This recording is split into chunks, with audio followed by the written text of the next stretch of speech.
Hello everyone, this is Fanfic Audiobook. Here you find original fan made audio stories. Marvel. Starting with infinite entries. Part 1. New Mexico. A small town called Antica. The town is located in a desert climate. The land is arid and precipitation is scarce. Everywhere there is a red, yellow, cracked land. All in all, it's a very fooled up place. In the distance, on a straight road, a dirty brown pickup truck roared along. It was open until it stopped in front of a convenience store in the town. Then a young man in a white tank top, light-colored jeans, and a pair of sunglasses walked down. The man is in his early 20s, with an excellent figure, wearing a vest, which perfectly reflects the advantage of his figure. After taking off his sunglasses, Alan wiped the beads of sweat from his forehead and complained. This place is really hot. Walking into the convenience store, Alan opened the freezer and picked up a can of Coke. Smack. Open the tab. Then tilt your head and pour it into your mouth. Grunt. Drain a can of Coke in a few bites. Cool. And then took out the money to pay the bill. The convenience store owner said as he looked for change. Hey man, it looks like you're not having a great time. Hiccup. Alan hiccuped and laughed. I didn't expect it to be so far away and so hot. Where are you from, buddy? New York. New York, that's a long way away, to travel.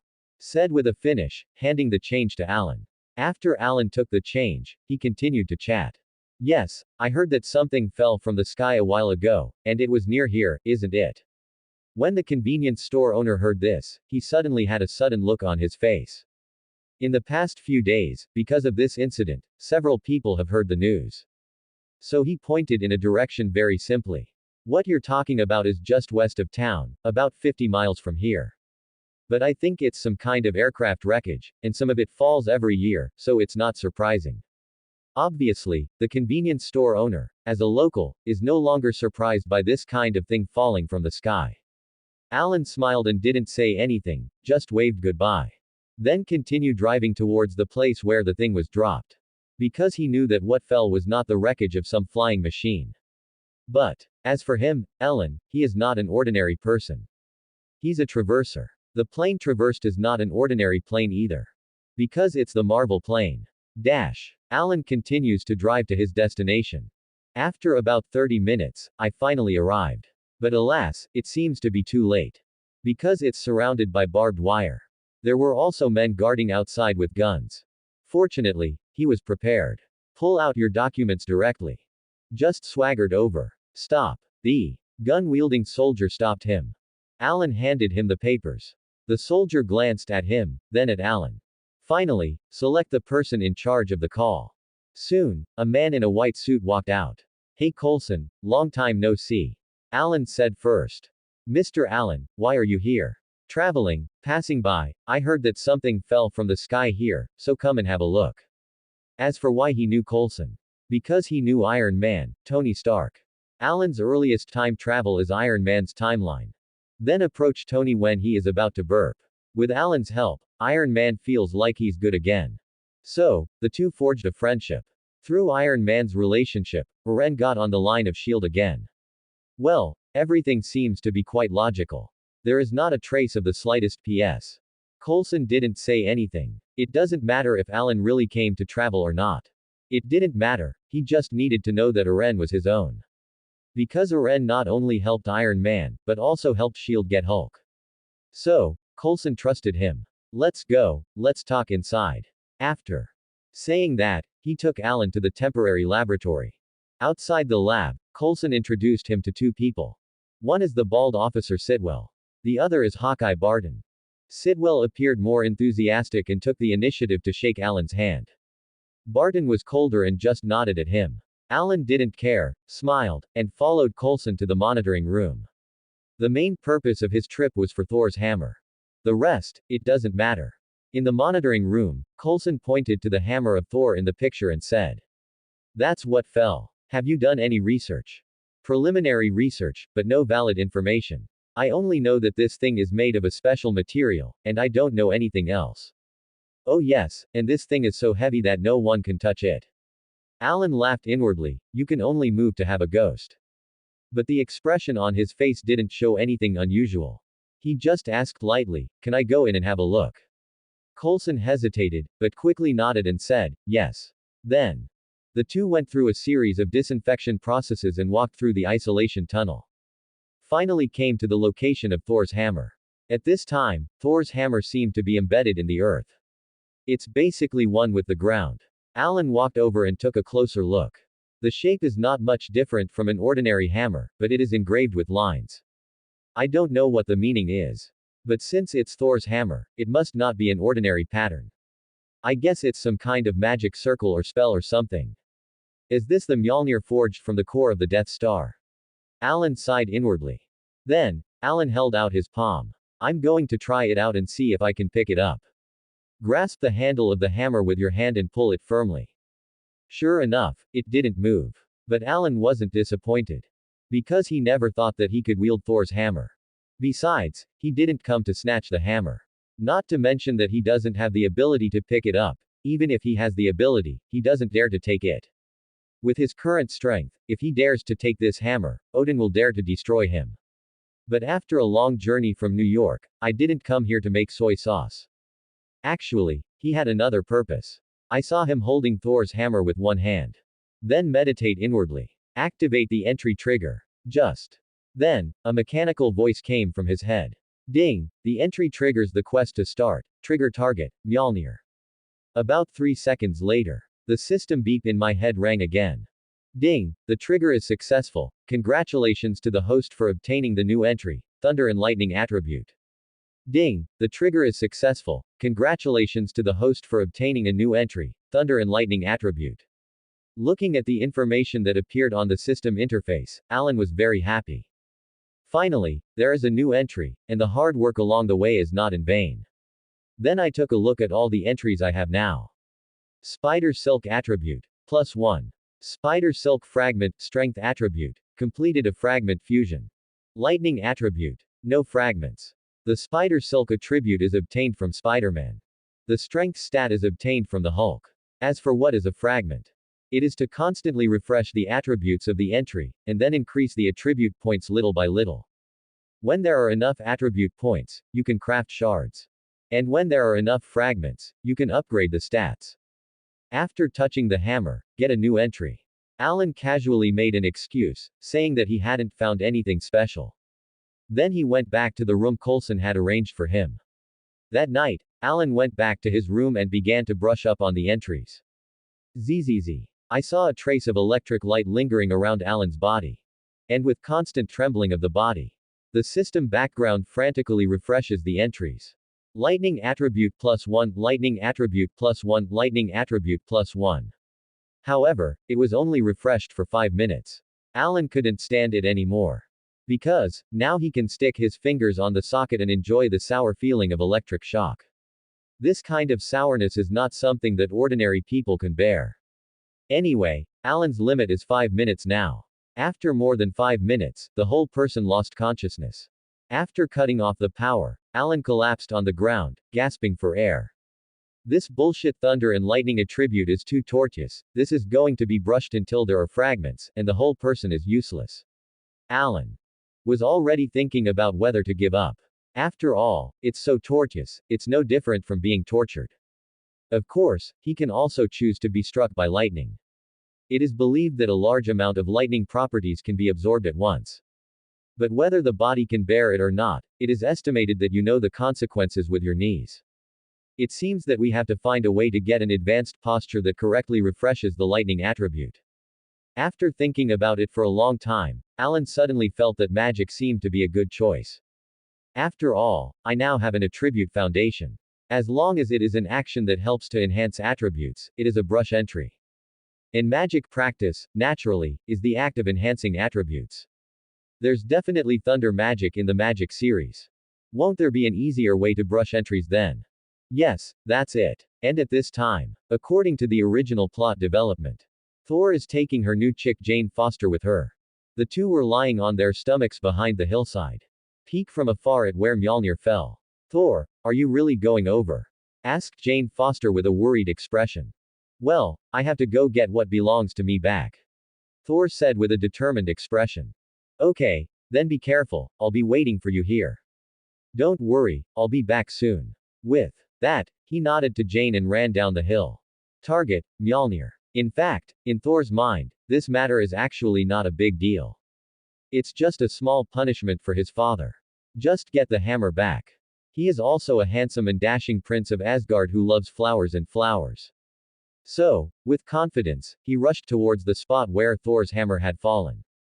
While rushing back, my heart is happy. I went to Midgard for a vacation, and then I soaked in a chick by the way. In this case, it's hard not to let him feel good.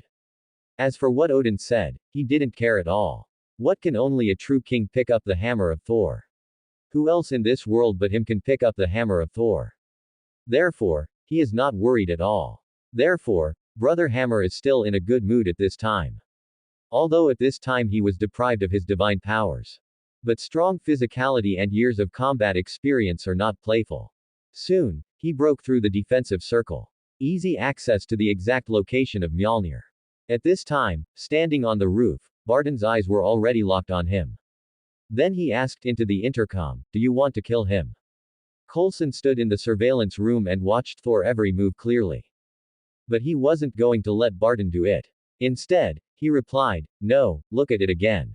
And then, the plot development is exactly the same as in the original book. Thor didn't pick up Mjolnir. So, he doubted life. The worldview also completely collapsed. It feels like his daddy doesn't love him anymore. This was followed by deep self-doubt. Am I really not a qualified king? In the end, Brother Hammer, who stood there stupidly and doubted his life, was held down. Interrogation room. Coulson begins the interrogation of Saul. Unfortunately, Saul's answer left Coulson in deep thought. In the end, it was concluded that it was a psychopath. The next day, as soon as Alan walked out of the room, he learned that Thor had come to steal the hammer last night. Thor. At the thought of Thor, Alan suddenly had a plan in mind. So I hurried to find Coulson. "Hey, Coulson, I heard someone came stealing last night." "Well, that's true. Who is it?" "A madman who claims to be God." "God? Is that interesting? Then I'll have to see it." He looked at Coulson and continued, "Can I go talk to him?" "Whatever you want, but I don't think I can ask any useful information." "It's okay, I'm just curious." "Then you go, it's in the interrogation room." "Okay." So, Alan came to the interrogation room. He pulled a chair and sat across from Thor. "Hi, my name is Alan, what about you?" "Thor. Nice to meet you, I heard.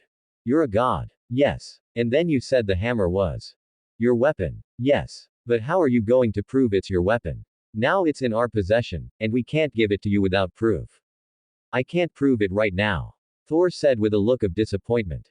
"Oh, I'm sorry then, I can't help you," Alan said with a shrug. Then you believe what I say."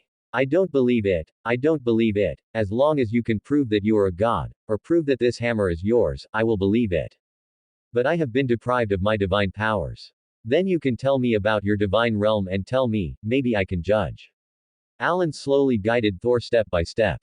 "The place where we live is called Asgard, which is what you call the divine realm, and my father is Odin, the father of the gods, and all the members of the Aesir clan live. In addition to Asgard, there are 9 kingdoms of Warnerheim, Alfheim, Nidavel, Midgard, Jotunheim, Wadalheim, and Muspelheim. You are one of those Midgards here." Although Alan, as a traverser, has known this information for a long time. But he still showed a look of sudden realization. "By the way, how do you people in the divine realm fight?" "There are 2 main categories, one is warriors and the other is mages." "And who are?" "I'm a warrior, but my brother and mother are mages." "Oh, that's a pity, I've been interested in magic since I was a child." "Ah, although I am a warrior, I have also taken some basic courses in magic." In order to make Alan believe in himself, Saul also fought hard. "A magic scumbag just put it up." "Oh, do you know lightning magic?" "Ah, I understand it a little." Saul said something that even he felt empty. Alan looked at him with a serious face. "You really understand?" "Okay, I don't understand, but what? But we have teachings at the Valhalla Warrior Academy in Asgard, and these are the basics."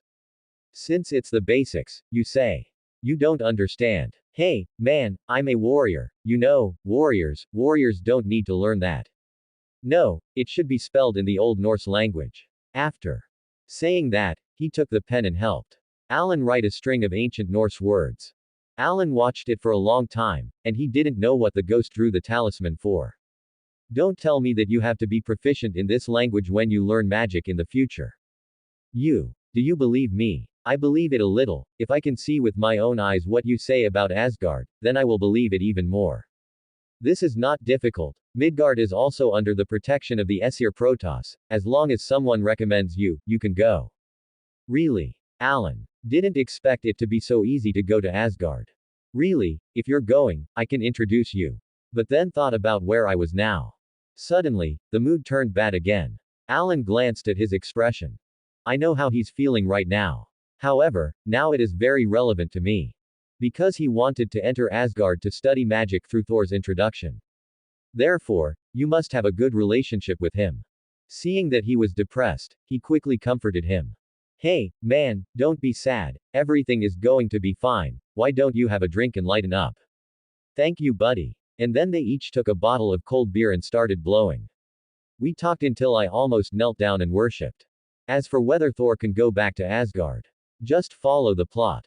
Everything will be solved. The most important thing at the moment is to build a good relationship with Saul. I have to say that Brother Hammer is a very pure person. After a few beers, he became a confidant with Alan on the spot. And then, until a long-haired guy in a British-style black jacket appeared. Loki, why are you here? Said Thor. Alan jerked around, only to find nothing. Is this thing invisible? Sure enough, magic is something incredible. Just after Thor called Loki's name, there was a ripple in the air, and then Loki revealed his true form. As soon as he appeared, he yelled at Thor, "Fool, how can you leak my traces in front of a mortal?" After that, he was about to cast a sleeping spell on Alan, because he still had something to tell Thor. Watch as the green light on Loki's fingertips flickered. Alan was shocked. Secretly, this guy shouldn't want to kill people, right? So he directly launched a cloud of spider silk and stuck Loki's fingers. Then he rushed over and grabbed Loki's hand at lightning speed. With a loud roar, transform. Then, a large green figure appeared. Looks exactly like the Hulk. But Alan, this is a mutilated version. Only 5 minutes old. It was upgraded after he fused 10 power shards. And Alan's sudden transformation directly stunned Loki. I was slightly stunned. Rangoose, at this moment. Oren grabbed Loki's arm. It slammed it round and smashed it to the ground. Bang bang. Smash it. Smash it. Smash it again. It's a famous scene. Loki was in pain, and his mind was full of questions. Is this stepping horse the power that a mortal should have? At this moment, Thor, who had just reacted, hurriedly shouted loudly. Alan, stop it. He's my brother. He didn't mean anything about it, he just wanted to cast a sleeping spell. What? So Oren stopped. Oops. Misunderstanding, misunderstanding. And then lifted the transformation, leaving a sentence, you two talk first, I won't bother. And hurriedly ran away. After leaving the interrogation room, Alan frowned. Maid, if you offended Loki, a stingy man, will you take revenge on me in the future? And then Coulson ran over with someone. Alan, what's going on? Alan hurriedly waved his hand and said, it's okay, I just accidentally transformed, and you know, my ability is not very stable. Coulson walked to the interrogation room and looked at it, incredulously. Thor was found sitting there unharmed. So he nodded and said, be careful next time. Coulson, of course, knows about Alan's abilities. It was precisely because of Alan's ability that S.H.I.E.L.D. was willing to absorb him. Then, everyone dispersed. The next day, Alan continued to see Thor. Only to find that Thor did not say a word. It looks like I've been hit hard. I found out after some inquiry. It turned out that Loki lied to him last night that Odin was dead. The whole person became stupid and stupid. Alan sighed secretly. These two fools have always been played by Loki. However, he does not intend to ruin the plot. Anyway, in the end, this guy will still pull himself together and make it back to Asgard. Just follow the plot. Sure enough, in the evening, Dr. Eric Cheveg, who worked with Jane Fortes, came over. Claims that Saul is a research member of his lab. And take him away. Coulson would have disagreed. But Alan secretly told him, let them go first, I'll go and follow them secretly and see what their purpose is. Coulson thought about it for a moment and thought it could be. So he nodded and agreed to release him. Anyway, his main purpose is Mjolnir. Nothing else matters. As long as the hammer is still there. After Saul and Dr. Eric left, Alan then followed. The two were found to be in town. Dr. Eric then takes him to a bar to get drunk. 2 shots of depth charges. Dr. Eric said to the bartender. Soon, the bartender brought over 2 glasses of mixed wine. Here, let's have a drink first. Dr. Eric said, holding up his glass to Thor. Thor was already in a bad mood, and when he saw that there was wine to drink, he naturally wouldn't refuse. He simply raised his glass and clinked glasses with Dr. Ariel. In Asgard, Saul often drinks with his best friends. So, the amount of alcohol is a bargain. I poured it directly into a large cup. Dr. Ariel was bored when he saw them. It's embarrassing to raise your own fish. So, it was followed by a mouthful of stuffiness. Outcome. A cup poured. Thor was still muttering, I was wrong. And, what should I do? And turned his head to look, hey. Thor was even more confused at this point. Filled with grief and depression, I don't know who to talk to. Alan, mixed in with the crowd, watched the situation. Suddenly I was confused. In the original book, Dr. Ariel only started drinking after enlightening Thor. Now it's okay, drink first, and then just drink yourself down. Then who is going to enlighten the confused brother Hammer next? It can't be me, right? Well, there's really no one else but me. It seems that I can only bite the bullet and be a life coach. So Eren went straight to Thor. Hey, man, why don't you drink here alone? Thor turned his head to look at him. Mr. Allen, you're drinking too. Yes, learn to relax after work. With that, he said to the bartender, have a glass of whiskey. Then, he glanced at Dr. Ariel. Why, he drank a lot. No, just had a drink. Oh, that's a terrible drink. Well, in Asgard, we don't make friends because we don't drink well. Haha, then I should make a lot of friends in your Asgard. When Thor heard this, he laughed too. Haha, you're sure to meet a lot of friends there. Speaking of Asgard, though, Thor remembered the sad thing again. After taking a sip of wine, he said, you know what? I'm confused right now, I don't know what to do. My father is dead. Oh, that's a pity. I don't know where I'm going now, where is my home? Said Alan, taking a sip of whiskey, I don't have much advice, but I'll give you some advice personally. Please say. You can't change what has happened before, the only thing you can change is now. You are on Earth now, you should now think about your people and things on Earth. Thor pondered for a moment. As if he had realized, he nodded and said, thank you. Alan raised his glass and toasted with him. After a drink, Thor was slightly relieved. I saw him sigh with emotion. Loki has succeeded to the throne, he has always been smarter and calmer than me, I guess he will be able to become a qualified king. Maybe, but none of this has anything to do with you anymore, does it? And then Alan continued, what you should do now is to enjoy your life on this side of the earth. Thor nodded, maybe you're right. Anyway, didn't you get a beautiful girlfriend here? At this, Thor suddenly shook his body and remembered Jane Foster. Alan patted him on the shoulder, go find your girlfriend and enjoy this wonderful time. You're going to love it here. As soon as Alan finished speaking, Saul's eyes lit up. Yes, I have a girlfriend. Perhaps, staying in Midgard is also a good option. Anyway, Asgard has Loki under the leader, and it will definitely do better than him. In this way, what else do you have to worry about? Now, let's enjoy life in Midgard. After figuring it out, Thor suddenly gave Alan a big hug. Thank you, Alan. Alan smiled slightly, you're welcome, my friend. After some enlightenment from Alan, Saul began to live a life on Earth with Jane Foster. Until a week later, Asgard, the distant divine realm. Thor's group of close friends learns of Loki's plot. Then under Heimdall's release water, it is teleported to Earth via the Rainbow Bridge. Prepare to inform Thor to stage a scene of the return of the king. So Loki froze Heimdall with the ice box. Throw another big robot down. It's said to be called the Destroyer. It's a pretty good name. And at this time, on Earth, the small town of Antica.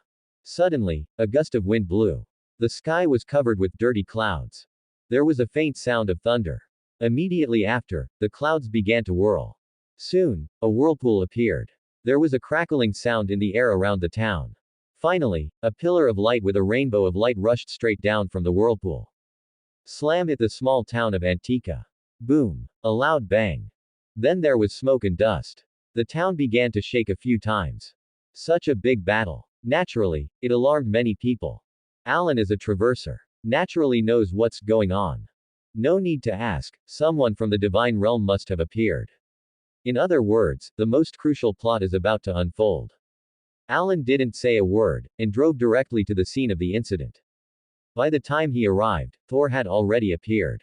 Thor greeted him excitedly. Vandal, Vostag, Hogan, Sif, what's wrong, why are you here? He hugged them very happily. But it didn't last long. The big Iron Man also appeared. Then, it's the same as the original. The two sides fought fiercely. Alan didn't step forward. Instead, he sat back and watched what happened. According to the development of the plot, a little later, Thor is about to stage a drama about the return of the king. At that time, it is the most cost-effective to come out and make soy sauce again.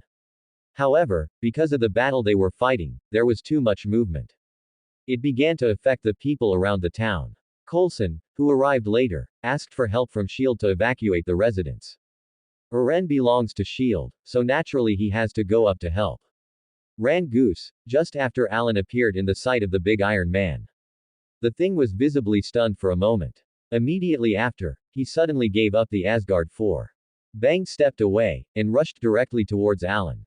Alan didn't want to be tough with this big guy head on. So, a spider silk sprayed. Hang yourself off the battlefield. Plans to continue to hide and develop obscenely. As a result, I didn't expect this iron lump to turn his head very humanely. His eyes were fixed on Alan's position. Then he stepped forward again and continued to rush towards Alan's position. Alan looked confused. No, did Lao Su provoke you? I'm just out to make a soy sauce. What hatred. Alan thought it was just a coincidence. So, the spider silk was fired again. Changed places again. Then the goose, the big Iron Man, saw Alan fly away again. So he also turned his head. His eyes were fixed on Alan. But this time it didn't take another step to chase after it. But, there was a flash of red light in the eyes. Immediately after, a red line of energy shot out. Alan groaned, and hurriedly fired the spider silk again to shift his position. Looking back, oh my god, a large area of buildings behind was shot by energy rays. In an instant, it turned into a sea of fire. Moreover, even the iron pieces were easily penetrated. Alan was suddenly scared in his heart. This is going to on yourself, the rhythm of getting a boxed lunch on the spot. But, then again, why is this guy chasing after me? What? Did I offend it? At the same time, Loki, who manipulated the Destroyer, far away in Asgard. With a smug smile on his face, fool mortal, you won't die this time. It turns out that this guy Loki is known for his grudge character. Last time Alan threw him a few rounds in the interrogation room. I still remember this thing. I just stumbled upon Alan. So, hatred ignited in my heart. I'd rather give up the Asgard 4 and Thor. Kill Eren first, too. That's why we have this scene now. Alan also has a pain in the egg at this time, don't want it. I probably guessed in my heart that this was Loki, a stingy ghost, behind his back. Sure enough, Alan had just dodged a blow. The great Iron Man then struck another blow. The red ray of energy continued to fire towards Alan. Eren hurriedly continued to dodge. Although this ley line is extremely lethal. But fortunately, the launch trajectory is very simple. Eren is assisted by spider silk, and it is not very difficult to dodge. But as the goods continued to destroy the surrounding buildings, Alan found that the buildings of Mater were gone. Where did Lao Su's spider silk shoot? After secretly making up his mind, Alan suddenly grabbed a gap. Rushed towards the great Iron Man's body. But the great Iron Man couldn't have made it so easy for him to get close. I saw it continue to aim at Alan. I'm going to give him another lay of energy. Ran Goose, just as it was about to launch energy lines. Alan dodged on the spot with a perfectly zigzag coquettish move. When Eren arrives at the great Iron Man. A roar, transform. Thud. A green giant appeared on the spot. Then grabbed the body of the big Iron Man. Bang. A graceful tossing motion. Directly smashed the big Iron Man into the dirt. The Iron Man was smashed deep into the ground, sinking at least half a meter into the ground. However, Eren didn't dare to bet on it being scrapped at once. So, I picked it up. Bang. Another hard throw. And then again. Bang bang. Smoke and dust rose all around in an instant. There were large and small potholes in the ground. The four people of Asgard in the distance looked at it, and the corners of their mouths twitched. I've never seen such a brutal way of fighting. Maid, isn't this dead? Alan gasped and hated. As a result, the big Iron Man was thrown to the ground. Even some parts are about to fall off. But, it was very strong to survive. The basic functions are still preserved. For example, its energy line function. Looking at the big Iron Man, his eyes were still flashing red. Eren peed all over. Hurry up and hold down the Iron Man's head. Don't let it turn its head. If only it turned its head to its side. And then just come with a shot. Then I must have to get a boxed lunch. Although in front of the Hulk-shaped Alan, the head of the big Iron Man was pressed to death. But there is a time limit for Lao Tzu's transformation ability. Alan was very anxious at this time. Look for Thor. I hope that this buddy will quickly turn into a king and come to the rescue. But when he saw Thor, this guy was talking to his girlfriend Jane Foster, you and me. Thor stroked Jane's face, and Jane stroked Thor's face. Grass. Are you stepping on a horse and acting in Chong Yao drama? Lao Tzu can't hold it anymore. Gritting his teeth, Alan felt that it was better to rely on others than on himself. Lao Tzu and you fight, it's a big deal to die together. Ah. After roaring, Alan stretched out his palm and plunged directly into the inside of the Iron Man. I'm going to use brute force to dismantle the Iron Man. But, just as he inserted his hand inside the Iron Man, suddenly, I felt a burning sensation hit me. Ding, an object detected that can trigger a new entry, Molten Heart. Does the host choose to trigger? What? Can still trigger a new entry at this time? With the end of Alan's choice. Soon the system beeps. Ding, the trigger of the Molten Heart is successful. Congratulations to the host for obtaining a new entry, Fire Element attribute. Immediately after, the system reminded again. Reminder, the Heart of Molten Fire is an absorbable object. May I ask the host to turn on the absorption mode? Seuss. Alan didn't even hesitate, and directly chose the absorption mode. Then, Eren began to frantically absorb the energy of the Molten Heart. Meanwhile, the red light in the eyes of the big Iron Man actually began to weaken. Eventually, the red light faded. In addition to continuing to struggle, the great Iron Man seems to have lost the ability to emit energy lines. Haha, haha, Lao Tzu is going to start fighting back. But he felt that the big Iron Man seemed to be starting to become unstable. It feels like it's about to explode at any moment. The only way now is to absorb the energy of the Molten Heart as soon as possible. This will prevent it from exploding. That's how things are often fooled up in this world. When you're looking forward to accomplishing a goal, there will always be some annoying guys who will come out and stir things up. For example, Saul, who was still acting in Chong Yao's drama just now. I don't know when I suddenly woke up. I saw a flash of lightning in the sky. Thor then appeared in a god costume. Hold Thor's hammer in your hand. Yelled, Alan, I'm here to help you. Alan looked up when he heard the sound. Thor was slamming Thor's hammer down on him. Alan on the spot. Don't, Thor. Boom. A loud bang. The big Iron Man exploded directly. And Alan fell into a coma on the spot. Unconscious. I don't know how long it took. Alan opened his eyes in a daze. As soon as I opened my eyes, I saw Saul's smiling face. Hey, my friend, you're finally awake. Hey, Thor, how long have I been in a coma? It's been 7 or 8 days. Has it been so long? Yes, I thought you wouldn't wake up at first. Alan shook his slightly dazed head. It still feels a little painful. It seems that it was not lightly bombed at the beginning. That's when it happened. He suddenly discovered. The surroundings seem a little unfamiliar. So he asked, Thor, where is this? This is Asgard. Asgard. Alan was shocked. Hurriedly got up and looked around. Through the window, he saw a large expanse of classical buildings outside the window that he had never seen before. A building at least 10 stories high comes into view. The exterior walls of the building are also inlaid with huge crystals. It looks gorgeous and tall. This is Asgard, the divine realm. Asgardian palace, to be exact. Good fellow, that's gorgeous. Thank you for the compliment. Thor said with a smile. By the way, what's going on with your brother Loki? Thornton's eyes darkened at the mention of Loki. He sighed and said, he has fallen into the dark abyss, and it is estimated that there will be more than one luck. As soon as he heard this, Alan knew. Everything is going according to the original plot.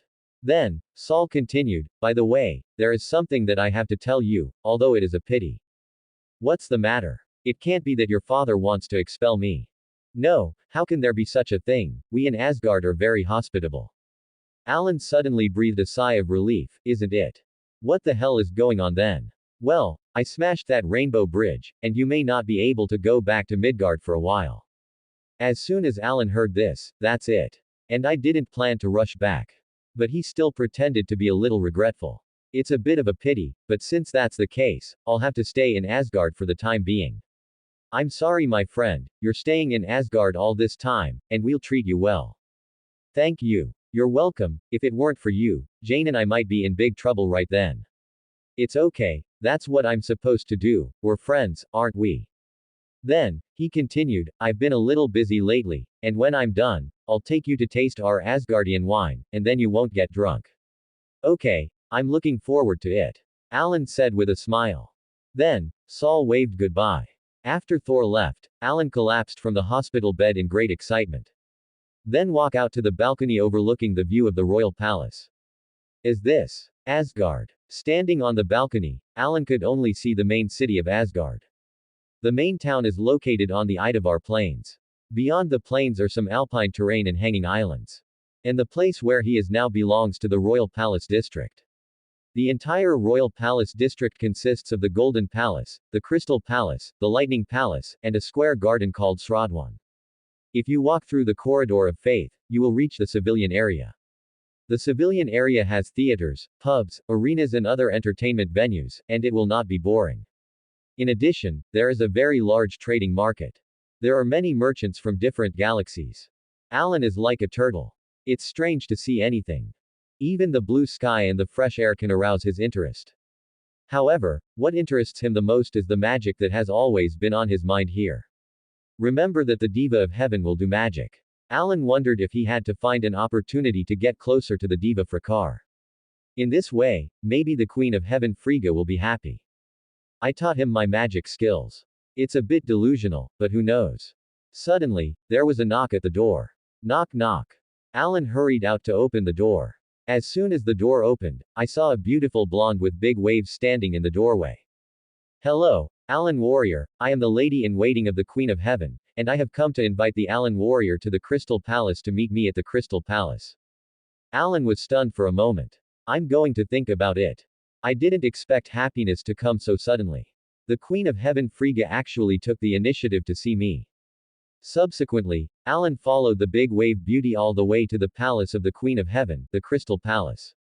According to Alan's memory, the Diva Frigga was a very skilled figure in Asgard. Therefore, to learn magic or something, working on her is the most direct and effective way. In short, it will be much better than going to some warrior academy. After all, the Warrior Academy is not a serious place for magicians to learn when you hear it. The Queen of Heaven, the man has brought. The voice of the big wave beauty woke Alan from his contemplation in time. When I looked up, I saw the center of the palace. At this moment stood a beautiful, noble lady. I saw her blonde hair, meticulously coiled. It looks very dignified and beautiful. He was dressed in a white robe. A gold belt is tied around his waist. Plus her temperament exudes from the inside out. Everything looks so graceful and luxurious. Is this the Alan Warrior? Said Frigga, smiling. Alan hurriedly saluted. Dear Queen of Frigga, it's an honor to be able to meet you. Queen of Heaven Frigga nodded and continued to smile and said, Warrior Alan, thank you for your help to Thor. If it weren't for you, I'm afraid Thor wouldn't have grown so quickly. The Queen of Heaven is polite. Prince Thor is already very good. I believe that without me, he will also become a qualified king. Frigga continued to smile gracefully and beckoned Alan to take a seat. Then I asked the maid to serve some snacks or something. What follows is some inconsequential chat. Alan had some questions about magic. But I couldn't find a suitable entry point. At this moment, the Diva Frigga seems to have inadvertently talked about Saul's girlfriend, Jane Foster. Alan Warrior, I heard that Thor has a girlfriend in Midgard. I instantly understood in my heart that maybe this was the purpose of the Diva Frigga this time. Alan nodded, yes, her name is Jane Foster. Then can Aren Warrior tell me what kind of girl she is? Although Aren didn't know what kind of attitude the Diva Frigga had towards Jane's existence. But none of this was his business, so he sorted out his thoughts. He said what he knew, as it was and without any subjective emotion. And the Queen of Heaven Frigga only smiled slightly after hearing this. Didn't show any particular emotion. Alan was also very knowledgeable and did not take the initiative to evaluate Jane's personality. Perhaps it was Alan's interest that made Frigga feel a little more fond of him. I saw Frigga smile and said, from the standpoint of a mother, please allow me to express my gratitude to Alan Warrior again. After speaking, he even bowed slightly to Alan. This flattered Alan, and he hurriedly returned the salute. Then Frigga continued, as a thanks, I don't know what warrior Alan needs, as long as I can do it, I will definitely do it for you. As soon as these words came out, Alan was overjoyed on the spot, and he was in the middle of it. It seems that the Queen of Heaven Frigga is very good at being a person. So, Alan said very simply, Dear Diva, in fact, I have long heard that you are a powerful magician, and my wish is to be like you, to become a magician.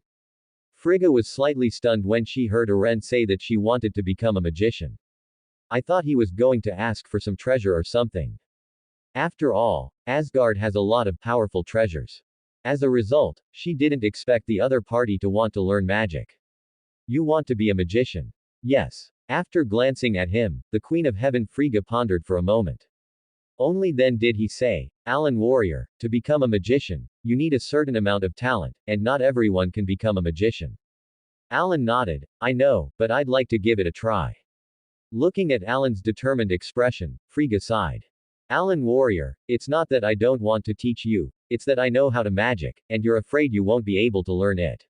Why? How much do you know about magic? Alan shook his head, I don't know much. In fact, this thing doesn't even know the basics of magic. But Frigga patiently continued to discuss with him.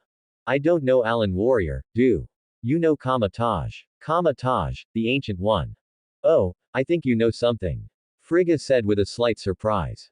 I don't know much, it's all hearsay. Actually, I would suggest that if you want to learn magic, it's best to choose Kamataj. Why? Because you Midgardians don't have the same way we Asgardians release magic. What's the difference? When you Midgard magicians release magic, they basically use the energy of other dimensions, and then use spells or other specific methods to achieve the effect of release. This Alan can probably understand, because I know about the movie Before the Time Travel. When the ancient mages released their magic, they all borrowed the power of Emperor Waishan. Emperor Waishan is a 3-in-1 magician spirit body. These include Hogs, Osutu, and Agamotto. In addition to Emperor Waishan, it seems that he also borrowed the power of Dormammu in the later period. Therefore, the way for humans to use magic is to borrow sources of power. And not from humanity itself. After thinking about this, Alan looked at the Queen of Heaven and asked Frigga. And how does Asgard use magic? We magicians in Asgard don't need to borrow power sources from other dimensions, and when we release magic, we use our own divine power. After a pause, Frigga continued, it is precisely because we use our own divine power that the requirements for qualifications and bloodlines are very strict, even if we are Protoss, as the power of the bloodline weakens from generation to generation, there are fewer and fewer people who can learn magic, let alone you as a human from Midgard. With that, Alan instantly understood. In other words, as a human, he is not qualified to learn Asgardian magic at all. People have blood requirements. His ancestors have been for 3 generations, not to mention the Protoss, not even a landlord. So, let's die of this heart. Is it only possible to go to Kamataj? Well, that's true. When Alan heard this, he suddenly had a dejected expression. Seeing Alan's depressed expression, Frigga said with a smile.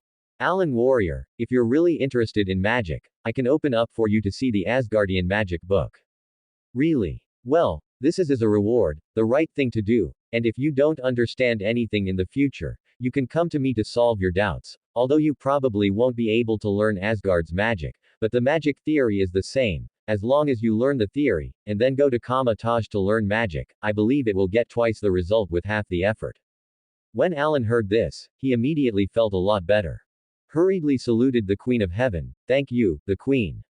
You're welcome. So, in the days that followed, Alan spends his days in the library. Swim in the ocean of magical knowledge. That is, until he tried a fireball spell in a fire magic book. Poof. Sparks flew at your fingertips. What can I Cast fire magic. Realizing that he seemed to be able to cast fire magic, Ren instantly jumped up with joy. Then he hurriedly continued to try to cast fire magic. It's a pity that there was no response several times in a row. Finally, at the time of the 30th cast. Poof. Finally there was a reaction.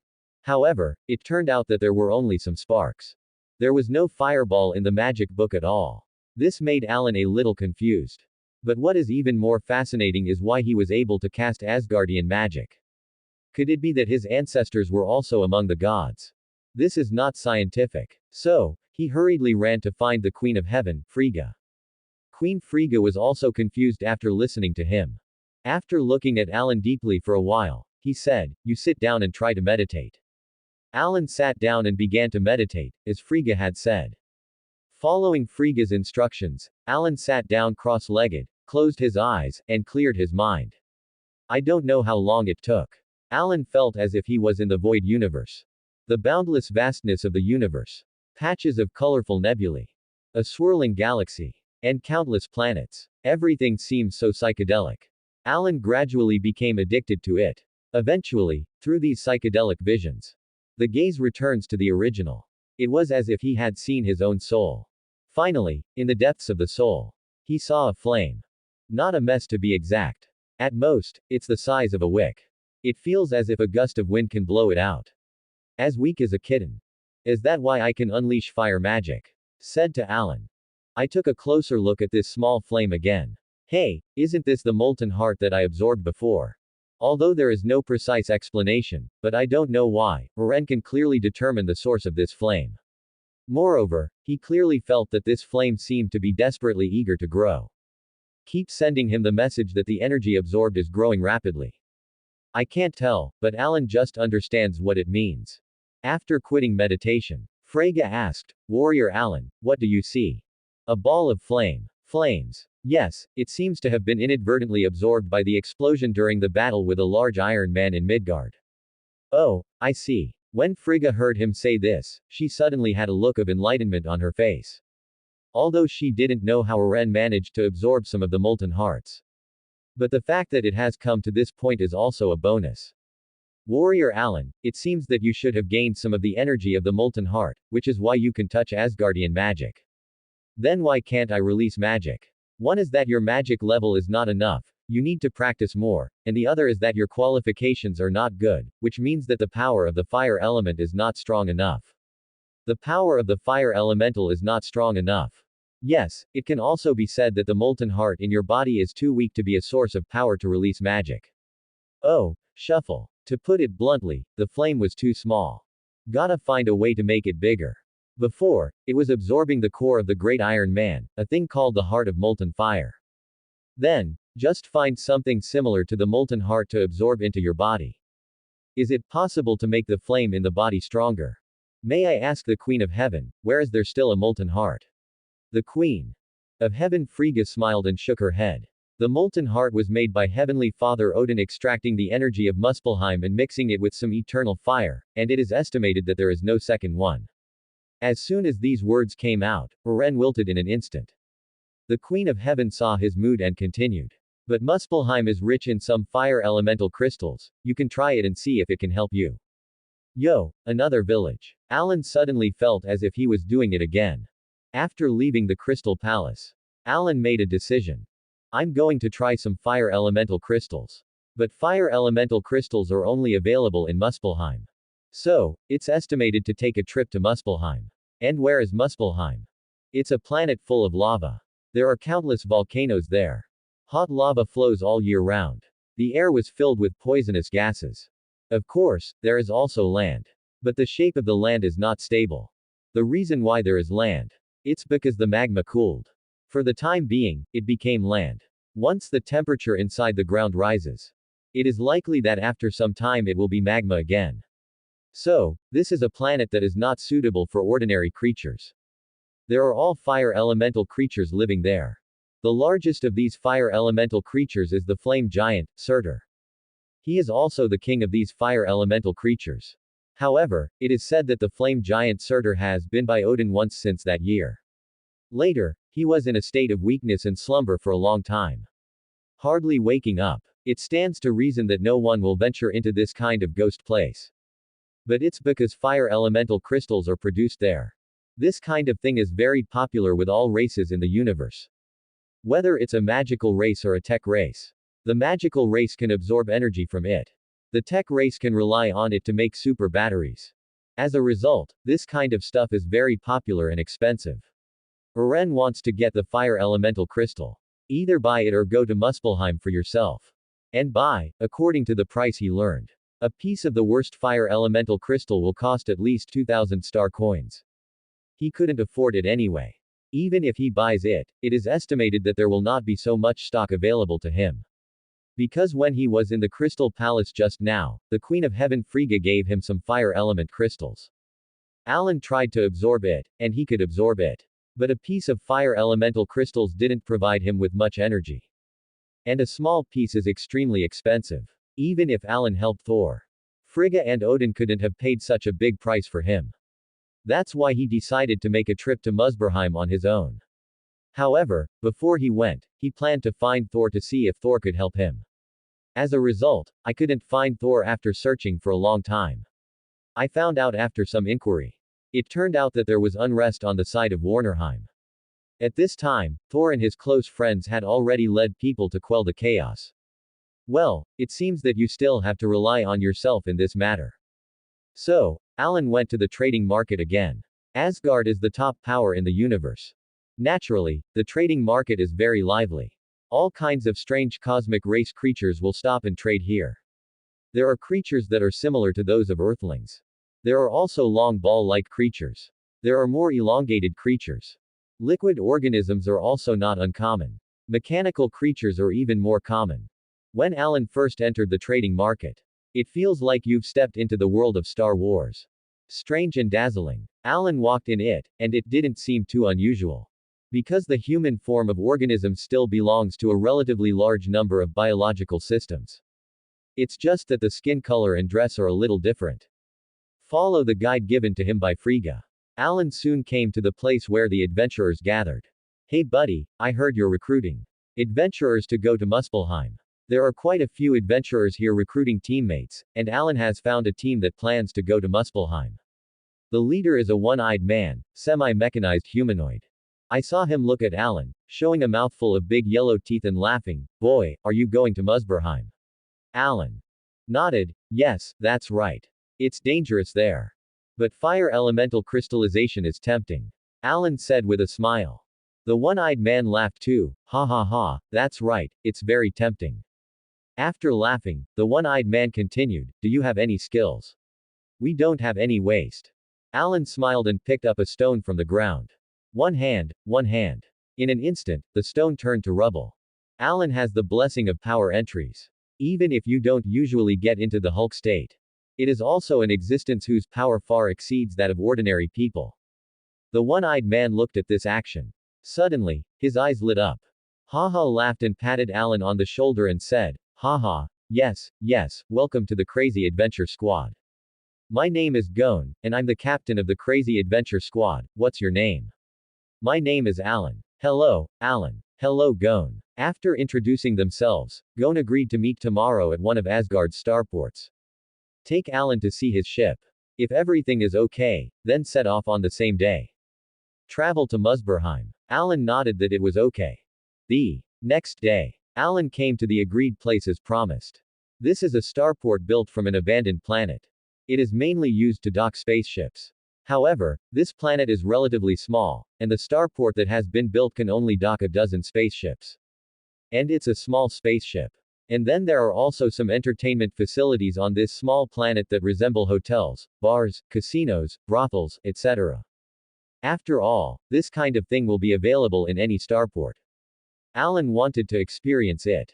But after seeing the appearance of those alien prostitutes, he dispelled the thought in an instant. It's not the same aesthetic at all. After waiting for almost an hour, Gon finally showed up. Hey, man, sorry to keep you waiting. Gon showed up and gave Alan a big hug. Alan looked upset. I said, can you be any later? Haha, sorry man, I just dated a girl, you know. Alan looked at the creature with a reassuring expression. I knew that I should have gone to the big healthcare just now. Shaking his head, he continued, where's your ship? Let's go. I'll take you to see my ship. It's because he marked that he had a spaceship. Alan was intrigued. If he could, he would like to learn from the Captain Gon how to control the ship. The two of them arrived at a dock in Starport. I saw a dilapidated spaceship covered in colorful patches appear in front of me. Gon pointed to the dilapidated spaceship and said excitedly, welcome to the Mad One. Alan looked at the dilapidated in front of him. I don't know if it's a spaceship that has traded a few lots. The corners of his mouth twitched, and he pointed to the dilapidated ship to confirm again. This is what you call a spaceship. This is the spaceship you are talking about. Gon did not show any embarrassed expression in the face of Alan's questioning. Still smiling proudly. It is clear that in his opinion, it's already a great thing to own a ship. Even if this spaceship is a little bit worn. Come on, man, I'll take you on the boat for a tour. Alan followed Gon to the spaceship with a confused expression. After entering the interior of the cabin, Gon shouted loudly, hey, guys, look who I've brought. This is our new member, Alan. Suddenly, 7 or 8 strange guys looked at him. These people are not only strange, but more importantly, they are not good people at first glance. It feels like following up a bandit den. But it's no wonder. These people say that they are risk takers. If you don't hear it, you're a robber. So, it's not surprising to have this feeling. Captain Gon introduced him to his teammates. But Alan just nodded casually and forgot it. He wasn't going to get too involved with these people. This kind of perennial interstellar adventure person. None of them are good. The relationship between people is also mostly a relationship of interest. So, there's no need to approach too deliberately. People don't deliberately approach themselves. So, both sides just nodded to each other and passed. At the end of the point, everyone knows it. However, compared to interpersonal relationships, Alan is more concerned. Can this broken ship take off normally? The interior of the cabin is not much better. Look at the rusty iron doors of the cabin. And the exposed lines and pipes everywhere. Alan seems to regret joining the team. However, Captain Gon did not give him a chance to regret it. After getting on the spaceship, it didn't take long for the ship to be maneuvered and ready to take off. Helpless, Alan could only accept his fate. Fortunately, the spacecraft still flew without danger in the end. In the days that followed, Alan chatted and farted with Gon while secretly observing how he operated the ship. And from time to time I ask him some questions about interstellar travel. And Captain Gon seems to be a talker. Answer Alan's questions one by one. Alan also learned a lot from him. I have to say that this adventure trip alone is worth it. About 10 days after the flight, the ship finally arrived in Musberheim. Look far away. It's a fiery red planet. There are some black lines in the fiery red. Maybe that's the land. Hey, guys, we're finally here. Captain Gon exclaimed. Then, the spacecraft flew into the atmosphere. After skimming over a sea of hot lava. Finally, a piece of black land was chosen to land. Everything went smoothly. It's clear that this isn't the first time Gon has come to this planet, and he has a reliable and safe route. After everyone got off the ship, wearing a thick, insulated spacesuit, start walking on the surface, Alan saw this environment for the first time. There was a large amount of red fog all around. Not only toxic, but also hot. As far as the eye can see, there are some large and small craters in the distance. Some are erupting with red magma. The scene was very shocking. Gon led them to the bottom of a volcano. It's a cooled volcano. A hole was found at the bottom of the volcano. Gon led the group into the hole. The light inside the cave is not very good. Slightly dim. It is all judged by the detection glass in the spacesuit showing red and green images. The road in the cave is winding and rugged and not easy to walk. But as we went down, the space slowly became larger. At least 100 meters high space. No one spoke along the way. Everyone walked quietly. The atmosphere was quiet and a little eerie. It's even a little scary. Especially when walking for a long time. I wear a bulky space suit, and the light is not good. Over time, it will make people have strong negative emotions. Finally, Alan, a new rookie, was a little anxious. I couldn't help but ask, Captain, how long do we have to go? The fire elemental crystals here have basically been dug up, and if we want to gain something, we need to go deeper. Gon explained. In that case, why don't we turn on the light source and then we can go faster? No, man, the light source and heat source will attract fire elemental creatures, and that's the safest way. Alan sighed secretly when he heard this. It seems that the expedition is not so easy. Just as they move on, suddenly, one of the team members accidentally crashed into a rock wall. Touched the rocket propelling backpack device behind the back. Suddenly, the rocket propelled the backpack to open. Phew. A beam of heat appears. At the same time accompanied by the sound of frightened cries. Oh shit. Stop it. Oh shit, stop it. Unfortunately, it seemed too late. Because there was an audible noise from the surrounding rock walls. Before everyone could react, the guy who had touched the rocket propulsion pack let out a scream. Gon was the first to react and instantly yelled. Turn on the lights and push the pack, run. Was the moment the lights were turned on. Alan finally saw what was going on with the screaming buddy. I saw a long creature, and I grabbed that buddy. Then he opened his mouth and bit the dude's head. Swallowed in the stomach along with the spacesuit. This big bug-like creature. The body has a charcoal-like outer skin. The eyes are red. The saliva dripping from his mouth looked like lava. Could it be? This is a fire elemental creature. Alan couldn't help but be shocked when he saw a fire elemental creature for the first time. At that moment, one of the team members picked up an energy gun. Straight smack. He shot at the fire elemental creature. Don't. Gon shouted. It's a pity that it's too late. The energy gun had already shot the fire elemental creature. Smack. After the fire elemental creature was shot, it immediately began to roar. Immediately afterward, the sound of rattling in the rock wall began to intensify.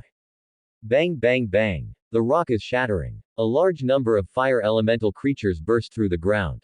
Run, run. Alan dared to stay here. Immediately opened the rocket propulsion package, and the girl ran away. A few of them were slower, and they were directly caught in a handful. Screams echoed through the microphones. Under Gon's leadership, the rest of the group fled frantically. At the same time, fortunately, it was the unlucky buddies in the back who left them precious time to escape. Alan and the others finally distanced themselves from those fire elemental creatures.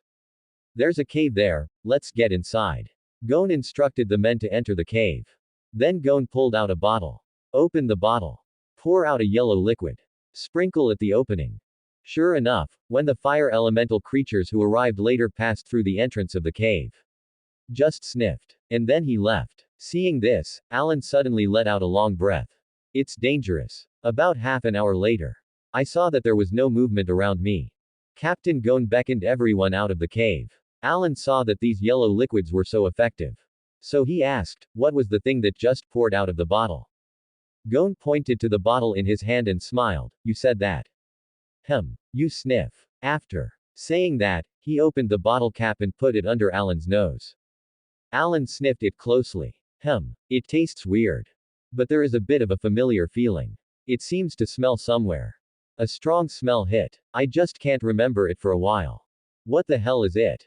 Urine. Oh shit. Alan quickly took a few steps back. Maid, I said it tastes weird, and it's a little familiar. Captain Gon burst out laughing. It's as if the tragic deaths of the team members just now hadn't happened. After Alan calmed down, he observed the expressions of the crowd. There doesn't seem to be any sadness. It seems that they are used to this kind of thing. Alan sighed secretly. Maybe that's what interstellar adventurers do. It's time to put life and death out of the way. Shaking his head, Alan stopped thinking about it. He didn't have a relationship with those adventurers anyway. There is no sadness. After exiting the hole, continue on your way. Finally, the Emperor lived up to his hard work. The expedition team discovered a large area of fire elemental crystals in a pit. The crowd happily mined. It is said to be mining, but in fact it is no different from picking up. The vast majority of fire elemental crystals were scattered on the ground in such a random manner. Obviously, the location of the rocks inside the cave is often changed by magmatic impacts. Fire elemental crystals also mostly fell to the ground due to turmoil. So, when you're lucky, you can pick up a lot of crystals in a certain hole. It seems that the adventure party has had a lot of luck this time. Just when the fire elemental crystals were almost picked up, Alan took a break and chatted with Gon. Captain Gon, why do those fire elemental creatures devour us? Aren't they elemental creatures? That's why Alan asked. Gon glanced at him and said, "Who says elemental creatures don't eat flesh?" Quote. Delicious. This Alan didn't quite understand. Have you ever eaten ice cream? Have you eaten it? Is it delicious? Not bad. That's right, our flesh and blood are like ice cream to them. Gon said. Alan suddenly brightened. It's really reasonable to think about it. But don't worry, I'm familiar with this area. There are basically no fire elemental creatures in this area. Those should have been passing by just now, as long as we finish this ticket. Suddenly, there was a frightened cry. No, look. The crowd quickly turned their heads to look. I saw a large number of fire elemental creatures suddenly appear in front of me. There are giant black bugs that I saw before. But more often than not, it resembles a humanoid state, but is wrapped in a layer of black skin. The black skin is covered with cracks. Fire red magma could still be seen flowing through the cracks. These guys are relatively small. But the action is very fast. The number is also quite enough. It's dense like ants. Keep coming out of the cracks in the rock wall. Everyone present watched the scene. The psychological defense line collapsed directly. This horse stabbed their nest, right? But that's not the most desperate of all. What's even more desperate is this. Behind the dense fire elemental creatures. Unexpectedly, a fire elemental creature at least 10 meters tall appeared. Oh my god, this is Surtur, king of Muspelheim, king of the fire elementals. What? Is it Surtur? Step by step, I walk towards this side. Grunt. Alan swallows hard. Didn't you say that this guy was in a weak sleep? Who could have come out for a walk when he was weak and asleep? What now? Do you want to run? Alan asked, looking at Gon. Gon smiled bitterly. Run? How run? Where are we going with so many fire elemental creatures? Are you just waiting to die? Not necessarily, maybe they won't eat us for a while. Alan. Sure enough, a large group of fire elemental creatures ran over and surrounded them. He didn't immediately pounce and devoured it. Rather, pointing at them chirping and chirping, I don't know what I'm talking about. I don't know if it's the language between them. Or is it just a chirping and shouting? And under a closer look, Alan found that the guys looked like a pack of scorched monkeys. The surface of the body is also covered with cracks. There is magma flowing through the cracks. All in all, a little scary. Gon was the first to throw the energy gun on the ground, raising his hands in a gesture of surrender. And commanded others to do likewise. Hurry up and throw the gun away. Don't resist, or you'll die faster. The others hurriedly did the same. Alan did the same. Sure enough, these fire elemental creatures didn't attack them. Instead, they were locked in an iron cage. Then he pulled the iron cage and continued to set off. Alan let out a long breath. It's good if you don't die, it's good if you don't die. Where are they going? Asked Alan in a whisper to Gon. I don't know, I just know that they occasionally come out to arrest people, but what they are caught for, I don't know. Ah. He sighed and looked at the dense fire elemental creatures outside. And the very conspicuous fire elemental giant Surtur in front. I'm in a terrible mood. An iron cage is strapped to a giant bug. It's the kind of giant worm that Aren saw for the first time. So, the journey wasn't too bumpy. It feels like sitting in a carriage. It's not very comfortable, though. But at least it's much better than being dragged to the ground. Watch as this huge team of fire elemental creatures wanders from cave to cavern. Alan was confused. What the hell are they trying to do? Until, after they have caught a few more groups of adventurers in different caves. Aren finally knew their intentions. Good guys, this is the rhythm of catching it all. I just don't know what they want to do after they have caught so many adventurers. They don't want to store the desserts and keep them for later to taste slowly, right? As soon as they thought of this, Alan instantly panicked. It seems that they have to find a way to escape as soon as possible. I don't know how long it took. After the fire elemental creatures caught a lot of adventurers. Finally, under a loud roar from Surtur, they all came together. And all the way to the depths of the earth. As it gets deeper and deeper, the surrounding temperature is also gradually rising. Even in a space-insulated suit, everyone could also feel the obvious heat coming. Alan also felt the temperature rise. But it's not as uncomfortable as Gon and the others seem. I feel like I'm still enjoying the heat. Is it because I have fire magic qualifications? Said Alan secretly in his heart. So I quickly closed my eyes and tried to meditate. Sure enough, the small flame in the depths of the soul became extremely active. There is a clear feeling that as long as I meditate and cultivate here for a long time, you will definitely be able to do more with less. As soon as he thought of this, Alan's heart became slightly excited. But then quickly calmed down. Because of the situation at this time, it was not suitable for cultivation at all. Your life will be at risk at any time. So, the top priority is to find a way to escape as soon as possible. About another little over 2 hours later, the fire elementals finally stopped.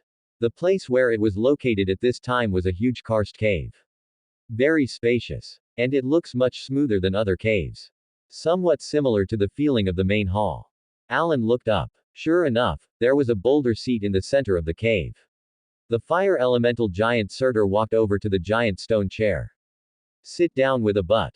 It looks like it's supposed to be its throne. And this is indeed a large hall. It should be nearly 100 meters tall by sight.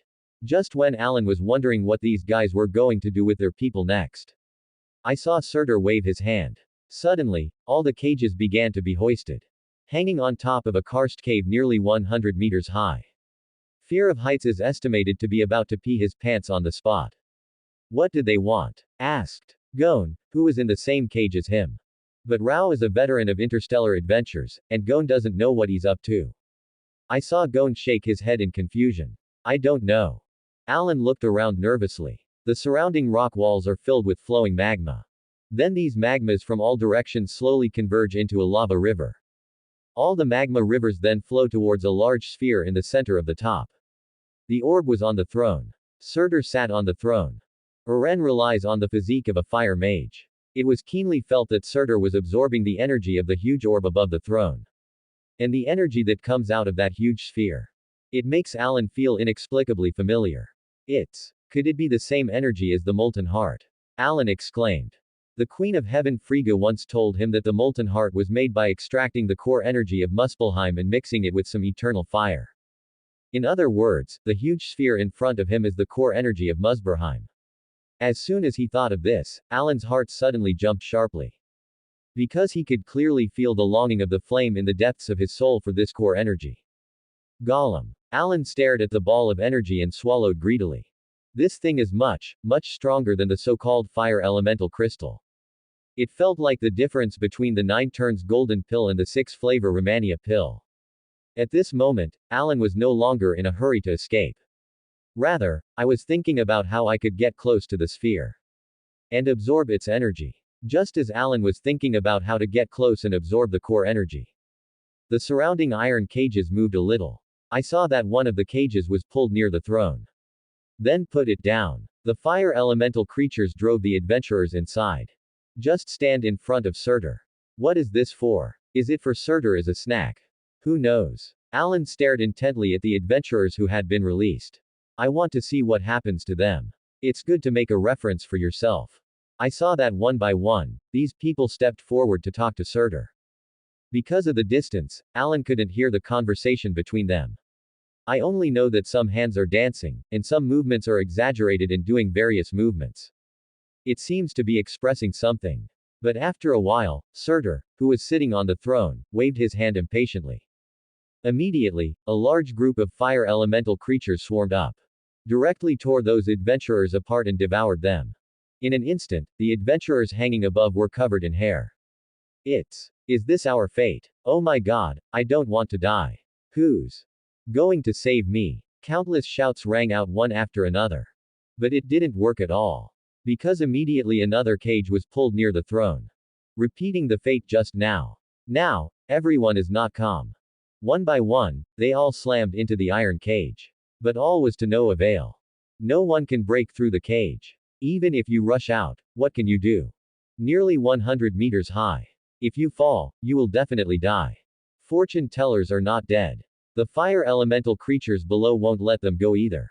So, everything was in vain. Alan began to force himself to calm down at this point. Surtur's intentions were constantly inferred in his mind. What exactly is it trying to do? Unfortunately, there is too little information to refer to. It can only be observed. Soon, the third cage was pulled through. The people in the third cage still behaved like the previous ones. The dancing seemed to be a gesture of something. But Surtur still sat there unmoved. A look of lack of interest. Until the end, it was still a big wave. In an instant, a large group of fire elemental creatures surrounded them. But, at this moment, one of the adventurers was not willing to sit back and die. I don't know where I found a grenade.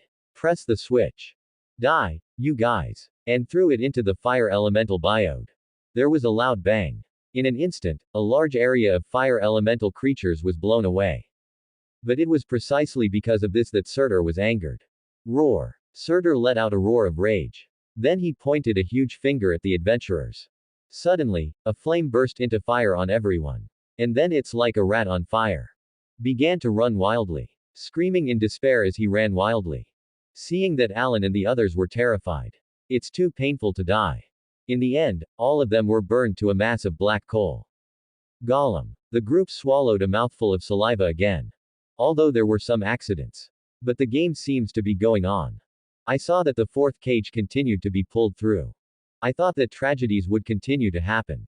This time it turned out to be different. Because, after some actions and verbal expressions of these people, Surtur grinned very humanely. Then he pointed to these people, and then to the mouth of the cave. Immediately, the surrounding elemental creatures gave way to a way. And these adventurers actually walked out with such a swagger. And there was no attack. They even retrieved their fire elemental crystals. Omega, how did they do it? Alan and Gon looked at each other. Is it so amazing? Finally, it was Alan's turn to pass. The cage that Alan was in was pulled in front of Surtur. Then put it down and open the cage. Let the crowd come out. Just after Alan and the others came out. Suddenly, a majestic voice came. Whoever comes first, chats with me, as long as it can arouse my interest, let you go. What? What kind of operation is this? Think you're too bored, don't you hurt to be idle. You come first. Surtur pointed to one of the adventurers. The alleged adventurer was on his heels for a long time. I couldn't say a complete sentence. Surtur instantly became impatient. With a big wave of his hand. Kill him. Suddenly, a large group of fire elemental creatures pounced. Directly tore that unlucky ghost alive. The people next to me were terrified. Immediately, it was the turn of the next one. The guy hurriedly danced and gestured as he spoke. Only then did Alan understand why those guys before him were dancing and gesturing. That's what happened. It's a pity that what this guy said still didn't interest Surtur. I saw it wave its hand. This guy can't escape the tragic end. When it was the turn of the third. This guy is relatively calm. It seems to be very confident. I saw him speak. Honorable Flame King, let me tell you about my adventures. Surtur nodded, indicating yes. And it seems to be quite interested. Alan instantly realized that Surtur liked to listen to stories. Then the guy who was going to talk about the adventure cleared his throat. He began to speak. I'm from Asgard. And before he could finish speaking, Surtur slapped him to death. And said hatefully, I hate Asgard the most. Gollum. Alan swallowed directly. Mom, that's what I was thinking about just now. It's okay, this guy has avoided the pit for me. It's your turn. Surtur pointed at Alan this time. Alan quickly stepped forward. Dear Lord of Flames, I want to tell you a story too. Surtur nodded blankly. But I'm not telling my own story, it's the story of a fire elemental creature that went from weak to strong. As soon as these words came out, Surtur's eyes flashed red in an instant. It's clear that it's interested in the story. Go on, Surtur urged. Alan hurriedly said, the protagonist of the story is called Xiao Su, and he is a creature born on the planet of the fire element. The main character is none other than Surtur Bensu. After all, before Alan crossed over, he was a part-time internet writer. I don't say I'm proficient in routine novels, but at least I still have some skills. Fool a fire elemental creature who has never been exposed to novels. It's not hand-to-hand yet. And this guy Surtur is just idle and bored. After all, the mighty Muspelheim is the only intelligent being. You can't be bored if you don't want to. As for the other fire elemental creatures, there is no wisdom at all. Therefore, this goods will be full of food, and catch adventurers everywhere to chat with him to relieve his boredom. When Xiao Su was first born, he was very weak and was often bullied by other fire elemental creatures. Speaking of this, Surtur suddenly snorted coldly. Raising his palm, he was about to slap it on Alan's head. Alan was instantly frightened, and quickly changed his words, but it has a great ideal. It Wants to unify the entire fire elemental planet. It wants to be the king of this planet, and even wants to unify the entire multiverse. Alan secretly wiped a cold sweat. The dark road is dangerous. This guy is still a lover of cool literature. I don't like to abuse the master. It seems that we have to rethink our thinking. Adjusted the protagonist to the Dragon Aocean mode of the crazy Cuba hanging and bombing the sky. Just do it. So, Alan directly pretended to be forced to slap his face. The 3 chapters of gold are gone. Inserter is clearly very useful. Looked at him expectantly. Go on. Alan saw that he liked. Simply pretended to slap the face and discussed it in turn. In short, the protagonist is either pretending to be slapped in the face, or on the way to pretending to be slapped in the face. In this way, before I knew it, it was a day. Tired Alan has a dry mouth. And tired, hungry and sleepy. But Surtur was urging vigorously. Keep going. Even Gon, who was next to him, was fascinated by what he heard. Looking at Alan's figure, it's called worship. At this time, Alan instantly became taller in his eyes. How did he do it? Alan really couldn't stand it. Surtur, as a fire elemental creature, could not eat, drink, or sleep. But he's a human being, and he can't sleep all the time. So he began to protest. I can't go on, I'm too tired. And then just lay on the ground and pretended to be dead. Surtur looked at Alan lying on the ground and standing upright. He bowed his head and pondered for a moment. After a while, I saw it suddenly raise its arms. With one hand, he grabbed a ball of energy from the core energy ball above his head. Then he directly pressed the energy mass in his hand on Alan. Alan was instantly scared to pee. Shouldn't this thing be annoyed and angry, and want to kill me, right? Alan didn't feel any painful feelings. Instead, a warm and comfortable feeling hit. The energy mass enveloped Alan's entire body. It felt like soaking in a hot spring. As the energy mass continues to burrow into the body, Alan felt fatigue swept away. And the body seems to be constantly being strengthened. The energy instantly became vigorous. It feels like taking the 10 great tonic pills. At the same time, the flame in the depths of the soul is slowly growing. Could it be that this is from the reader? Tip. Obviously, Alan's only reader at this time was Surtur. And Surtur's reward is also very generous. Directly gave him a pure core energy group. Instantly strengthened Alan. At this time, Alan no longer felt tired. The waist is not sore, the legs are not painful, and even the thinking is very clear. Good guys, Alan calls good guys. This tip is so powerful. Thank you, sir. After Alan had completely absorbed the energy mass, Surtur said leisurely. Okay, I've helped you transform your body, now you shouldn't be tired, and your physical strength and endurance have improved greatly, and you can even adapt to all kinds of harsh planetary environments purely by relying on physical fitness. When Alan heard this, he was shocked. So, I tried to take off the helmet of my spacesuit. It turned out that hey, I was really able to get used to it. Good guy, that's awesome. Thank you to my king, you are my reborn parents.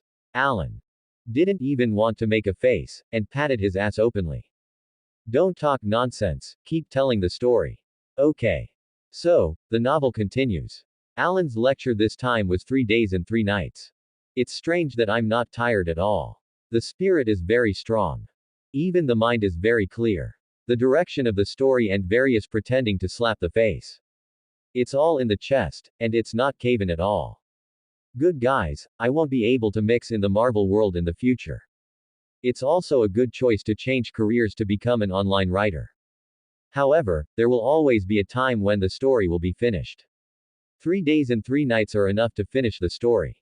In this way, Xiao Su finally unified the entire multiverse and became the master of the universe, and all the creatures in the universe are prostrate at Xiao Su's feet, and the whole play ends. Alan finally breathed a sigh of relief. The story is finally over, and Surtur should be satisfied this time. I believe that I should also let myself go. Just at the time of Alan Mizizi's fantasy. Surtur looked at him with a look of dissatisfaction. It's over. The end of the play. No, I still want to hear it, you keep talking. It's all over the play, and I'm still talking about chicken feathers. You're embarrassing my fat tiger brother Su. Dear King, when the story is over, there is really nothing more to tell, so let me go. Begged Alan. No, let's talk about one more, or I won't let you go. Alan had a pained expression on his face at this time. Why? This old brother is still addicted. After pondering for a moment, Alan simply let it go. This guy is addicted now. Then why don't I ask for a little bit more? If you don't fight for it now, when will you wait? Alan pointed to the core energy above Surtur's head. Dear King, if you can give me a little more of this energy, maybe I can come up with a better story. After hearing this, Surtur gave Alan a deep look. Then it was as if he was lost in thought. After a while, I saw it nod. Yes. After speaking, he suddenly reached out and forcibly ripped off an energy line on the core energy sphere above his head. Pressed directly on Alan. Then the core energy above his head was transmitted to Ren along the energy line. It's like the blood vessels in the heart are connected to the body. In an instant, a stream of pure energy was transmitted to Alan's body along the blood vessels. That feeling is so cool. Comfortable, Alan almost screamed. At this moment, a system prompt appeared that had not been seen for a long time. Ding, the host is being connected to a fire energy space. May I ask if the connection coordinates are established to facilitate subsequent absorption? What? Alan was instantly stunned. Why is there such a good thing? So what are you waiting for? Hurry up and establish the coordinates. Ding, the coordinates have been established. The name of the coordinates, the energy space of the planet Musberheim. So, as long as Alan's mind moved, he could instantly feel the existence of surging fire elemental energy. And these fire elemental energies seem to have established some kind of connection with themselves. As long as he wanted, he could absorb these fire elemental energies at any time. It's a very mysterious feeling. At this time, Alan's excited pants were wet. Mom, I've picked up a big bargain this time. But the first thing to be solved now is how to continue to tell the story to Surtur. It's all unified in the multiverse, how else to talk about it? Let's talk about one more, it's still the same routine. I'm really afraid that it will be unhappy, and it will destroy itself directly. So, after meditating, Alan finally came up with a solution. That is, change the world map. That's the end of the multiverse, right? Then let's talk about the world of Shanja. Ascend to the fairy realm. After talking about the fairy world, you can also talk about the god world. Ha ha ha, Lao Tzu is really a genius. Just like that, the story continues again. It was only at the end that the souls finally realized that something was wrong. It's still the same routine for you kid to turn over and over. So he directly interrupted Alan. What you are talking about now is similar to before, are you lazy? Alan panicked instantly, and quickly explained. Honorable King, it's not that I'm lazy, it's really nothing to talk about. Rubbish. Surtur scolded with an unhappy expression. Alan stole a glance at Surtur. Although he was unhappy when he found this product, he seemed reluctant to kill himself. But I don't want to stay here forever and tell its stories. So an idea came to mind. I saw him smile at Surtur and say, Honorable King, I have a suggestion, I wonder if you want to listen to it. I think, listening to a story is far less fun than making up your own story. You might try to make up a story yourself, what do you think? It was clear that the suggestion was of great interest. But if you think about it, how do you make up a story? I don't seem to have a clue. So he asked, how do you make it up? Huh. Surtur stared at him with wide eyes. Alan hurriedly said, haha, just kidding, just kidding. Then he continued, actually, you can do this, imagine what your wish is. My wish is to defeat Odin. Oh, that's easy, you can make Odin the villain of the story, and you defeat him, that's all. It's that simple. Yes, you can give it a try. So Surtur thought for a moment and spoke.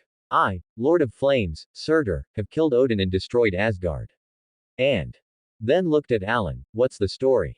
The corners of Alan's mouth twitched as he listened. It's a story. But Alan doesn't dare to complain about it to his face.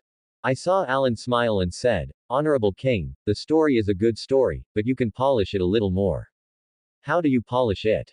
You can add some fighting plots to it, such as the various battles of wits and fierce fights between you and Odin, and maybe describe Odin's shameless behavior, so that you can show your great and righteous image even more. Surtur heard this, and instantly felt that it made sense. Nodding his head and saying, well, what you said makes a lot of sense, I like it very much. Surtur instantly became excited at the thought of being able to complain about Odin's shameless behavior. So, I began to fall into deep thought. It's like conceiving a storyline. And deeply inextricable. Seeing this, Alan hurriedly put forward his own appeal. Neki, can I go? Said Surtur, who was now indulging in his self-congratulatory mood of designing the storyline. I don't care about Alan anymore. Just waved his hand and let him do whatever he wanted. Alan was instantly overjoyed. I was just about to run away. Suddenly, something seemed to come to mind. So he glanced back at Gon. Then he ran back and asked Surtur. Honorable King, may I take him with me? Alan pointed at Gon. Surtur waved his hand impatiently. Take it away, take it away. Gon looked at Alan with an excited expression. The old tears were full of thanks. Thank you, Lord Alan, you will be my benefactor in the future. Alan said with a nonchalant face, don't be such an old man, I can't drive a spaceship without you. Anyway, thank you. You're welcome, let's go. So, he pulled Gon and hurried away. The fire elemental creatures along the way gave way. There is no obstacle at all. It went very well. After coming out of the cave, the two of them rushed all the way to the ship's location. Once on board, take off quickly. Start escaping from the planet. The dilapidated old spaceship slowly flew through the universe. Inside the cabin, Alan and Gon celebrate their escape. It was a really dangerous adventure, and I can assure you that it was the most dangerous adventure of my life. Gon sighed with palpitations. Ah, haven't you already escaped? Alan looked indifferent. It's even a little hilarious. Because he has gained a lot from this trip. It's hard not to feel a little joy inside. Feel the vigorous fire elemental origin in your body. Alan is undoubtedly very sour in his heart. Not only did the fire elemental origin grow a lot. What made him even happier was that he also established a coordinate connection with the energy space of the planet Muspelheim. In other words, he can contact that space at any time in the future. And absorb the fire element essence inside at any time for absorption and refining. It feels like being connected to Wi-Fi. Of course, how strong is this Wi-Fi signal? He doesn't know yet. At least at this point, he felt that the signal was still quite strong. It is estimated that it should be possible to connect over long distances. There's one more catch. It's after the body has been transformed. I feel a lot stronger. Especially strength and physical strength. He had a hunch. If you transform into the Hulk state again, it should be possible to extend to 10 minutes at least. So, that's a nice bonus as well. But Alan reaped it, but Gon didn't gain anything at all. The sad face looked a little pitiful. Hey, what's the matter, man, you look like your parents died. Actually, I don't even know who my parents are, and it doesn't matter if they're dead. Gon said, spreading his hands. Then why are you doing this expression? I owe a lot of money, and I was hoping to make a good income from this adventure, but now I haven't gotten a single fire element crystal, and I'm losing a lot. That's it, look at man. After speaking, I saw Alan take out a large bag of fire element crystals from his arms. Collapsed on the table with a bang. Oh mega, man, how did you do that? Asked Gon, looking surprised. I picked it up secretly when I was telling a story to Surtur. Oh, man, that's so smart. Now, 1.5, it should be enough for you to pay off your debts, right? Enough is enough, thank you so much, my friend. Fire elemental crystals are still very valuable. Half a bag of fire elemental crystals was enough for Gon to pay off his debts. But how did the guy get into debt? Gambling money. Honestly, Alan doesn't like gamblers. If Gon is a gambler, then maybe he will stay away from him in the future. Shit, man, you don't know, I knew a guy named Quill. Quill Star Lord. This Ellen is no stranger. I've seen it in my last life. This guy is a tease. What's wrong with him? This guy is a fool. We worked together on a task, and he took the commission and ran away, and we were unlucky together, and we owe a lot of money to our employers. Hearing this, Alan couldn't help but chuckle. This is very much in line with this guy's style of doing things. This guy even cheats his adoptive father. Pit teammates are also base exercises. By the way, what are you going to do next? Asked Alan. After paying off the debt, I went back to my hometown to buy a piece of land and get a manor to retire well. Gon said with a look of yearning. Is that so? No more adventures? No, I'm old and tired of this kind of life, so it's better to go back to my hometown and be comfortable. Well, that's pretty good. When the time comes, man, come to me, I'll treat you well. Okay, I'll go to you. Alan smiled and hugged him. And what are you going to do next? Asked Gon. I'll go back to Asgard first, and after I've dealt with some things, I'll go back to Midgard and find a place called Kamatage to learn magic. Oh, good luck, man. You too. Just when the two of them were saying good luck to each other, suddenly, a spaceship burst out of a wormhole in the universe. The speed was very fast, and it directly hit the spaceship where Alan and Gon were. Oh shit. What's that? Suddenly, the instrument watch in the spaceship beeped and beeped. And the siren is constantly flashing red. What's going on? We look like we've been hit. So what now? Gotta find a planet to land on. Then land quickly. But, the ship is out of control. What? Just then, the ship began to land rapidly towards a planet. The speed of the landing was very fast, and it was almost sparks with the atmosphere. Alan was very worried in his heart. Did he want to die here? No, Lao Su is still young, Lao Su is still a virgin. Quick, man, get a parachute on your back. Gon hurriedly shoved a parachute into his hand. You'll jump with me when I shout and jump later, you know. Okay, good. Finally, at a suitable height, Gon yelled, jump. Alan quickly followed, jumping out of the ship. Then opened the parachute in midair. I don't know how long it took. The parachute swayed to the ground. Alan found himself safely landed. Suddenly he let out a long breath. Secretly said that his life was big. Then unzip the parachute. Start observing the planet. Where is this coming from? I saw that there were bushes everywhere in front of me. Obviously, this is a planet that hasn't been explored much. The climate is somewhat similar to a subtropical climate. There are trees everywhere. Some of them are very tall. It is not an exaggeration to describe it as a towering giant tree. I just don't know if there is a living body. Looking up. 2 moons, is it so magical? But now is not the time to sigh, you have to find Gon first. After all, Gon is a veteran driver of intergalactic adventures. With him, Alan won't be blind. Gon, brother Gon, where are you? Called out Alan as he searched. Unfortunately, there was no response. It feels like it's not the way to go, it's like looking for a needle in a haystack. This planet doesn't look small. So, Alan climbed up the tree.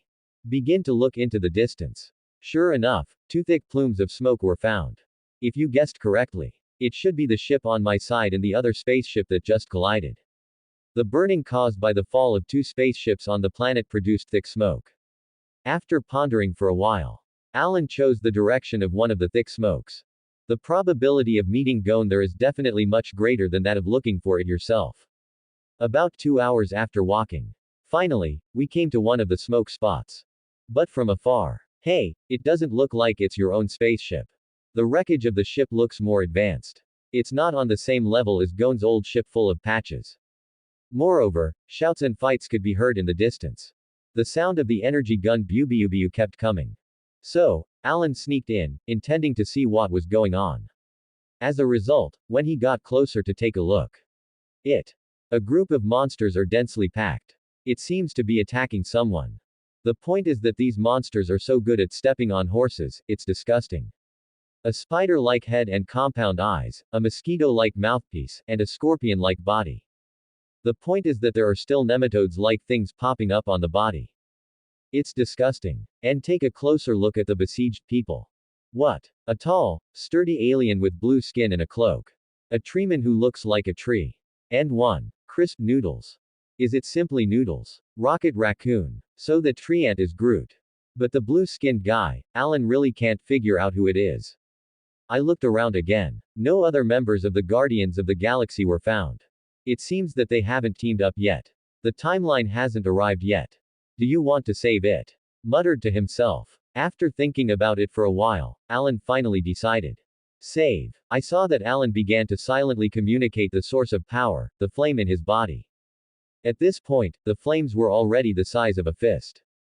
Alan could clearly feel the terrifying energy contained in it. When everything is ready, Alan suddenly jumped out, very pretended to be forced, and yelled, "Hey, ugly bugs, face the wind. Fire escape, the art of the fireball." Phew. I saw a huge fireball slam into the monster horde. Suddenly, there was a loud bang. The effect is no less powerful than a booster rocket launcher.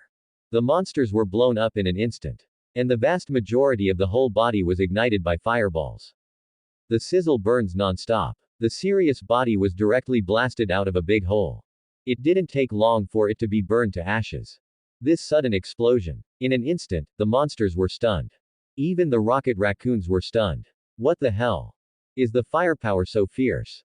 Especially the rocket raccoons. I was even more surprised. You know, these monsters have very tough shells. The energy gun hits them, and it can only open a hole at most. It can't be fatal at all. In addition, the nematodes on their bodies also have the effect of helping to recover from injuries. What a tough bunch. But what I didn't expect was, this group of difficult guys was killed by a guy who suddenly appeared and killed most of them with one move. Who is this guy? What an awesome. But by this time a hole had been torn open. Rocket raccoons. They won't stand there stupidly. I saw that the rocket raccoon was the first to jump out of the spaceship bunker and threw an ion grenade into the monster group. Boom. After a violent explosion, the monster hordes were hit hard again. Then, Tree Groot jumped out as well. I'm Groot. Groot stretched out his arms after a roar.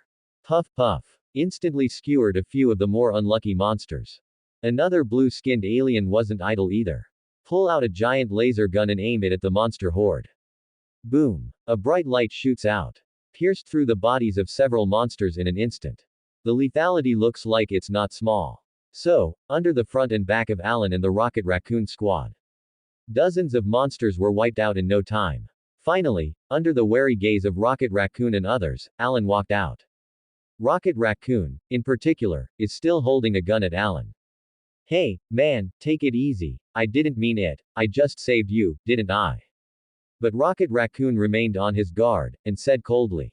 I'm sorry, but it's better to be careful. We've been through too many unpleasant things. Alan spread his hands. Man, you're going to have no friends like this. Don't worry about it. Just when the two sides are at a stalemate. Treant Groot stepped forward. And take the initiative to talk to Alan. I'm a Groot, he said, and stretched out his hand to Alan. Clearly, this was sending a friendly signal to Alan. Alan smiled and shook Groot's hand. Nice to meet you, Groot. My name is Alan. I'm Groot. Though Groot could only say that. But each sentence has a different meaning. Fortunately, Alan could quite understand what he meant. Presumably to say, nice to meet you. Alan smiled and looked at the rocket to the side. Hey, man, your companion is so much friendlier than you. Rocket. Raccoon muttered. Then put away the energy gun. Walk up to Alan. My name is Rocket, this is Groot, this is Phil. After Rocket introduced himself, he also introduced the other two companions. Groot Alan knew, but he hadn't heard of this Phil. So he stared at him for a long time. Phil was a little uncomfortable with Alan's view. So he stretched out his hand and said, Hello Mr. Alan, my name is Phil and I am a biologist. Biologist. Good fellow, or intellectual. So he quickly stretched out his hand and shook it with him. Fortunately, I will. Alan then asked, Have you seen my companion, a cyborg? You're talking about a one-eyed guy. Rocket said, glancing at him. Yes, did you see him? Asked Alan anxiously. Yes. Where is he now? It's a shame man, he was captured by those monsters. Caught. Yes, I saw it with my own eyes. Why didn't you save him? I'm sorry, but we're too busy to take care of ourselves. Shit, it's all your fault. Hey, man, you can't say that, we're not obligated to save him. But if you hadn't crashed our ship, how would we have ended up here, and how would my friend have been caught? I'm sorry man, we were being chased in space and had to go a little faster. Then you're going to help me save my friend now. But man, now that our ships are all destroyed, and this planet is so big, where are we going to save your companion? And, have you ever thought that maybe your partner is dead? Alan's eyes darkened suddenly. It wasn't unclear to him that Gon had been killed by monsters. But since he didn't die at that time, he was just arrested. Then there's still a chance. In short, life is to see people, and death is to see corpses. Just then, the guy who claimed to be a biologist suddenly shouted. Hey, guys, come and have a look. The crowd hurriedly ran over. What's going on? I just looked at the corpses of these monsters and found something interesting. What's the matter? These monsters are genetically modified species. So, Alan said, shrugging his shoulders. In other words, there should be a genetic modification base for advanced civilizations on this planet, and your friends are likely to be caught in that base. When Alan heard this, he suddenly realized. Sure enough, intellectuals are amazing. A little bit of a clue can deduce the key information. So what now? How can we find them? I don't know, this planet is too big, we need a plane survey to be sure.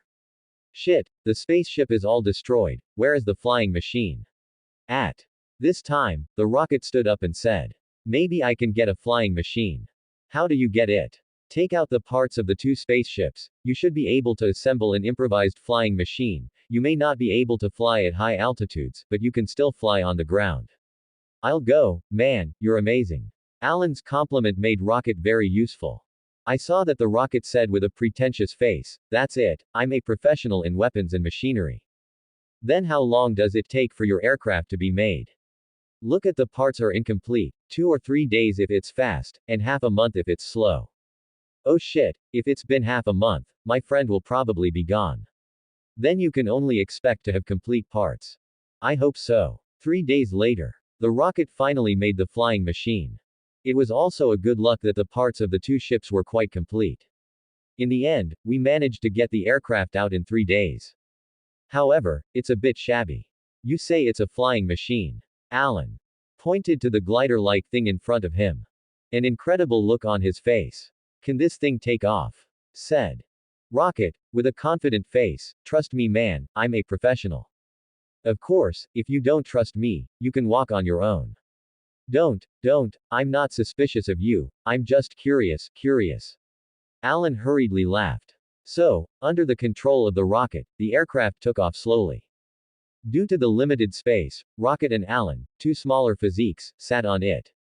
Groot and Phil, the two larger ones, were hung under the flying machine. But there's no denying that this thing can fly. The function is very normal, except for the flying is not very stable, the others really can't dislike it. Soon, the aircraft flew to a small hill with everyone. Take advantage of the geographical advantages of the hill. I finally saw the trail of a group of monsters. There's a bunch of monsters there, let's get over there. The location of the monster herd is not far from the hill. So, everyone chased after them again in a flying machine. When they got closer, they found that the monsters were besieging another group of animals. Animals that are besieged are normal animals. After all, it can be seen at a glance that it is a herd of bison. It's also much better than those disgusting monsters. I saw that the monsters attacked the herd and did not kill or devour them. Instead, they used their scorpion tails to stick into the body of the cow. It looks like it's injecting something. Immediately after that, the injected cow suddenly fell to the ground and convulsed. Then, the cow that had fallen to the ground suddenly stood up again. But his movements stiffened, and his eyes turned pure white. It feels like an animal infected with a zombie virus in a movie. I saw that the herd infected with the virus suddenly became very obedient. Just follow the monster closely. Follow suit. It's like going somewhere. Follow them, and you should be able to find the experimental base. Phil said. Okay. And the aircraft hung far behind. Until, at the mouth of a huge cave, they were lost. Guys, the base should be in this cave, let's go inside. Alan shouted. Sorry man, we can only help you get here, we don't know what's going on inside, we don't want to take this risk. Rejected Aren on the spot. Alan was in a hurry. No, you crashed our ship, shouldn't you be responsible for that? I'm sorry man, but that's not why I should have taken the risk. The attitude of the rocket is resolute. I'm Groot. Groot shouted. Hey, Groot, there's no danger inside, we can't go on an adventure with him. Rocket said loudly as he pointed at Groot. It is clear that Groot has a good impression of Alan and wants to follow him into the cave. I'm Mew. Groot. Groot shouted weakly again. Alan pondered for a moment. Suddenly, he took out a bag of fire elemental crystals from his bosom and threw them to the rocket. Then I'll hire you, okay. Rocket took the bag and opened it, and it turned out to be a fire elemental crystal. It's a good bag. Not to mention, the rocket is a little excited. Just when the rocket was considering whether to take on this task. Phil next to him said, I think we should go down and have a look. There is a high probability that there is a spaceship inside. Our spaceship is broken, and we can't leave here without a spaceship, so it is necessary to take the risk to go down and have a look. When Rocket heard this, he immediately made up his mind. He glanced up at Alan and said, Deal. Alan smiled slightly, then let's go in. But Rocket waved his hand, wait first. Wait for what? Wait for me to investigate. After. Saying that, I saw that the rocket took out a detector the size of a ping pong ball. As soon as he threw it, the probe flew up. The rocket turns on the tablet and begins to control the probe into the cave. Alan looked at this series of operations. Don't call professional. Sure enough, he is worthy of being a professional interstellar adventurer. Looks like I still have to learn. After the probe flew into the cave, the crowd gathered in front of the tablet and stared at the picture. It is displayed on the screen. The cave was clearly excavated by hand. The ground inside is very flat and not potholed and rugged at all. Further on, there are some instruments, utensils, laboratories and so on. The control detector made a turn. Strangely, no human figure was found at all. It felt like it had been abandoned for a while. Then move on. Eventually, something unusual was discovered in a laboratory. It's a huge laboratory. It is filled with all kinds of large glass fills. The glass filling was filled with an unknown liquid. The liquid is soaked with various animals. These animals are very strange. What a strange method. It feels like something pieced together from various animal parts. It doesn't look like a little bit like four. But without exception, these monsters are ugly. And it's huge. It's hard to mess with at first glance. Alan asked the rocket control probe to search for any traces of Gon. Finally, in another laboratory, Gon's figure was found. It's like a pig waiting to be slaughtered. He was hung in the air, and there was something like a silkworm chrysalis wrapped around his body. Like him, there were quite a few humanoids who were hanging. I don't know if it's the natives of the planet, or if they're outsiders like them. It's just that most of them seem to be dead. Because the silkworm chrysalis that wrapped around their bodies was broken, revealing the not and clean shell inside. It's disgusting. Alan couldn't help but shudder. Thankfully, Gon didn't look like he had burped. I don't know if I can save it. At this moment, Phil, who had been silent next to him, suddenly screamed. I finally know. Everyone looked at him. What do you know? I know what this base is all about. What's the matter? I'm going to make sure again. The rocket, you can search again to see if there is a boss worm. So, the rocket controlled the probe and continued to go deeper. Finally, a very large monster was found in a huge lair. This monster is at least 2 stories tall. Huge mouthparts and sharp fangs. Spider-like head and body. But the point is, its belly is huge. It occupies at least 2/3 of the body. It feels like a queen among ants. The monster remained motionless with its eyes closed. If it weren't for the abdomen beating like a heart, I guess they thought it was dead. Just after seeing this monster, Phil said with certainty. That's right, this is the mother worm. Looks like this is the kind of base of legends. I looked at Phil, who didn't say why he came for a long time. Alan really wanted to punch him. Riddler crawls. What the hell is it?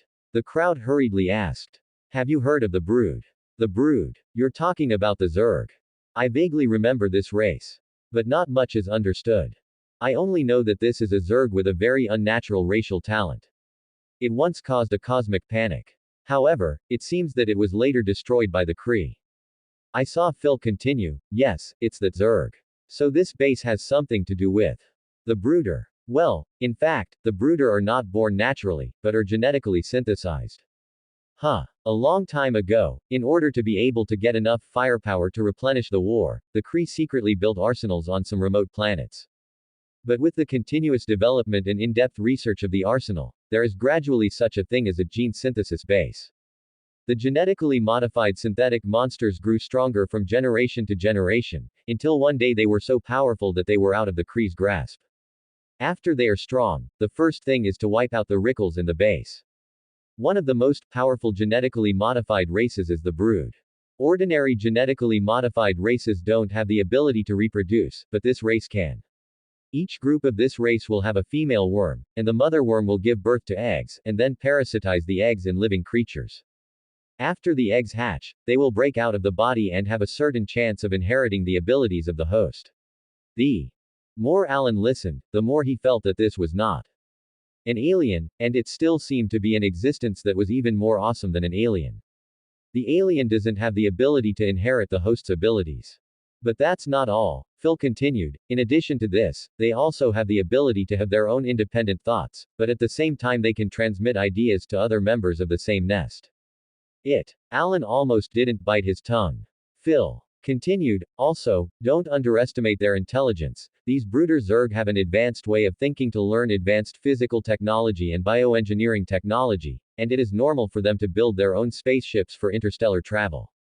Is there any reason for this horse? Alan couldn't believe that there was such a race. The point is that this thing is still artificially made. The Kree. Alan couldn't help but scold. Phil glanced at him, smiled and apologized, sorry, man. Alan looked confused, what are you apologizing? I'm the Kree. But it took hundreds of years for the Kree to basically wipe out the base and the brooder. So what's going on with this now? Ah, maybe it's a fish that slipped through the net. So what now? Look again, there might be a spaceship in there. Oh yes, Rocket, let's see if there's a spaceship. So, Rocket continued to maneuver the probe to search. Unfortunately, after searching the entire cave, no trace of the spaceship was found. Just then, Phil exclaimed, wait a minute, go back to that metal door. What metal door? It's on the wall next to the mother worm. Following Phil's instructions, the rocket maneuvered the probe back to the mother's vicinity. Sure enough, a huge sealed metal door was found on the wall near it. Probably because of its age, this metal door is covered with some moss and rust. If you don't look closely, you really can't see it. Come closer. So, the probe got closer to observe. There are words. What kind of word is this? This is the text of the Kree people. Phil explained. What's written? The handwriting is a little blurry, but if I'm right, it's an escape exit. Escape exit. Yes, there should be a ship docked at the exit. Could the spaceship have been driven away a long time ago? Probably not, because if someone had taken the ship, this base would not have survived to this day, and the Kree would not have let it go. At this time, the rocket also spoke. It seems that this risk has to be taken. As long as we enter the escape route, we should be able to find the spaceship, and then we can get out of here. Finally. They looked at each other. Nodding. Then fight. Alan still had Gon in mind, though. I don't know if this guy is still saved. According to this urine nature, this guy must have been lodged with worm eggs. So he hurriedly asked, Phil, is my friend still saved? Yes, don't forget, I'm a good biologist. As long as the eggs in his body haven't broke, I can get him back. Oh, thank you so much, man, you're amazing. Alan hurriedly delivered fresh sycophants. Thousands of wares, but sycophants don't wear. Immutable truths. Subsequently, everyone prepared for a while. Start entering the cave. The four of them were cautious along the way, for fear of alarming those synthetic monsters. Follow the probe's observations. The group of synthetic monsters are all in one lair. It seems to be dormant. As long as you don't alarm them, you should be fine. There are only two things to do now. One is to go to the lab to save Gon. The second is to open the metal door without alarming the mother worm. It wasn't hard to save Gon. But open the metal door without alarming the mother. It seems a bit difficult. But anyway, let's go and see first. Soon, the four of them came to the depths of the base. Found the lab where Gon was. Walk in and take a look. Good fellow, this thing is wrapped in a silkworm chrysalis and hangs upside down. It looks like a big bug. There is also a sticky liquid on the body. Feeling a little nauseous, Alan hurried over and untied him. What's next? Asked Alan towards Phil. Open the chrysalis. Okay. So, Alan drew a dagger. A single knife cut a hole in the silkworm chrysalis that wrapped around Gon's body. Then tear the silkworm chrysalis violently. Finally, Gon's true body was revealed. At this time, Gon is like a pregnant woman who is 10 months pregnant. The belly is as big as a watermelon. And the belly is still beating regularly. What now? Gon pulled out a bottle of blue potion and handed it to Alan. Pour this on him. What is this? This is a special killer for the Brooder Lodge, and we Kree are very jealous of these guys, so we usually bring some of this just in case. After hearing this, Alan quickly poured the potion into Gon's mouth. After a while, Gon's stomach began to slowly flatten. This was followed by a coughing sound. Gon snapped his eyes open. Alan just wanted to speak. As a result, Gon suddenly opened his mouth. A mouthful of yellow liquid. Poof! It sprayed directly in Alan's face. Alan wasn't surprised. Was sprayed in the face in an instant. Oh shit, what the hell is this? Why does it smell like shit? Everyone instantly took a step back unconsciously. And when Gon woke up and saw Alan, his face immediately turned happy. Hey, man, I'm so happy to see you, huh? Did you fall into the... Alan I want to die if I take your mother in my mouth. After wiping off the feces juice all over the face, the crowd moved on. Finally came to the position of the mother worm. Look at the giant bug in front of you, which is at least 2 stories tall. Everyone couldn't help but swallow a mouthful of saliva. Gollum. What now? Find a way to open the door. How do you open it? No. What if you don't have that? After saying that, the rocket stepped forward first. Several small blasting devices were found in the backpack. Arrange them in a circle and stick them to the metal door. After pasting, quickly step back.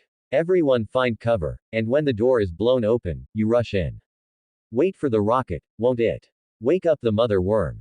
Nonsense. Not only the mother worm will wake up, but other bugs will also hear the news, so we need to hurry.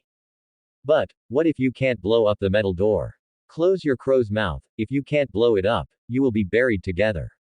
At this moment, the rocket had already pressed the switch. Suddenly, the blasting device began to glow red. Immediately after, there was a loud bang. In an instant, the entire cave began to shake. Smoke and dust. I don't know if the metal door exploded. One thing is certain, though. That is, the mother worm near the metal door was blown open.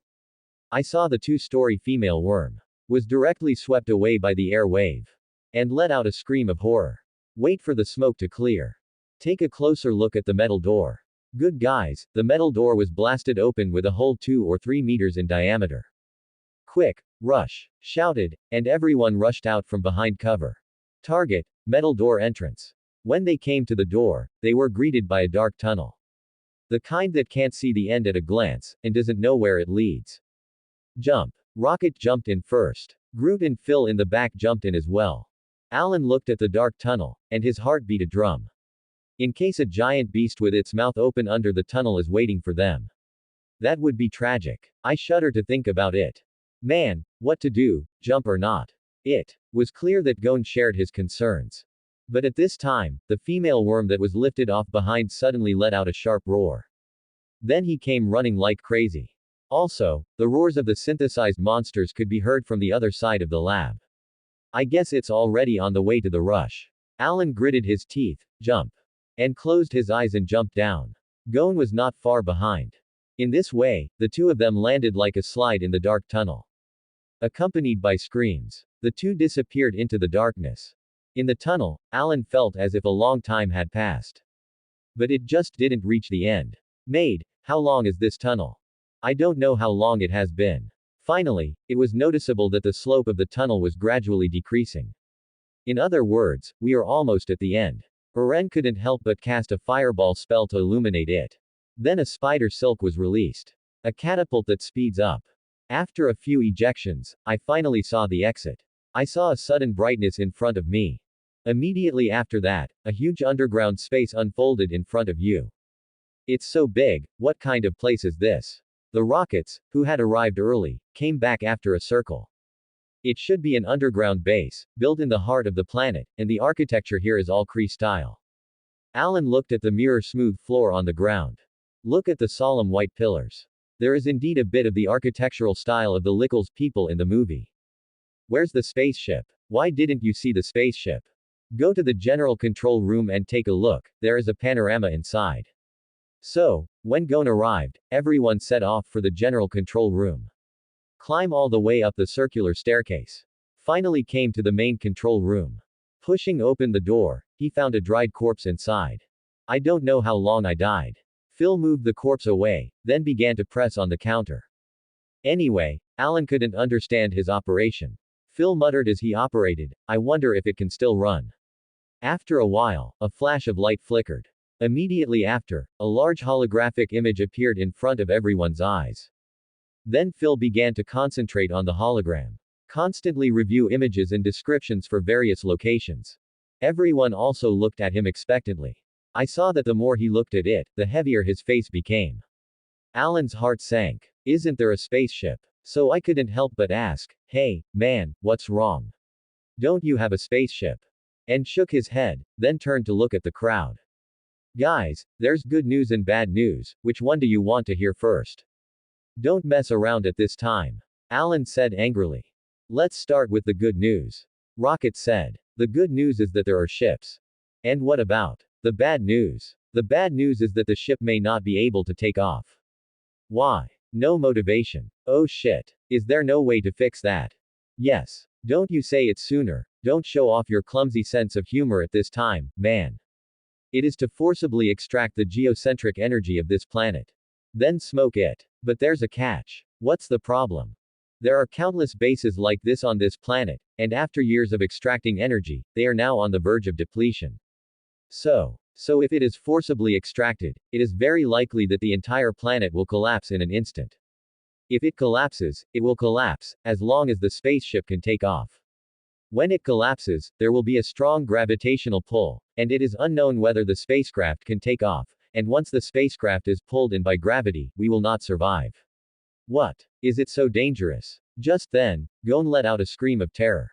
Oh no, no, guys, those nasty bugs are coming after you.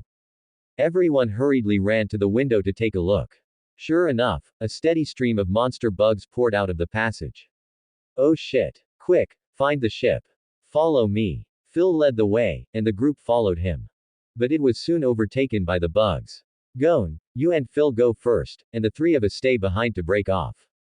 After saying that, Ren began to condense the super large fireball technique. Lao Su is fighting with you. Rocket also took out the laser cannon behind him. Start aiming. Fool bugs. Groot stretched out his arms and began to lengthen. I'm Mew. Groot. Everybody's ready. Ren was the first to attack.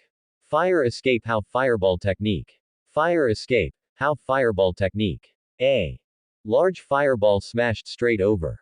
A large number of bugs flew away in an instant. Of course, Ren definitely doesn't know ninjutsu. I have to shout like this. There is no other reason than to prove that he is in secondary school. The goddess of fate didn't put him in the Hokage world. Instead, it was arranged to the Marvel world. It is also estimated that it is deliberate. After Eren released the fireball, the rocket's laser cannon also followed. A flash of light shot away. Wiped out more than a dozen bugs in an instant. The power should not be underestimated. And Groot, he still likes to skewer skewers. Stretch out your arms and string the insects that are close to you. It's a lot of fun. It's going to be Alan, and he's not happy with that. He could have changed into the Hulk state as well. Then break into the pile of bugs and play raw. But he hated the bugs as disgusting. Exclusion of close contact. But these bugs are densely packed. It's like you can't kill it anymore. The three of them fought and retreated. Hey, man, it's not the way to go on like this. Rocket worried. Alan gritted his teeth, made Lao Su fight. After speaking, he yelled violently. Transform. Then, with a bang, he transformed into the Hulk state. Oh shit, man, you don't look much better than those disgusting bugs. Alan glared at Rocket, shut up. Besides, believe it or not, I wiped out your hair. Groot, on the other hand, yelled excitedly. I'm Groot. And then followed Alan and rushed into the pile of bugs. The two fought side by side. It's like a tiger coming down the mountain, and it directly turns the people who did the insects on their backs. Because of the previous body modification at Musberheim. Now, Alan's Hulk transformation state feels a lot stronger than before. Swinging his fists, he frantically pounded the monster bugs like a raging storm. No bug is his enemy. The dense monster bugs are like the sand of the river that has been washed away by the torrent. A large gap appears in an instant, and then the gap slowly grows larger. Alan and Groot are possessed by the god of war. God blocks and kills God, and Buddha blocks and kills Buddha. All the bugs that stood in their way were either hammered into patties, torn to pieces, or skewered into sugar gourds. In short, the enemy who wants nothing will survive. The two are like meat grinders. Frantically strangled the bugs in front of him. The whistling, the roar, the cracking of the shell of the worm, the trampling of flesh and blood. Standing behind and looking at these two monster-like creatures, Rocket was shocked. With a bang, the laser cannon in his hand accidentally fell to the ground. Then he rubbed his eyes and muttered incredulously. These two guys are too vicious, aren't they? How can even Groot become so ferocious? There is no doubt that under the leadership of Alan, Groot is also red-eyed. I'm Mew. Groot. And then, poof, poof, one bug after another was strung together. After stringing it up, it is a sweep of thousands of troops. It can be said that the racial talent has been brought into full play. 10 minutes later, the dense monster bugs in the underground base have been slaughtered for more than half of them. The rest fled in panic like frightened birds. So, the base began to fall silent. Alan also returned to his normal human state. And Groot standing in the flesh pile. Gasping together, looking at each other and laughing together. Hey, man, you're awesome. I'm Groot. Rockets came over as well. You guys are amazing, my friends. Okay, let's find the spaceship. I don't know if the female worm will chase after me. Don't worry, the passage is too small, and it can't get through with its body. That's hard to say, it's better to find the spaceship as soon as possible to feel at ease. So, the three of them hurried after him. Soon, it came to the position of the ship's cabin that Phil had mentioned. As soon as you enter the door, you will see a huge spaceship docked there. By this time, Phil and Gon had already arrived for a while. Research is underway to see if the ship can be activated. Alan, Rocket, and the others hurriedly ran over. Anxiously asked, "How's it going, man, is the ship okay?" Phil shook his head and walked over to the console. I pressed a button. This was followed by a holographic image of the spaceship. I saw that there were many places in the hologram with red exclamation marks. What do you mean this is? Alan had a foreboding feeling. It's a pity, man, that a lot of important parts of this ship are broken due to its age. This. Everyone was stunned. It was like a bolt from the blue. Can you fix it? No. At this point, Alan's whole heart sank to the bottom. Do you have to spend the rest of your life on this planet? Hand-to-hand combat with these disgusting bugs all day. Oh my god, you just kill me. Suddenly, the rocket walked over. Enlarge the hologram. Then I clicked on one of the parts. What is this? Said Phil. Well, I didn't notice this thing just now, but it looks like something important, with a password. I saw Rocket grinning. Password, it's hard for me. So. Rocket began to pull out the tablet. Hook up the console and snap it up. It has to be said that in this regard, Rocket is indeed an expert. After a while, the rocket stopped beating. That's it. I saw that the data on the tablet kept refreshing. Finally, a correct password finally appeared. Ding, unlocked successfully. Right at the moment when the unlock is successful. On the other side of the ship's cabin, a platform suddenly rose slowly from the ground. On the platform was a spaceship. It's not as big as the one just now.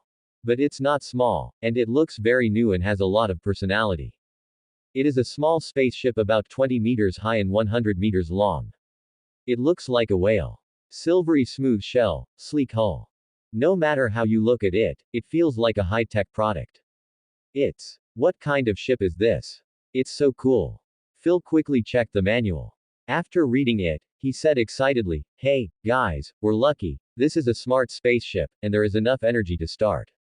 What do you mean? Intelligent spacecraft. Can it control itself and fly on its own? Yes, that's what it means. I'm rubbing. Alan didn't expect that he would spit out a groove casually. And it would come true. This thing can really control its own flight. It's so awesome. Then hurry up, let it open the door, let us in. I saw Phil's expression suddenly collapse. It's smart, but that's why we can't get in. What? Why? Because we don't have permission. Then how do you have permission? It needs to be recognized, in your words, the Lord. Alan, are you sure this is the Marvel world, not the Shanja world? That's the end of part 1. Part 2 is coming soon. Thanks for watching. Please subscribe and support our channel for more stories. Hello everyone, this is Fanfic Audiobook. Here you find original fan-made audio stories. Marvel. Starting with infinite entries. Part 2. So how can we get it to confess? It's hard, man. First of all, this is a ship, which has never existed before, only in theory. It is said that it has a consciousness and mind of its own, and it is difficult to get its recognition. Unless you can resonate with it with your soul and spirit, then communicate, and finally come to an agreement, but this one is really hard. As Phil rambled on at length, Alan had already walked to the ship alone. Then reach out and stick your palm to the outer shell of the ship. Close your eyes. Begin to feel. It didn't take more than 3 seconds. Suddenly, a burst of blue light flashed. Immediately after, a mechanical female voice was heard from the spaceship. Hello host, welcome aboard the TM002961 spacecraft. Then, the ship opened the hatch. Alan turned to look at the crowd. Isn't that so? It's not that hard. Groot. Groot. Groot's expression was excited. He raised his arms and cheered, I'm Groot. Except for Groot, everyone else had an incredible look on their faces. It's like seeing a ghost. Man, how did you do that? That's it, you see. Alan shrugged his shoulders and looked like he was pretending. In fact, it's all because of the system. In the beginning, Alan really wanted to communicate with the ship's intelligent consciousness through mental power. But, the reply transmitted to him by the ship's intelligent consciousness was, "Get out." Just when Aren thought it was no fun. At this time, there was movement in the system. In Alan's mind, a systematized image of an intelligent female robot appears. Immediately afterwards, the intelligent image of the spaceship was pulled out. The intelligent image of the ship resembles an oval-shaped egg. I saw that the intelligent character of the system swallowed the eggs into his stomach. Finally, the image of a smaller female robot was recreated. It looks exactly like the intelligent image of the system. Except that it's a little smaller. The whole process takes less than 3 seconds to finish. And then there is the current scene. The intelligent spacecraft was obedient in an instant. It's as if it's an accessory to the system.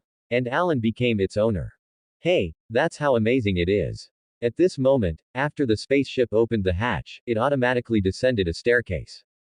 Alan is very owner-oriented. I saw him laugh and laugh, "Hey, guys, welcome to my ship." And swaggered into the spaceship. And walked towards the control room. In the control room, the intelligent image of the spaceship is displayed in front of everyone's eyes. "Welcome, Master, this is spaceship TM002961. Before he finished speaking, he was directly interrupted by Alan. "What bullshit TM number, it's too hard to remember, let's change it to an easy to remember name." "Good Master, please name the Master." Alan pondered for a while, then his eyes suddenly lit up, and he said, "Let's call it Harmony." "Good Master, Harmony is at your service." Ha ha ha. After all, can you not be happy when you have a spaceship of your own? That feeling is the same as every man having his first car. Not to mention how happy it is. And the others also showed envious expressions. "Maid, what the hell is this guy's luck?" That's what everyone here thinks. Except for Groot. Groot is relatively simple. It's so nice to see Alan. He also became inexplicably happy. Raising his arms in the air and cheering, "I'm Groot. Guys, let's start our journey now," Alan said loudly. But just then, Phil stopped him. "Wait a minute, man. What's wrong? I suddenly felt like we couldn't just leave." "Why? There are countless bases for these synthetic insects on this planet, and if you leave it unchecked, it will happen sooner or later." "Then what are you going to do?" "I'm going to destroy this planet, along with these bases." "How?" "Just like what I said before, forcibly extract the geocentric energy, causing the entire planet to collapse." "No, man, you said it would be dangerous, and maybe even the ship would be sucked in." Yes, you're still pulling us on an adventure with you." "No, I didn't ask you to go on an adventure with me." "Then what do you mean?" "I'll stay, you guys leave, and when the ship leaves the planet, I'll start destroying the planet." "What?" the crowd shouted. Alan, in particular, looked at Phil with respect in his eyes at this time. This self-sacrificing spirit of fearlessness, "I don't go to hell, who goes to hell?" It's really not something that ordinary people can do. Anyway, Alan asked himself, he couldn't do it. But Phil made this decision for himself with a simple sentence. And with a relaxed expression. What a powerful psychological quality this must be. It's awesome. Alan couldn't help but give him a thumbs up. "Man, you're amazing," said Phil with a smile and a shake of his head. "It's not that I'm great, it's my responsibility to do it." "Why? Don't you see that everything here is a legacy of our Kree?" After a pause, Phil continued, "As a Kree, it is necessary for me to stay and settle this legacy." Alan pondered for a moment, then walked over and hugged Phil. "You're a hero, it's an honor to know you, Phil. I'm honored to know you, too, you're the only person I've ever seen who can make a smart ship claim its owner." Just when the two sides are parting. At this time, the rocket came out faintly. "Actually, you can leave here with us first, and then go back to the Kree Star Field to report this matter. I believe the Kree will send someone to deal with this matter soon." As soon as these words came out, Phil and Alan were stunned at the same time. Then they all turned to look at the rocket. "Yes. That means I don't have to die." "What? You like to die?" Rocket snapped. "Ha ha ha, I don't have to die, let's go, let's leave, and then I'll go back to the Kree Star domain to report this." So, Alan directly ordered the spaceship to take off. Harmony, take off. Yes, Master. I saw a burst of blue light. The ship began to take off slowly. A gap was also opened at the top of the base at the same time. The ship passed through the gap and flew out violently. After a while, it rushed out of the atmosphere. Look back again. The planet was getting farther and farther away. Until disappear. In the silence of the universe. Alan and the others flew through it on the Harmony spaceship. The profundity of the universe is simply bottomless and immense. The planets scattered among them are as numerous as river sand. The colors rendered by various halos are like oil paintings, showing the magnificent side of the universe. Ah, I will take you to explore the unknown. I will take you in search of unknown civilizations. I will take you to witness unknown miracles. Let's. Universe, we are coming. Then, clenching his fist sharply, he swung forward. Let's go. After completing a full set of forced moves, Alan turned his head and asked, Gon. Groot, do you think I'm handsome in this move? Gon looked embarrassed, but still nodded with a clear conscience and said, handsome, handsome. And Groot, waving his arms with excitement, I'm Groot. At this moment, Rocket and Phil walked out of the lounge. As soon as I came out, I saw Alan's pretending to be in the middle of the face. I couldn't help but twitch the corners of my mouth. Rocket, in particular, shook his head directly, and then walked over to Alan. Are you done playing? Get out of the way. Alan grabbed the seat handle tightly. No, I'm the captain of this ship, the captain's seat must be mine. Oh, yes. Yes. Okay, Captain, which flight route should we take next? Please give the order. This. Alan was momentarily confused. He knows the flight path of A. No matter how intelligent a smart spacecraft is, it is impossible for it to be completely autonomous on its own. It still needs to be commanded by the captain. So, the captain's experience is important. Then it's better for you to come, Rocket. Alan quickly jumped out of the captain's seat. Then he continued with a flattering face, inside, Brother Rocket, can you teach me the knowledge of astronautics? Rocket glanced at him, then easily jumped into the captain's position, and said with a smile, want to learn? Yes. You beg me. Rocket said defiantly. Alan didn't even have to think about it, and said directly, Rocket, I beg you. The expression on Rocket's face froze instantly. Shit. Buddy, do you still have a festival? The festival is a ball. As long as you teach me, I can call you brother. The expression on Rocket's face was very exciting. Probably he didn't expect Alan's discipline line to be so low. I don't feel a sense of accomplishment at all. The people next to him also laughed when they heard this. So, Rocket began to teach Alan some of the basics of astronautics. The first thing you need to understand when traveling in space is the concept of space. What do you mean? That is, in the universe, there is no concept of upper and lower space that you are used to. What? This can't be. I'll give you an example. If you look at the planet in front of you, are we above or below it? Nonsense. Of course it's up there. Alan said with great certainty.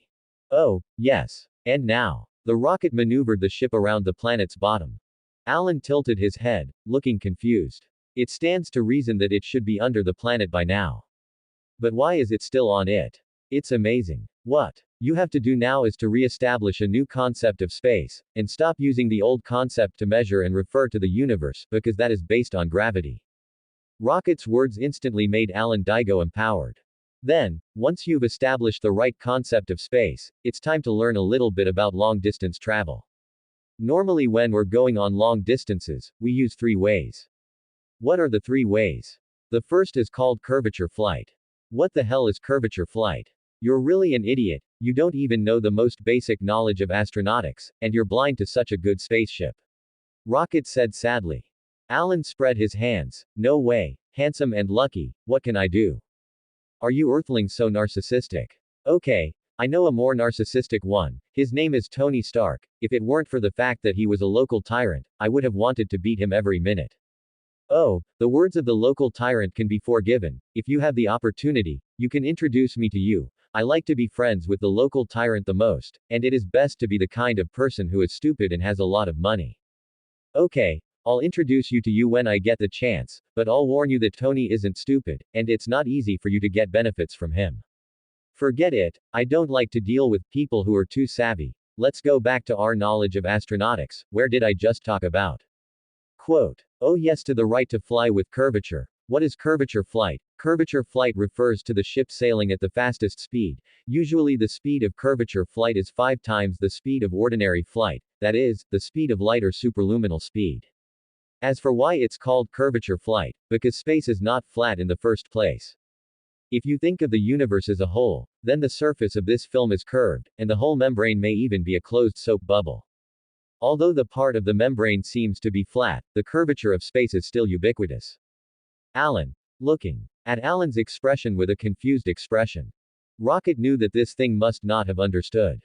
So he waved his hand. Forget it, you probably don't understand it for the time being. I won't say too much detailed knowledge points. You simply understand it is using the speed of the spacecraft to quickly break through the space in front of you, and then wait for the greater space curvature to suck the spacecraft in, and the spacecraft at this time is actually not moving. Alan continued to be confused. You can learn the specific principle slowly in the future. You just need to know that this curvature flight can make the spaceship reach the speed of light, or even exceed the speed of light. Alan. Oh. And continued to be confused. I'll show you one more time. After saying that, the rocket directly started the curvature engine. In an instant, the scenery outside the cockpit changed rapidly. I saw that countless starlights suddenly turned into countless rays of light. Then the surroundings began to look dreamy. Countless shadows of light passed by. It's like an abstract art painting. Until after the spaceship stopped. Alan only realized. It turned out that the spaceship had already flown out of the galaxy it was in. Alan had an incredulous look on his face. This horseback riding is what a science fiction film should look like. This horse riding is what a science fiction movie should look like. Facing Alan, he sighed with a turtle look. The rocket directly poured a basin of cold water on him. Cut. Unseen turtle, this is just the oldest sailing technique. Alan didn't feel any discomfort with the rocket's contempt. Instead, he stuck to it very doggedly. Then brother rocket, what is the second type? The second type is the space node jump. Good guy, this sounds amazing. How do you jump? First of all, you have to find the singularity of space-time in the universe. What is a space-time singularity?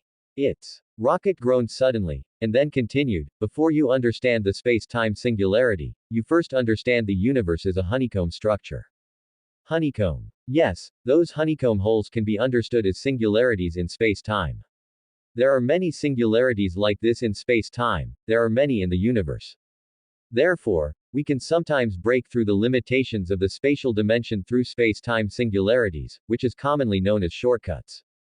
But this so-called shortcut also has a limit, that is, it can only be the adjacent space of the space you are in. If you want to go to a distant place, you have to jump many times and travel through the singularities of time and space. But one thing you have to keep in mind is that if there are weaker passengers in the ship, it's best not to jump continuously, as it can be dangerous. What will happen? It will be directly squeezed by the space, and the whole person will explode and die. Well, okay, I remember. Okay, I'll show you how to jump now. Alan quickly widened his eyes and looked at him intently. First, detect the space-time singularity of the space you are in. Press this detector. After the rocket presses the detector button. Suddenly, a large number of hexagonal honeycomb plaques appeared on the light curtain. Until a patch is found to be different in color from the others. Rocket pointed to the unusual patch and said, "Look, that piece has a space-time singularity.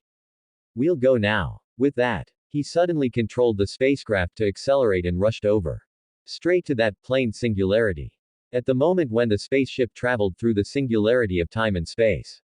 The scenery outside has changed again. This time, the style of painting has become more abstract than the previous curvature flight. The picture is directly distorted. And it's not just the outside picture that is distorted.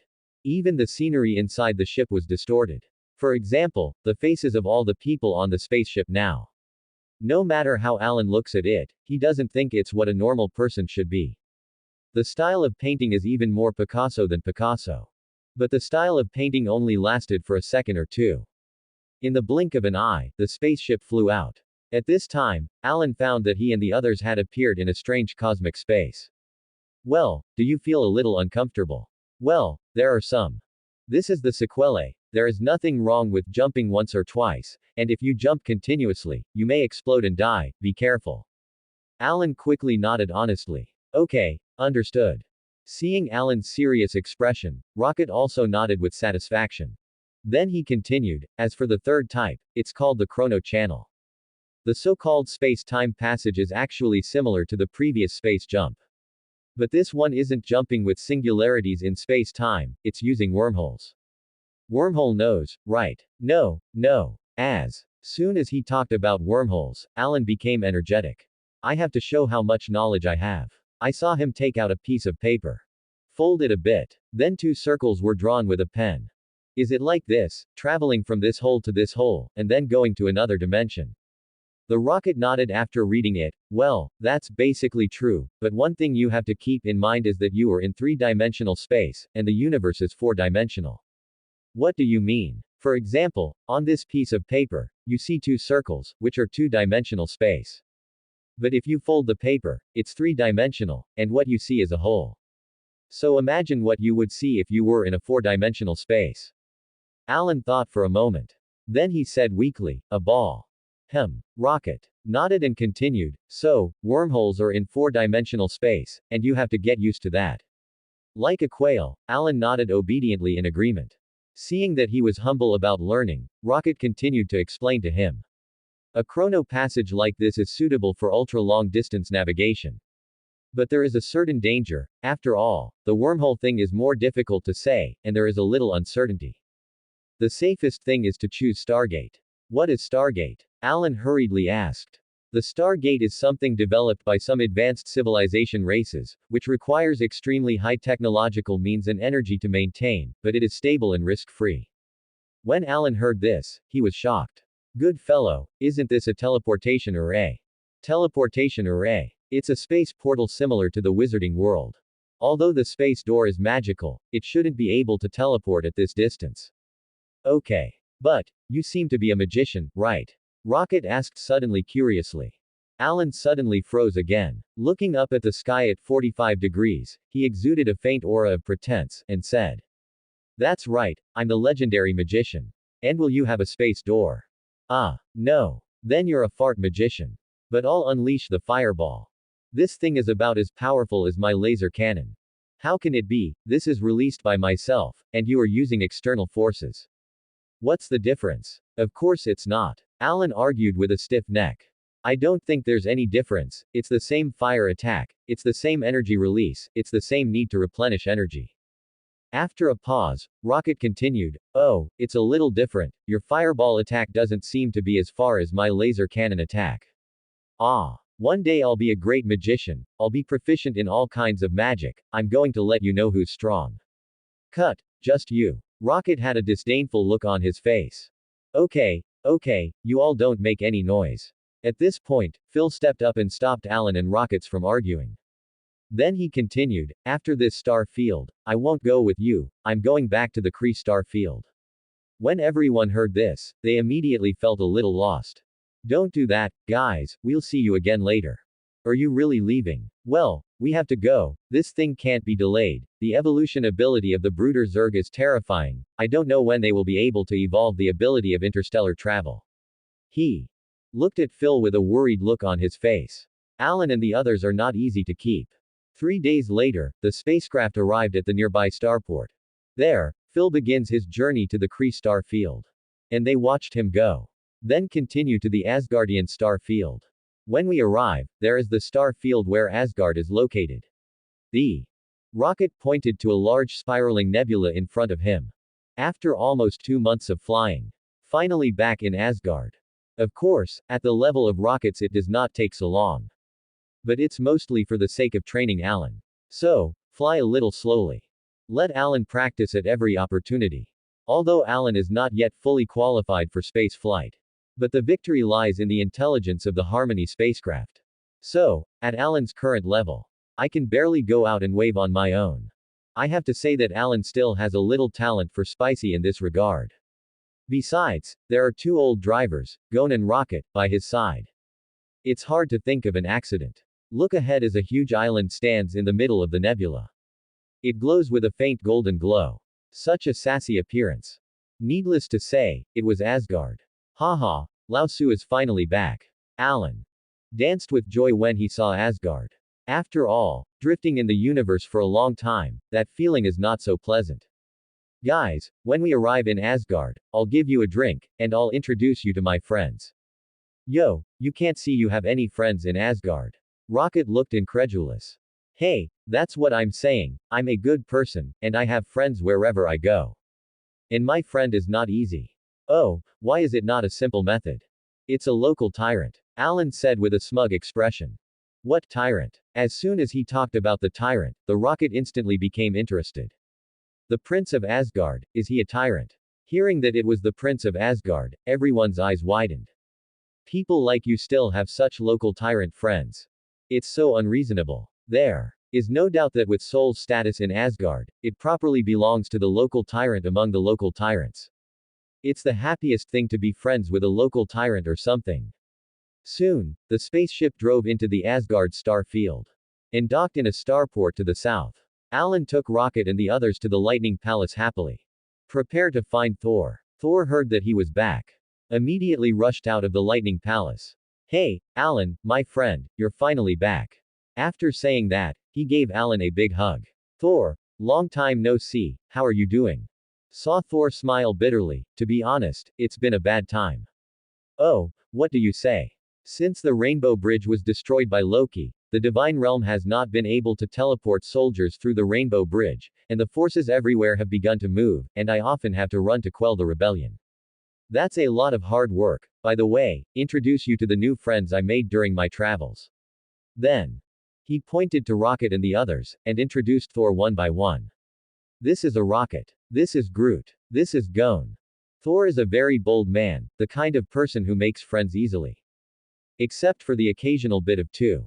There are basically no drawbacks. I saw him say with a heroic face, my name is Thor, it's nice to meet you, and Alan's friend is my friend. Rocket. And Gon also laughed back, we're honored to know you, Prince Thor. As for Groot, as always, it was the same sentence, I'm Groot. Just as everyone was discussing going to the bar to have a good time. Suddenly, a soldier came looking for Thor. Prince Thor, the God King asked me to invite you and this Alan warrior to the Hall of Courage together. Father asked me and Eren to go to the Hall of Courage. Yes, Prince Thor. Alan was also confused at this time, and he couldn't figure out why Odin wanted to see him. After exchanging glances with Thor. So he nodded and said, then let's go together. After speaking, he said to the Rocket and the others, you wait for me here first, and I'll come when I go. Rocket nodded. Then, together with Thor, Alan arrives in the Hall of Courage.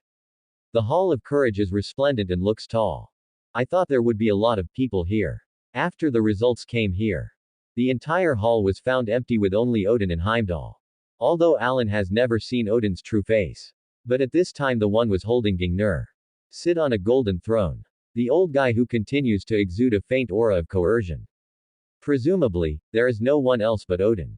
This old man is not very tall, though. It's even a bit of a fortune. But that majestic momentum is really not something that ordinary pretenders can have. It is precisely because of this old man's town. In order to ensure the long-term stability of the Nine Realms. If Odin hadn't hung up later, the purple sweet potato essence might not have dared to cause trouble. And, of course, there is an ancient one mage. The two of them are bright and dark, just to deter those forces in the multiverse who are about to move. After seeing Odin, Alan didn't dare to pretend to be forced, and greeted him very respectfully. Dear God King Odin, is there anything I can do for you? Odin nodded and said, I asked you to come this time because something happened that happened to be related to you. What does it have to do with me?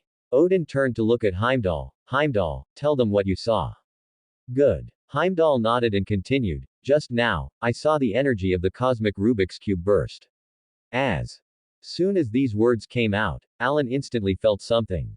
Don't. Sure. Enough. Heimdall continued, then I checked and found out that it was Loki who did it in Midgard, and he has now formed an alliance with the Zetarians and is ready to open the portal in Midgard and bring in the Zetarians.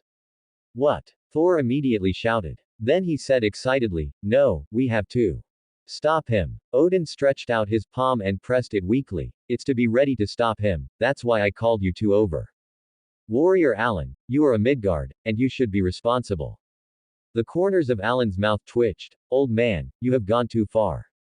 But he didn't dare to complain, so he could only nod and say, "Don't worry, Midgard is my hometown, and I will definitely protect it." Odin nodded with satisfaction. "Well, that's good." Then he added, "It's a pity that the Rainbow Bridge has been destroyed, and we can't send troops for the time being. Now, it's up to Thor to go to Midgard with you to find a way to stop Loki's actions and bring back the cosmic Rubik's Cube. Only by bringing back the cosmic Rubik's Cube can the Rainbow Bridge be restored, otherwise in the long run, the Nine Realms will be chaotic." "Yes, Father. Well, now I'll start teleporting you to Midgard." At this moment, Alan suddenly interjected, "Wait a minute, God King, can you teleport my spaceship with my companions?" After listening to this, Odin couldn't help but twitch the corners of his mouth. "Alan Warrior, I have used all the energy to teleport the two of you, and it is very likely that after the teleportation, you will fall into a deep sleep again, and it is impossible to add your spaceship and partners." "I see." Alan pondered for a moment and then said, "In that case, then please teleport Thor over first, and my companions and I will drive the spaceship over by ourselves. Do you think this will work?" As soon as I heard this plan, I nodded without thinking about it. "Without further ado, I'm going to my buddies." After saying that, Alan ran out of the Hall of Courage directly. Odin, on the other hand, began to exert his divine powers, preparing to teleport Thor to Earth. But at the last moment of teleportation, Odin couldn't help but explain. "Thor, although Loki made a big mistake this time, if you can, bring him back safely." When Odin said this, it was obvious that the whole person had aged a little in an instant. "Father, Loki is my brother, don't worry, I'll bring him home safely." Then, a flash of light flashed. Thor vanished in place. And Odin, silently sitting on the golden throne. His eyes were lonely, and he stared blankly into the distance. Like a lost old dog. Earth. Temporary command of S.H.I.E.L.D. A huge helicarrier floats in the sky. It is a ship equipped with 4 huge turbine engines. And has the world's most advanced anti-gravity engine high-tech products. Inside the space carrier, a large group of S.H.I.E.L.D. staff are busy. A tall, bald, one-eyed black man in a black cape. Director of S.H.I.E.L.D., Fury, standing in front of the glass window of the mothership. Said with a heavy face, "Captain, we need you." Looking at the strange world outside the glass window, the American team who had just woken up from the ice was a little dazed. "Is the world like this? It's very different from the world I know so well. I know you're having a hard time accepting it, but please force yourself to accept it as soon as possible. Now the world is facing a threat. You used to be the best, and you still are, we all need you." I have to say that in terms of boiling chicken soup, Fury admits second, and no one dares to admit first. In an instant, the eyes of the American team became firm. At this moment, the widow sister walked over from the bridge. "Director, Dr. Banner has determined the direction of the energy fluctuations. So, everyone hurried to the laboratory. Dr. Banner algorithmically detected the approximate location of gamma rays. Later, the staff locked down the specific location of Loki through the satellite. Found it, in Germany. Loki's image instantly appeared on the screen. Looking at the picture on the screen, Fury said with a serious face. "Now, please go and get this guy back." Team America and Sister Widow nodded without hesitation, yes. And Dr. Banner had a confused expression. Finally, he said, "I'm sorry, I can provide technical support, but this kind of thing, I think it's better to forget it. If I don't do it, I will cause you more trouble." Fury pondered for a moment and nodded. Then the American team and the widow sister began to fly to Germany. Germany. Stuttgart. A bustling city at night. Lights illuminate the city. Loki stood atop a tall building with the psychic scepter in hand. The corners of his mouth twitched slightly, revealing a confident smile. "I, Loki, the god of trickery, will be your king. All of you will be prostrate at my feet. Odin, Thor, I will prove to you that I am the true king. Is there really any anti-proton metal I want? Yes, it's in the prom venue." Hawkeye Barton replied with a blank face. "All right, you guys continue to get your preparations, and I'll get the anti-proton metal." With that, Loki, dressed in a handsome suit, appeared at the ball. And then the next plot is the same as the original book. Loki successfully took down the anti-proton metal. And then I plan to continue pretending. Drove the crowd outside. Looking at the crowd in front of him. Loki can't wait to experience what it's like to be king in advance. So he took the scepter in his hand and pointed at the people in front of him. Everyone, kneel down for me.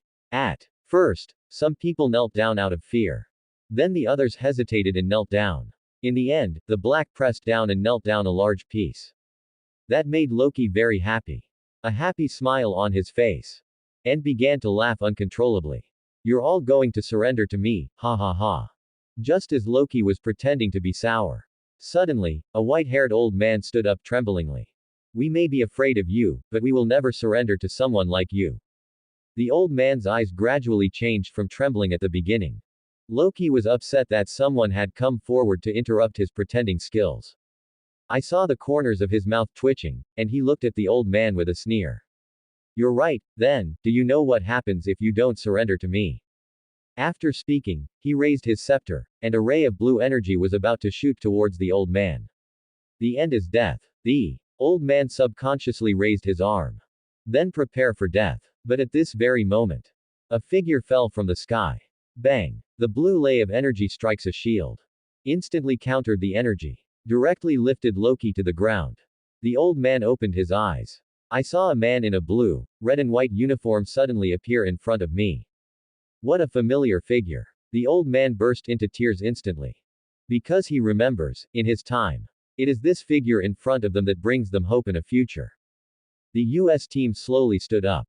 Facing Loki. I remember the last time I came to Germany, there was also a man who put himself above 10,000 people, and he was killed. Loki looked at the American team with contempt. It turned out to be a GI, ha ha ha, just an outdated person. The US team also went back without being stunned. It's not me who is outdated. After speaking, he smashed it directly with a flying shield. Then, the two began to engage in hand-to-hand combat. But the most incredible thing is, the American team once serves as a melee tank. Was actually defeated by a mage from Loki. It's incredible. Fortunately, at the critical time, Iron Man Tony arrived. Several energy cannons bombarded it. Instantly knocked Loki off the ground. Of course, Loki just pretended to be unable to surrender and be captured. Everything continues according to the direction of the plot. As Loki is escorted back to Shield Command. Just in time Thor, too, arrived. I saw a flash of lightning and thunder. Thor appears on the plane. And then don't say a word. Pulled Loki up and flew out. The brothers then turned on the mouth escape mode on one of the grounds.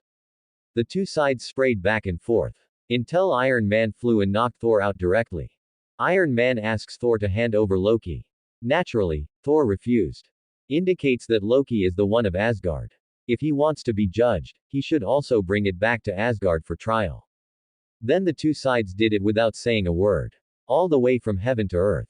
And then from the earth to heaven. Loki, on the other hand, watched with relish from the sidelines. Until the end, Saul took the initiative to stop Tony. Hey man, that's the end of it. For Alan's sake, I can give Loki to you, but you can't hurt him. The whole person froze. You seen Alan? Yes man, he's on his way back right now. Really? Really? I promise you. Great, this guy really isn't dead. Your name is Tony. Yes. He said you're his friend, and I'm his friend, so maybe we can sit down and talk. Okay. Just as the two came to an agreement. Suddenly, a figure fell from the sky. It smashed directly on Thor. And shouted, Tony, I'm here to help you.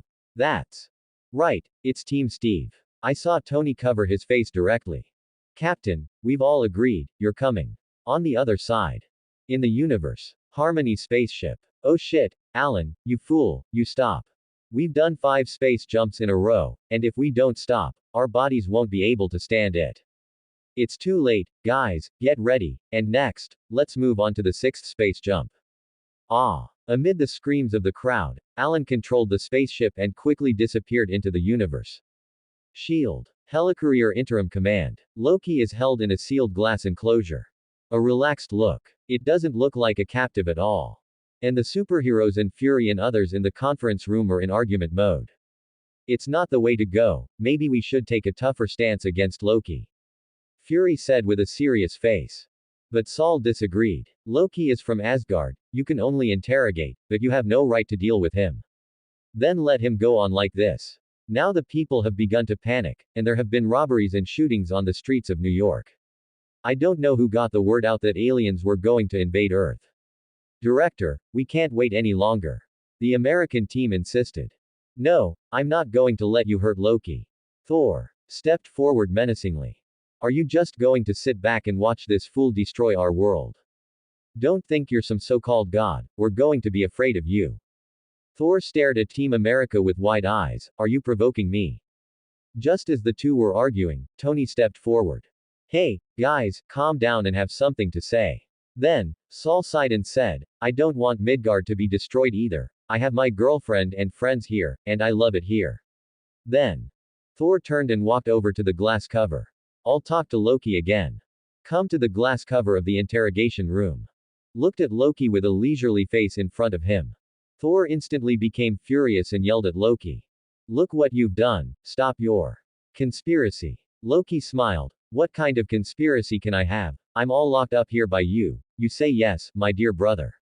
Seeing that Loki's dead pig was not afraid of boiling water, Thor had no choice but to change his strategy. I saw him walk up to Loki and say affectionately, Loki, my brother, stop all this, hand over the cosmic Rubik's Cube, and let's go home together, okay? Hey, home. Is that my home? Do you still treat me as family? Loki's tone gradually increased, and by the end he was almost shouting. It seems that when he was at the Rainbow Bridge, Odin's words had completely broken his heart. The moment I let go of the Rainbow Bridge, I already had no home. Thor suddenly felt a little guilty as he looked at Loki's paranoid and crazy expression. Father told me that I must take you home safely. Yes, I think he wants to repair the Rainbow Bridge with the cosmic Rubik's Cube. Loki sneered and continued, you don't want to get the whereabouts of the cosmic Rubik's Cube from my mouth. Seeing Loki so resolute and obsessed, Thor's anger surged again. You're only dishonoring the glory of Asgard. Loki's eyes turned red as soon as he said this. Then he gritted his teeth and said word by word, I repeat, I know Asgardians. It was clear that the conversation was unpleasant. Come to an eventual end. Since the cosmic cube cannot be found. So the matter has not been resolved. At this time, the world's situation was already in turmoil. Because of what happened in Stuttgart. Coupled with the gimmick advocacy of major media. As a result, there are rumors around the world that aliens are about to invade Earth. Then the spies of the world's major powers also began to kick in. I learned that there was such a thing. Soon, the United States was the target of public criticism. Major powers have demanded that the United States solve the alien invasion as soon as possible. Otherwise, it cannot be ruled out that all countries will aim their nuclear bombs at the continental United States. And in fact, the major powers have done just that. Frequent troop movements. The Air Force is on standby. ICBMs are also all aimed at the United States. The nuclear bomb attack target, also all re-edited data, target positioning, the United States. In the face of such pressure, the US government is also anxious. The White House desperately needs an explanation from SHIELD side. But Fury's answer was, no useful information has been interrogated. This makes the people in the White House vomit blood. So they demanded that Loki be handed over to them. But Fury is a very tough person. In a word, if you want me to hand over someone, it's impossible. And then the White House saw Fury so faceless. So he simply did it himself, and the president directly signed off on the Federal Disaster Relief Agency. And promised that nuclear weapons could be used if necessary. The other side. Solar system near Pluto. In the silence and darkness of the universe. Suddenly, a bright light appeared. And it's extremely fast. In the blink of an eye, it rushed over. That's right, that's Alan's harmony. At this time, everyone in the spaceship looked extremely bad. His eyes were bloodshot, and Gon, in particular, vomited heavily. Alan, you fool. I'm Mew. Groot. Oh, just bear with it, no, we're already there. Alan had a relaxed expression. Because his body has been transformed. Now the physical fitness is extremely strong. I'm not afraid of a dozen or 20 space jumps at all. You. This madman. Rocket cursed with his teeth bared. Alan smiled and ignored him. Rather, it directly ordered the Harmony to fly to Earth. Harmony, enter the Earth. Yes, Master. In an instant, the Harmony turned into a streamer of light again. With a whoosh, it rushed in the direction of the Earth. Just as Aren was about to arrive on Earth. There has already been an accident in New York. Alert, alert, helicarrier attacked, helicarrier attacked. What happened? Two screw engines were damaged by the attack and the mothership is falling. According to the plot, it should be Hawkeye Patton who attacked the helicarrier. But that's not the worst of it. Worst of all, under Loki's guidance, the superheroes have infighting. Now the Hulk has started to go berserk. The helicarrier's side was also a mess. Loki, on the other hand, escaped without incident. Immediately after, on the top floor of the Stark building. Suddenly, a straight pillar of blue light rose into the sky. Boom! A violent wave of energy spreads. It instantly attracted the attention of countless people. Look, what's that? The eyes of countless people converged on the blue light of the Stark building. At this time, the blue sky seemed to have been pierced by blue light. And with the continuous emission of blue light, the hole in the sky is getting bigger and bigger. Until a large number of ships and warships rushed out of it. That's when people realized, this may be the legendary alien. I don't know who shouted. Aliens are coming to attack Earth. In an instant, the whole of New York was in a panic. In the sky, densely packed Zetarians piloted hovering combat airships. It's pouring out constantly. The first to appear are some clone minions. Tall stature, pale skin, wearing a brass-colored helmet and cuirass. Handheld laser guns. Just swoop down. They are numerous though. But it didn't look messy. Rather, they are trained to spread out in small groups. And began to attack people and buildings on the planet. This was followed by a dozen or so giant biological warships. The kind that is extremely large. The visual impact is extremely impressive. This thing is called a Leviathan. Is something similar to the plankton of the void. However, it was mechanized by the Zetarians. Thus became this biological warship. Not only is it thick, it's also covered in thorns. Assault weapons are not used. A direct body hit is enough to kill. More critically, it has an empty belly. Able to carry a large number of soldiers. It's a moving castle. Watch as a large number of Zeta Swiss soldiers swoop down. And the powerful creature ship. The whole of New York panicked. Then start running around like a headless fly. The US team was the first to react and began to organize manpower to maintain stability. However, in the face of panic of this magnitude, the US team is just a drop in the bucket. The crowd screamed and scurried over the explosion. But basically they can only be targeted by the Zetarians. It was easily smashed into pieces by several lasers. Some armed police officers began to try to fight back. But in the face of the whizzing Zeta Swiss soldiers, everything seemed so futile and helpless. On the contrary, the policemen who fought back with guns directly became the priority target of the Zeta Swiss soldiers. The US team watched all of this in front of them. His eyes began to darken. Buildings on the street are constantly being attacked and collapsing. The cars on the road were blown up from time to time. There were explosions and screams everywhere. What now? Was the question in the minds of the American team at this time. Fortunately, the American team is a determined person. Even if it can't change the tide of battle. But what needs to be done has to be done. Iron Man is busy repairing the helicarrier's engines. Natasha is wrestling with Barton. Thor is chasing Loki. Hulk. Forget it, don't mention this. In short, everyone is trying to do their own thing. Then, even if your ability is limited, you still have to do what you have to do. So, the American team began to cheer up. Continue to fight back against the aliens while continuing to organize manpower to maintain stability and rescue. At this time, the news of the alien invasion of the Earth has also spread throughout the world for the first time.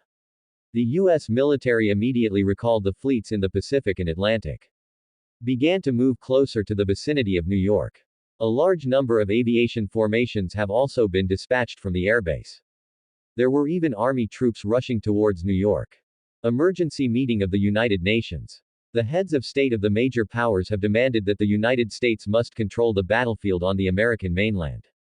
Otherwise, once there is a loss, the major powers do not rule out the immediate use of nuclear bomb scrubbing tactics. In the face of such pressure, the expression on the face of the President of the United States was very heavy. And has repeatedly said that the United States will be able to successfully repel the aliens. Because we are the most powerful country in the world, we are confident that we will repel aliens. Were the exact words of the American president. The major powers said, it's better to do this, otherwise our nuclear bombs will definitely be launched at the US mainland at once.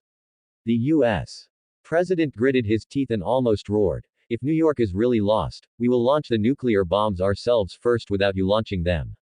Finally, the meeting ended. The President of the United States said with a heavy face, "Tell the front line, if the front line troops fail in the battle, the first time to launch nuclear weapons, the target, Stark Tower."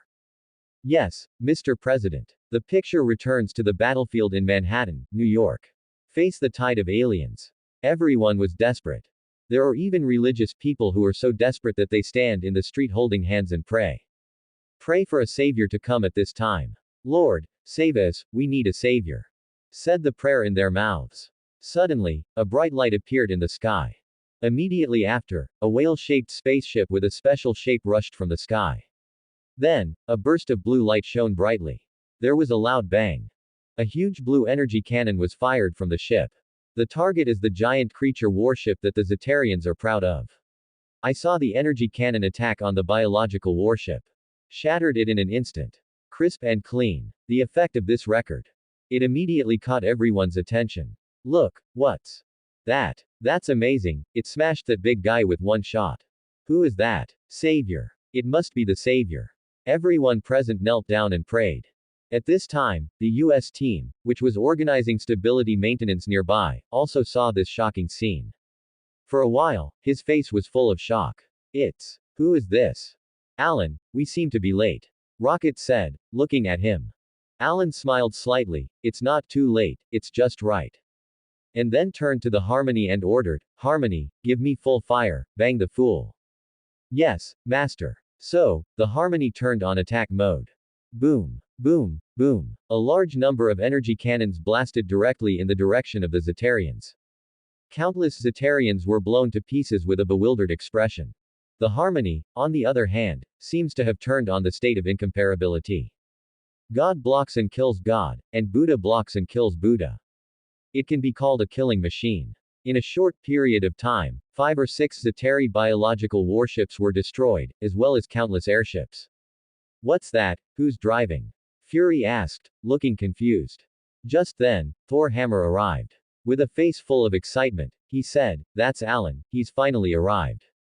"Alan. Is he?" Of course Fury knew about Alan's existence. "But I haven't paid attention to him all the time. I didn't expect this guy to be so powerful. It was really beyond his expectations." At this moment, Tony had already repaired the engine and rushed over. "Is that really that guy? When did he have such a cool spaceship? It seems like he ventured in the universe. What? This guy can go on a cosmic adventure. Yes. Oh my god, this is unbelievable. Just." As Tony and the others shouted incredulous. The other side. Inside the Harmony spacecraft. "Alan, it's easy to waste energy with such a large-scale attack, and it is estimated that the spaceship will run out of energy after a few more rounds of attacks." Rocket reminded. "I'm rubbing, and there is such a thing. Nonsense, isn't this common sense?" So, Alan hurriedly explained. "Gon, you control the spaceship, precision strikes, and I'll go out with Rocket and Groot to help." Gon said excitedly, "Okay, you guys can go without worry, I'm here. After all, I finally have the opportunity to control a ship as advanced as the Harmony." "You can't get excited." Then, Alan, Rocket, and Groot rushed out of the spaceship cabin in an airship. "Yoo-hoo, New York, here we come." Alan, Rocket, and Groot joined the battlefield in an airship. Race all the way and kill Zeta's Swiss soldiers like crazy. These miscellaneous soldiers are not worth mentioning in their eyes. Rocket and Groot are both old drivers of the mixed universe. I live in a fighting environment almost every day. Combat awareness and combat skills are all leveraged. As for Alan, his strength is no longer what it used to be. Plus, after mixing the universe for a while, now he is also a quasi-old driver. In the face of this kind of scene, it is easy to play. Soon, the three of them came to the side of the American team to gather. The American team was a little confused. "Hello, Captain, I'm also from S.H.I.E.L.D., my name is Alan, these two are my friends, Rocket and Groot." Immediately after, Tony, dressed in a red and yellow steel suit, arrived at the scene. "Hey, man, long time no see, I thought you hung up." Alan laughed and punched Tony. "It doesn't matter if I hang up or not, but your Stark mansion might just do." With that, Alan pointed to the Stark Tower, which was being battered. At the mention of this, Tony was depressed. "Why is it my mansion? The same time, Thor also arrived. Hey, Alan, my friend, you're finally here. Nice to meet you, Thor. What's wrong with your brother? Loki. At the mention of Loki, Thor also looked depressed. Don't mention it, my naughty brother is in trouble again. Then Tony continued, hey, man, look at your brother, he's responsible for destroying my mansion. Originally, Tony was just complaining, but he didn't expect Thor to agree without thinking about it. When this is over, you give me the bill, and we in Asgard will take care of it. Tony was visibly choked by Saul's bold attitude. You must know that you usually pretend to be a local tyrant. I didn't expect it to be installed by someone else this time. This feeling made him feel very uncomfortable. So I couldn't help but mutter, does Asgard also have a claims service company? And everyone couldn't help but laugh. After all, it's rare to see this guy deflated. But it was only a little easier. After laughing, Team America began to remind everyone. Guys, the happy hour is over, now, let's be prepared. By the way, what about the Hulk? Alan asked suddenly. He's jerking off. In that case, I will take his place today. With that, he roared, transform. Roar. A loud roar like a beast rang out. It also represents the sound of the horn of the attack. Guys, rush. Faced a huge creature warship that was rushing at a rapid pace. Alan was not intimidated at all. Straight to the fist and pounced. In the original book, Hulk was able to smash a biological warship with a single punch. There's no reason why your strengthened body can't do it. I saw that Alan, who was incarnated as a Hulk, quickly hedged against the oncoming biological battleship. The howling of the wind in my ears, the shrinking buildings passing by. Alan's mood was stirring. Roared, face the wind. Boom. Eren slammed a powerful fist directly into the head of the biological battleship. Suddenly, sparks flew everywhere, and smoke and dust filled the sky. There was a loud bang. The creature battleship was directly smashed down by him with a single punch. This record directly made everyone behind him look stupid. Dude, you're amazing. Tony couldn't help but compliment. Well, what are you waiting for? Hurry up. Go. Boom. Tony was the first to slap his palm. Thor then swung Thor's hammer and slammed it into the ground. Suddenly, a burst of thunder shone brightly. Directly took down a large number of Zeta Swiss soldiers. A flying shield of the American team also smashed over. Bang bang bang. Knocked out several Zeta Swiss soldiers in a row. Then I'll show my hand too. I saw the rocket pull out the laser cannon behind his back. Boom. A super powerful laser cannon fires. Directly killed more than half of the Zeta Swiss soldiers who had just rushed out of the battleship. The lethality is huge. Unfortunately, the number of launches is limited. Groot is not far behind. Yelled, I'm Mew. Groot. Puff puff puff. Arms like sharp swords. Instantly pierced through more than a dozen Zeta Swiss soldiers. Look at this group of companions with explosive combat effectiveness. The American team suddenly became excited. It doesn't feel like it's going to be bad. At least there's a little bit of hope. After about 10 minutes, the area was largely cleared of the area by Zeta Swiss soldiers. Still, there was a steady stream of Zeta Swiss soldiers. What's next? The US team asked. What else can I do? Hurry up and close the space door. Alan responded. How? Find Loki, get the psychic scepter, I have a way to close it. At this moment, a Coon fighter flew over from the sky. It turns out that Sister Widow and Hawkeye have arrived. At this time, Hawkeye Barton has been forced to be physically awake by the Widow's sister. Unexpectedly, Dr. Banner arrived on a motorcycle. Hey, beauty, long time no see, how are you doing? When he saw the widowed sister, Alan quickly smiled and said hello. Alan, you're still alive, I thought you. Stop, I'm alive and well, don't curse me. Sorry, I didn't mean to.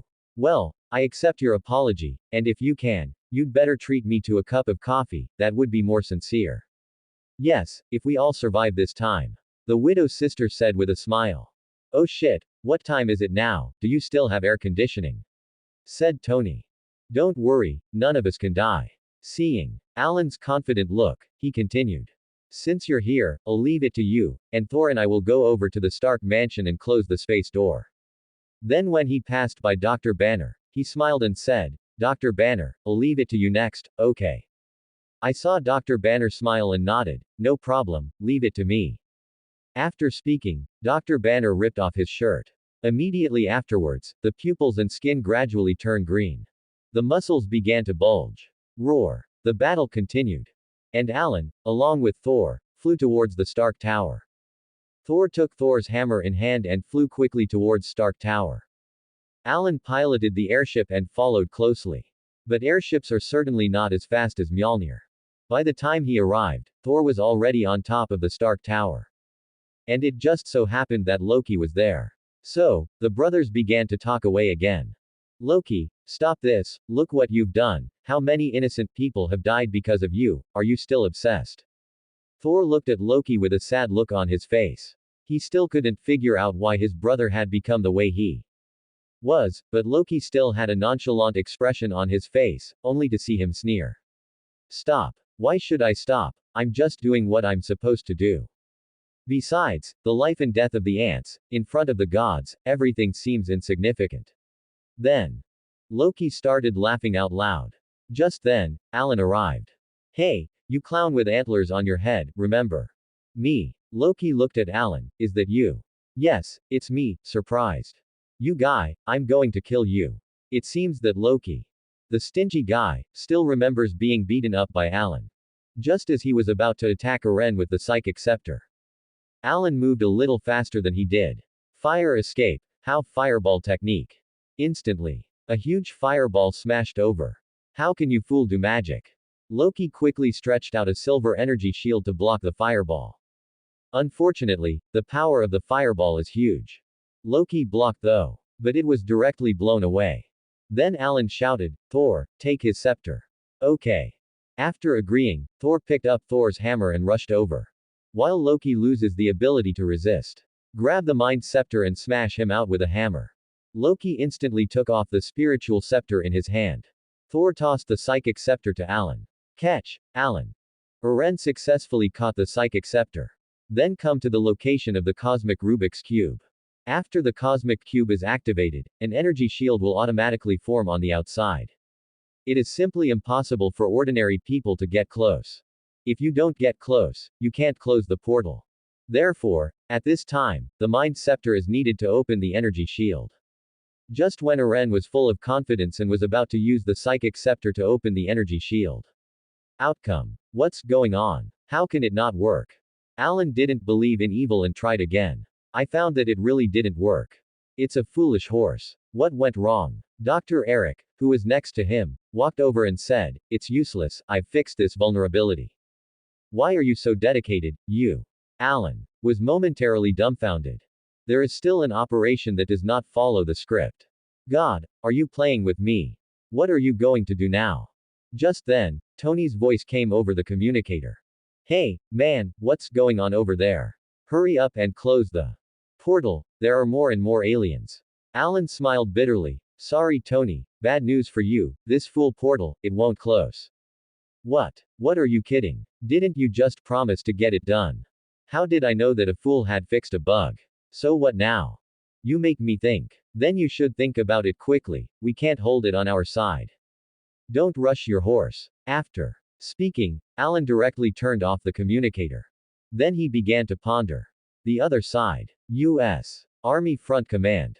Report to the General, all the reconnaissance teams have lost contact. Report to the General, the third line of defense has been completely lost. Report to the General, the 1st Air Formation has lost 80%. Report to the General, our missiles have been intercepted by alien attacks. In the face of one bad news after another. A U.S. military general about 50 years old with gray temples. The expression on his face became more and more solemn, and his brows became more and more furrowed. I couldn't help but slam my fist directly on the table. This battle can't be fought at all. The atmosphere was heavy. At this moment, one of his lieutenants hurriedly ran over. General, the President's call. The general quickly took the phone. Mr. President. General, what's going on? It's a pity, Mr. President, that the aliens are too powerful and that we are no match for them at all. The general's words directly silenced the president. After a long while, a voice finally came from the other side of the phone. In that case, then you should retreat, and this side has decided to carry out a nuclear attack immediately. Mr. President. The general seemed to want to fight for it, but unfortunately the phone had already hung up, leaving only the sound of beeping. The general stood still. General. The adjutant shouted. Only then did the general react. Then he said, "Tell everyone, retreat." Ah. The general said helplessly. The adjutant scolded with a look of dismay. Tell our men to retreat. The general commanded again. But they're trying to close the portal, what if they succeed? Then inform them that the nuke is coming, so they'd better hurry up. After saying that, the general turned around and left. The adjutant clenched his fists and bloodshot eyes stared at the Stark mansion in the distance. But in the end, it turned into a helpless sigh. Stark Tower. Alan thought for a moment. A plan suddenly came to mind. Maybe you can try the system. Doesn't the system have a function that can absorb energy? I wonder if it can absorb this energy. Just do it. I saw Alan slowly stretch out his hands. Start touching the energy shield. Then he began to say silently, activate the entry trigger. Just then, a mechanical voice came from his head. Ding! The entry triggers the quest to start. Trigger target, Cosmic Cube. About 3 seconds later, the system beep in my head rang again. Ding! The trigger is successful. Congratulations to the host for obtaining a new entry, spatial attributes. Warm reminder, the energy of the cosmic Rubik's Cube belongs to absorbable energy. May I ask if the host wants to turn on the absorption mode? Alan's eyes suddenly lit up, and this is what he wanted. So the decisive choice, Sue, was just when he chose to start absorbing energy. In an instant, a steady stream of energy began to be transmitted from the energy shield to the palm of the hand.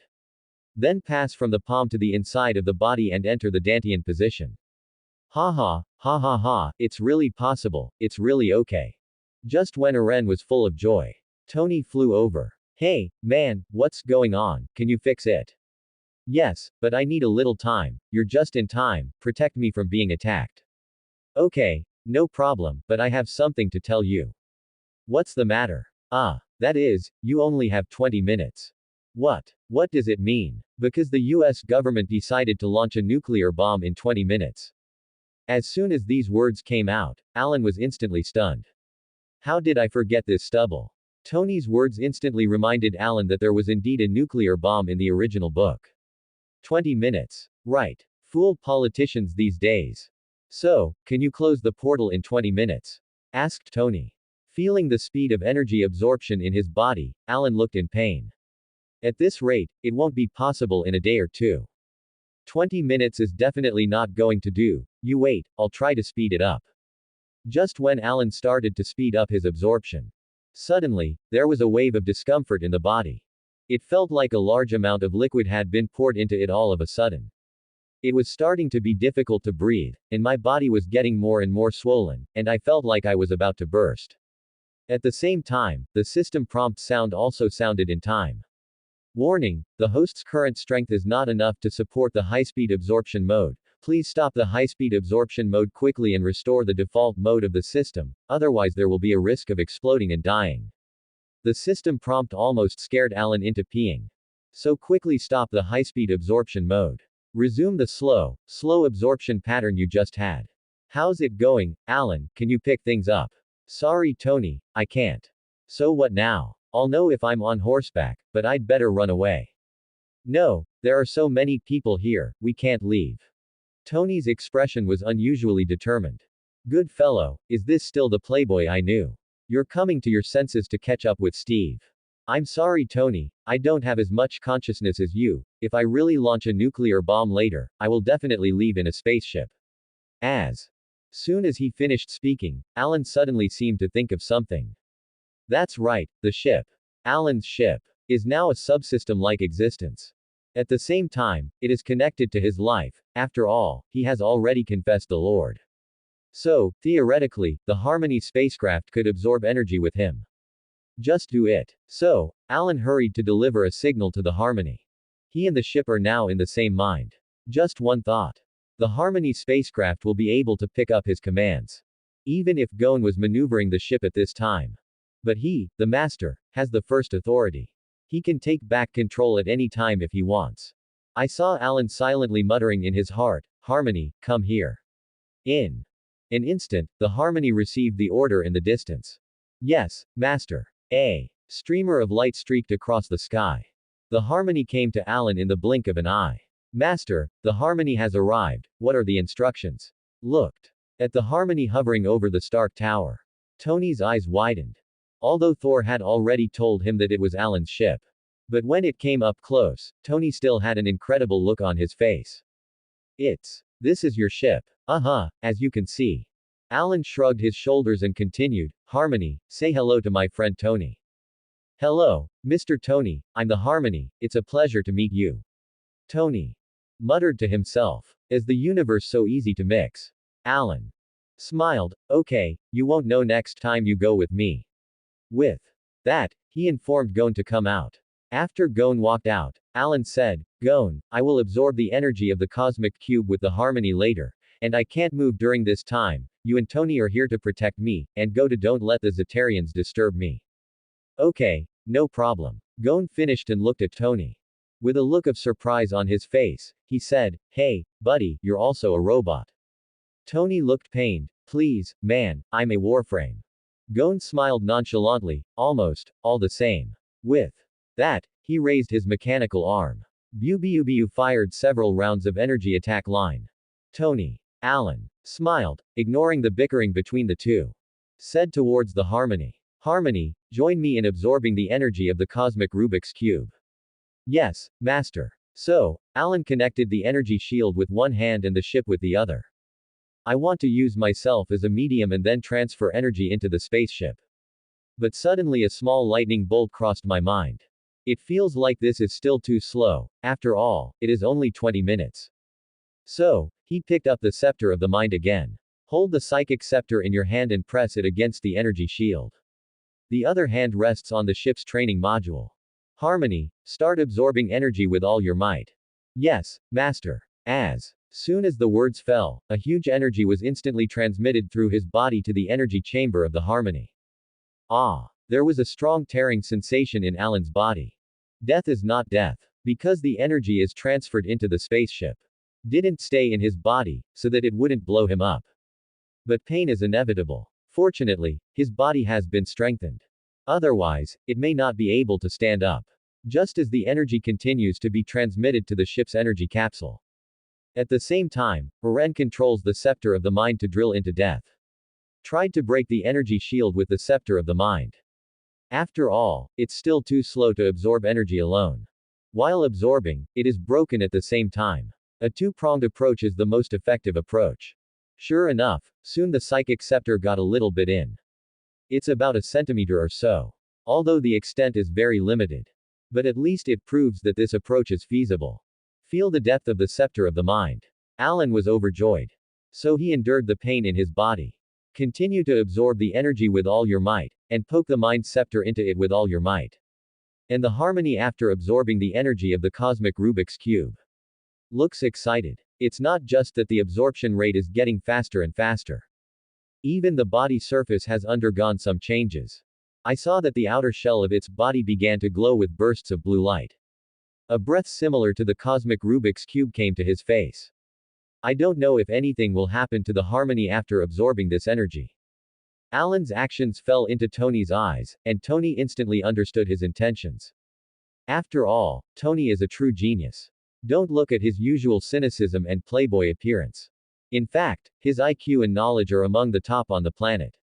Take advantage of the gap in the energy return, and then continuously invade the energy shield with the scepter of the mind, and when it reaches a certain level, the energy shield can be broken. That's a good idea, it's you, man. Alan roared as he endured the pain. Can you stop standing there and talk about the wind and talk coldly, and concentrate on blocking the aliens? Sure enough, Alan's worries were right. His actions have been detected by the aliens. At this time, a large number of aliens began to swarm towards him. Trying to stop him. Due to the siege due to the gathering of a large number of aliens. Tony and Gon's blocking efforts are getting tougher and harder. Hold on, buddy, don't let them come around. Tony instructed as he stopped the aliens. I know buddies, but they're getting bigger and bigger, I'm afraid I can't hold it. Gon replied, gasping as he hit the next alien. If you can't hold it, you have to hold it. I know. At this moment, a Zeta Swiss soldier suddenly took advantage of Gon's lack of attention. A shot was fired at Gon. Gon screamed and fell from the airship onto the Stark Tower. Hey, man, are you alright? And then a couple of Zeta Swiss soldiers were out of the way. Rushed towards Alan's reassurance. Oh, shit. Tony quickly turned around and gave them a shot. It's a pity that this shows a flaw. Boom. A Zeta Swiss soldier seized the opportunity and gave him a shot. Oops. Thud. Tony was knocked straight out. As a result, Eren was thus exposed to the attack. Those Zeta Swiss soldiers saw an opportunity arise. They all launched attacks at Alan. Boom. Several energy guns came at him. Alan looked up. Oh shit. Was about to cut off the energy transfer and began to fight back. Just then, a figure flew over. Dang dang. Several energy gun rays were directly blocked by a shield. Captain. That's right, it was Steve of the American team who came to the rescue. Hey, man, you seem to be having a hard time. I hope I'm in time. If you can, please come early next time. The American team smiled slightly. Okay, next time. Alan laughed along. Later, Tony and Gon rushed back together. Hey, Captain, why are you here? It's not just me, everyone is here. Black Widow Natasha and Hawkeye Button arrived in a Quint fighter plane. Hey, guys, we're not late, are we? Said Widow and Hawkeye. Just right. Immediately after, there was a whistling sound. I saw Thor coming with a hammer. Then he landed in an extremely forced position. And me. As soon as he finished speaking, two airships followed. Yo roar. How can this kind of thing be without my rocket? Groot. It was clear that it was the rocket and Groot who arrived.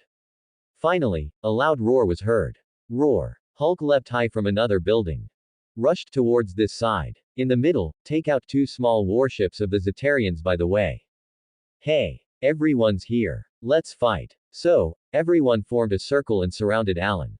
Then fend off the siege of the Zetarians together. Alan looked at the protective circle of this level. Suddenly my heart was settled. Begin to concentrate and continue to absorb energy. And at this point, the other end of the portal.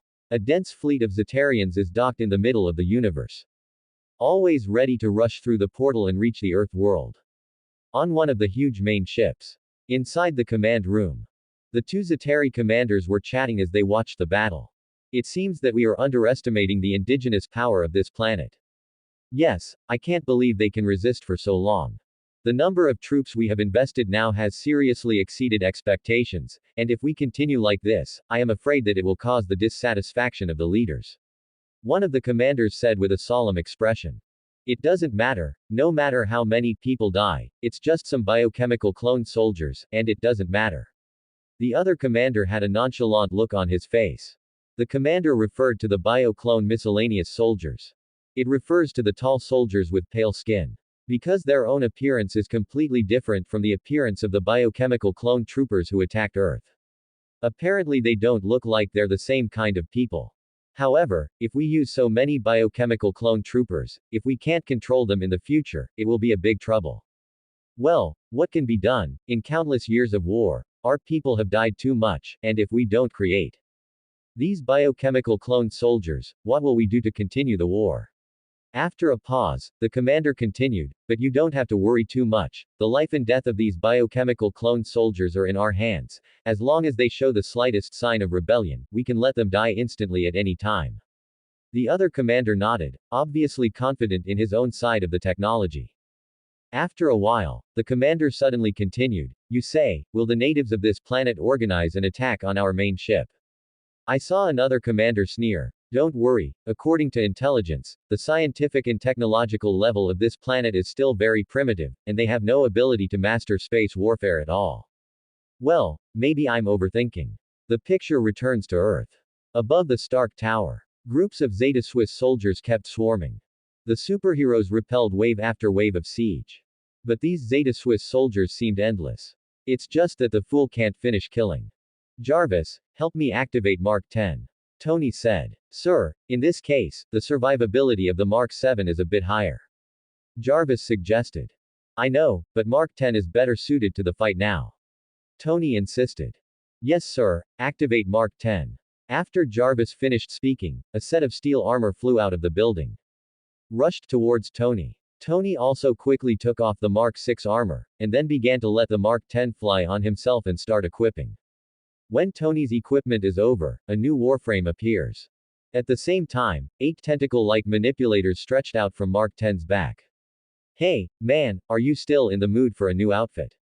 Said Rocket, teasing. Little raccoon, this is my new warframe, Mark 10, the most powerful warframe. After speaking, I saw him manipulating 8 mechanical tentacles to continuously shoot laser lines. In an instant, a large number of Zeta Swiss soldiers around them were shot down. It's like a dumpling. Crisp and clean. Yes, man, you designed this thing. Yes, no one else but me has the ability to do this. Tony said with a look of prowess. Yes, I'm also an expert in mechanical engineering, so I have time to talk about it together. You, a little raccoon, and you know mechanical engineering. You're despising me for being a rodent. No offense, man, Tony said smilingly. And the rocket showed him a fierce expression. Hey, you two stop arguing, concentrate, we're a team now, we need to learn to work together. That's what Thor said. After saying a word to them, Thor raised Thor's hammer aloft. Then start condensing the ultimate. The sky instantly turned gloomy. Countless dark clouds converged. The thunder was incessant. Immediately after, a thick bolt of lightning connected to him along Thor's hammer. Boom! I saw him slam the hammer of Thor and slam it down. In an instant, dozens of thunderbolts dispersed. All at once, the Zeta Swiss soldiers who were about to rush up were swept away. I have to say that this product is definitely one of the best in terms of combat power index among superheroes. It's so tough. It's a pity, it's just a bit impulsive. No, after a hammer. He suddenly spotted a familiar figure. Loki, don't run, and swooped out. The American team was just about to stop him. Thor, don't go. Unfortunately, it was too late. After Thor sees Loki, straight like a wild dog that has lost its grip. With a snort, they chased them out. Everyone. Is this the teamwork you just mentioned? Loki. Thor. Chased after him. Look what good you've done. Loki. Smiled as he spread his hands. What did I do? Aren't all these normal? And then his face changed, and he continued with a defiant expression. Wasn't that the case when you and Odin fought on other planets? It feels like someone has snatched your beloved toy. Thor gave him a deep look, then said in an almost pleading tone, Stop, Loki. Father and mother miss you very much, you can go back with me, this planet is not as simple as you think. Loki smiled when he heard this, where is it not easy? It's all a bunch of weak chickens, and so far, no one has been able to hurt me, ha ha ha. Suddenly, there was a loud roar in my ears. Roar. I saw a huge green figure rushing from the building next to me. What's that? Loki didn't have time to react for a moment. The whole person was knocked out. Flew into another building. The huge impact force made his brain a little confused. I didn't react for a while, and I was in a state of confusion the whole time. Then, just stood up. Was held down by a huge palm on his head. Followed by bang bang. Hulk is like a hammer. Smashed Loki back and forth a dozen times in a row. The entire building was smashed into potholes in an instant. Loki, on the other hand, is like a salted fish. Lying on the ground doubting life. Not long since. He's also picked up and smashed by a guy for several rounds. Since then, he has sworn by it. In the future, it will never be picked up and smashed like a hammer again. However, I didn't expect to be picked up and smashed again for more than a dozen rounds today. He broke the defense. A tear unconsciously shed from the corner of his eye. Luckily, in the end, Thor rushed in to save him. Stop. Don't hurt him, he's my brother. Loki. Mud K. The other side. Stark building. After blocking several rounds of strong attacks, the superheroes are also starting to get a little tired. Especially without the support of Thor and Hulk, two powerful combat forces. The crowd is already a little stretched. Tony's energy had begun to drop noticeably. It is estimated that it will not be able to support it for too long. What's more, 20 minutes has passed. Alan, how long will it take? Asked Tony anxiously. 5 minutes, give me another 5 minutes. Okay, you try to hurry up, and the nuclear bomb will be launched. Launch. What are you talking about? You're not afraid of nuclear bombs. I'm afraid. I'm afraid you're still saying things like that. Ah, there's going to be a fool carrying a nuclear bomb and throwing it into the portal. Well, who would do such a stupid thing? I don't know, anyway, whoever is going to carry a nuclear bomb is a fool. I'm not going to do such a stupid thing anyway. Hey, who knows? Tony. The screen goes back to Loki and Hulk. Thor saw that Hulk had exhausted Loki, and lay motionless on the ground pretending to be a dead fish. So he hurriedly rushed over. Yelled loudly, "Stop the big man, he's my brother, don't hurt him." Was stopped by Thor, and suddenly looked at Thor with an angry face. While panting, he walked over to Thor. Thor quickly waved his hand and said, "Hey, buddy, I'm not your enemy, we're in this group." And then pointed at Loki. "He can't move anymore. You go ahead and fight the guy outside and give him to me, okay?" Thor tried to guide the Hulk. Hulk glanced at Loki, then at Thor. It seems to be hesitating and considering. But Lore is basically mindset that he wants to die together, and insists on encouraging Hulk and Thor to do it. "Hey, big man, don't you like to fight? Fight him, he's the best in Asgard, as long as you beat him, you're the best." Thor glared at Loki, "Shut up." But alas, Loki's words obviously worked. Hulk's eyes were full of battle intent when he looked at Thor at this time. "Roar." Hulk roared. Then it's going to rush towards Thor. Thor suddenly remembered a sentence that Eren had once said to him. If you meet the Hulk, the best thing to do is to trick him into jerking off, which is what he likes to jerk off the most. So, Thor jerked out the window. "Look, there's a plane." Just then, a Zeteri bio warship flew by. Hulk turned to look at the creature warship outside. Roar. An angry roar. He rushed outside. The crisis is over. Loki looked at Thor incredulously. When did you learn this trick?" "Alan taught me." Thor smiled happily. "This fool." Loki scolded angrily. Then Thor picked up Loki. Brought him back to Stark Tower. "Hey, guys, look, who I brought here." Looked at the captured Loki, and everyone suddenly felt happy. "Loki, stop them," the American team said first. "I'm sorry, I can't command them." Loki had a rogue look on his face. "You won't cooperate without giving you a little color." That's what Rocket said. With that, Rocket stepped forward to give Loki a shot. It's a pity that he was stopped by Saul. "Hey, listen to me, man. He's my brother, you can't hurt him." Rocket gave him a roll of his eyes. "You guy, no wonder your brother is so naughty, he is spoiled by you." "Okay, let's not talk about this, what's going on with Alan, can you close the portal?" "Don't say it, this guy said 5 minutes, it's been 6 minutes now, and he hasn't closed the portal yet." Tony complained. Just then, Black Widow Natasha's communicator came from Fury's voice. "Tell everyone the bad news, the government has already launched a nuclear bomb, everyone is starting to leave now, otherwise it will be too late." "What? They really launched a nuclear bomb? There are still millions of people here. How can they?" exclaimed the American team. "Hey, Captain, you're still not used to this world, they can completely put the blame on us and the aliens." Tony said with a hint of sarcasm. The American team couldn't help but curse angrily. "So what should I do now? What can I do?" After saying that, he beckoned Groot and Gon to walk towards the Harmony spaceship. "Alan, what's wrong with you? I'll tell you bad news, the US government has officially launched a nuclear bomb, you should hurry back to the spaceship, we can leave safely now." "It's just a little bit, it's just the last film, give me a little more time, I'll be able to break this film." Everyone fell silent. Finally, Tony jerked his head up. Then he looked at Alan with a determined gaze. "Man, hold on a little longer, I'll help you stall a bit." "Hey, Tony, what do you want to do?" asked Team America. Tony walked to the edge of the building and glanced back at him. "Go be a fool," he said, firing 2 red tail flames. With a whoosh, it flew out. Target, the direction of the nuclear bomb. On the deck of an American aircraft carrier. An F-35 stealth fighter glides off from here. This is no ordinary fighter. Because it was carrying a reinforced nuclear warhead at this time. This is a real tactical nuclear weapon. The power is much greater than the 2 in Hiroshima and Nagasaki. And this F-35 stealth fighter carry the target to which this nuclear warhead flies. It's New York, a dozen kilometers away. SHIELD. Helicourier Interim Command. Director, the nuclear bomb has begun to fly towards New York. Fury listened with a blank gaze and just looked in the direction of New York. There was no expression on his face at all. In the end, I could only close my eyes helplessly. Got it. And at this time, in the sky. Suddenly, a red tail flame streaked across the sky. "Look, what's that? Is it Tony? Why hasn't he retreated yet? Quick, contact him. Soon." Tony receives a call from Fury. "Tony, what are you doing? Why don't you retreat?"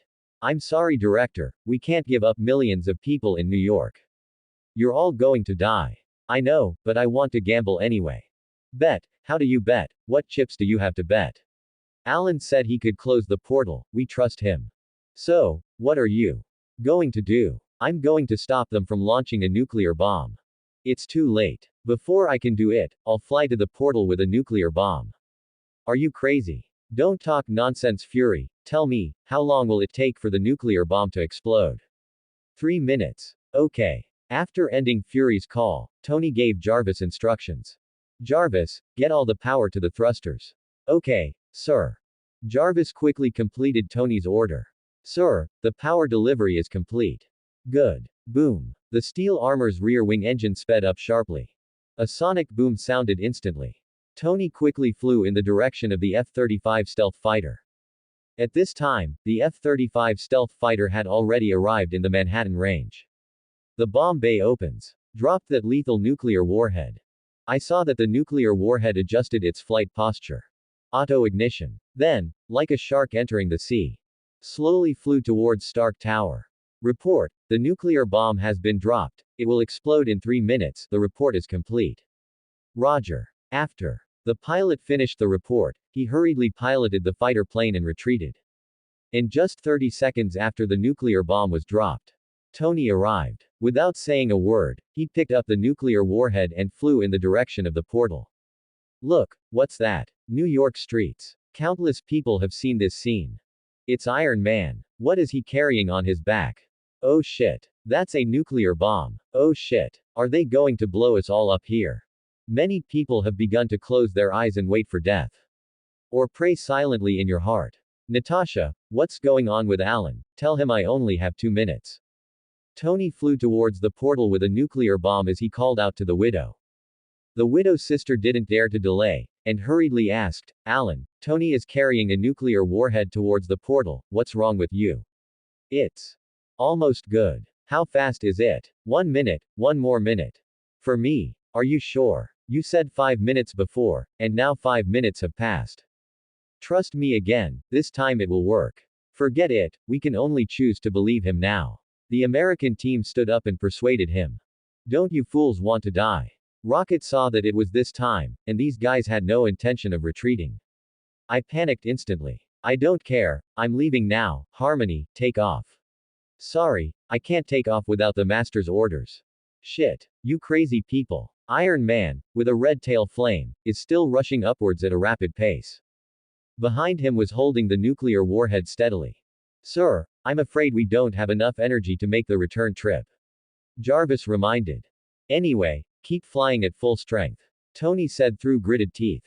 Yes, sir. But then, Tony seemed to think of something. So he said, Jarvis, give me a call to Pepper. Yes, sir.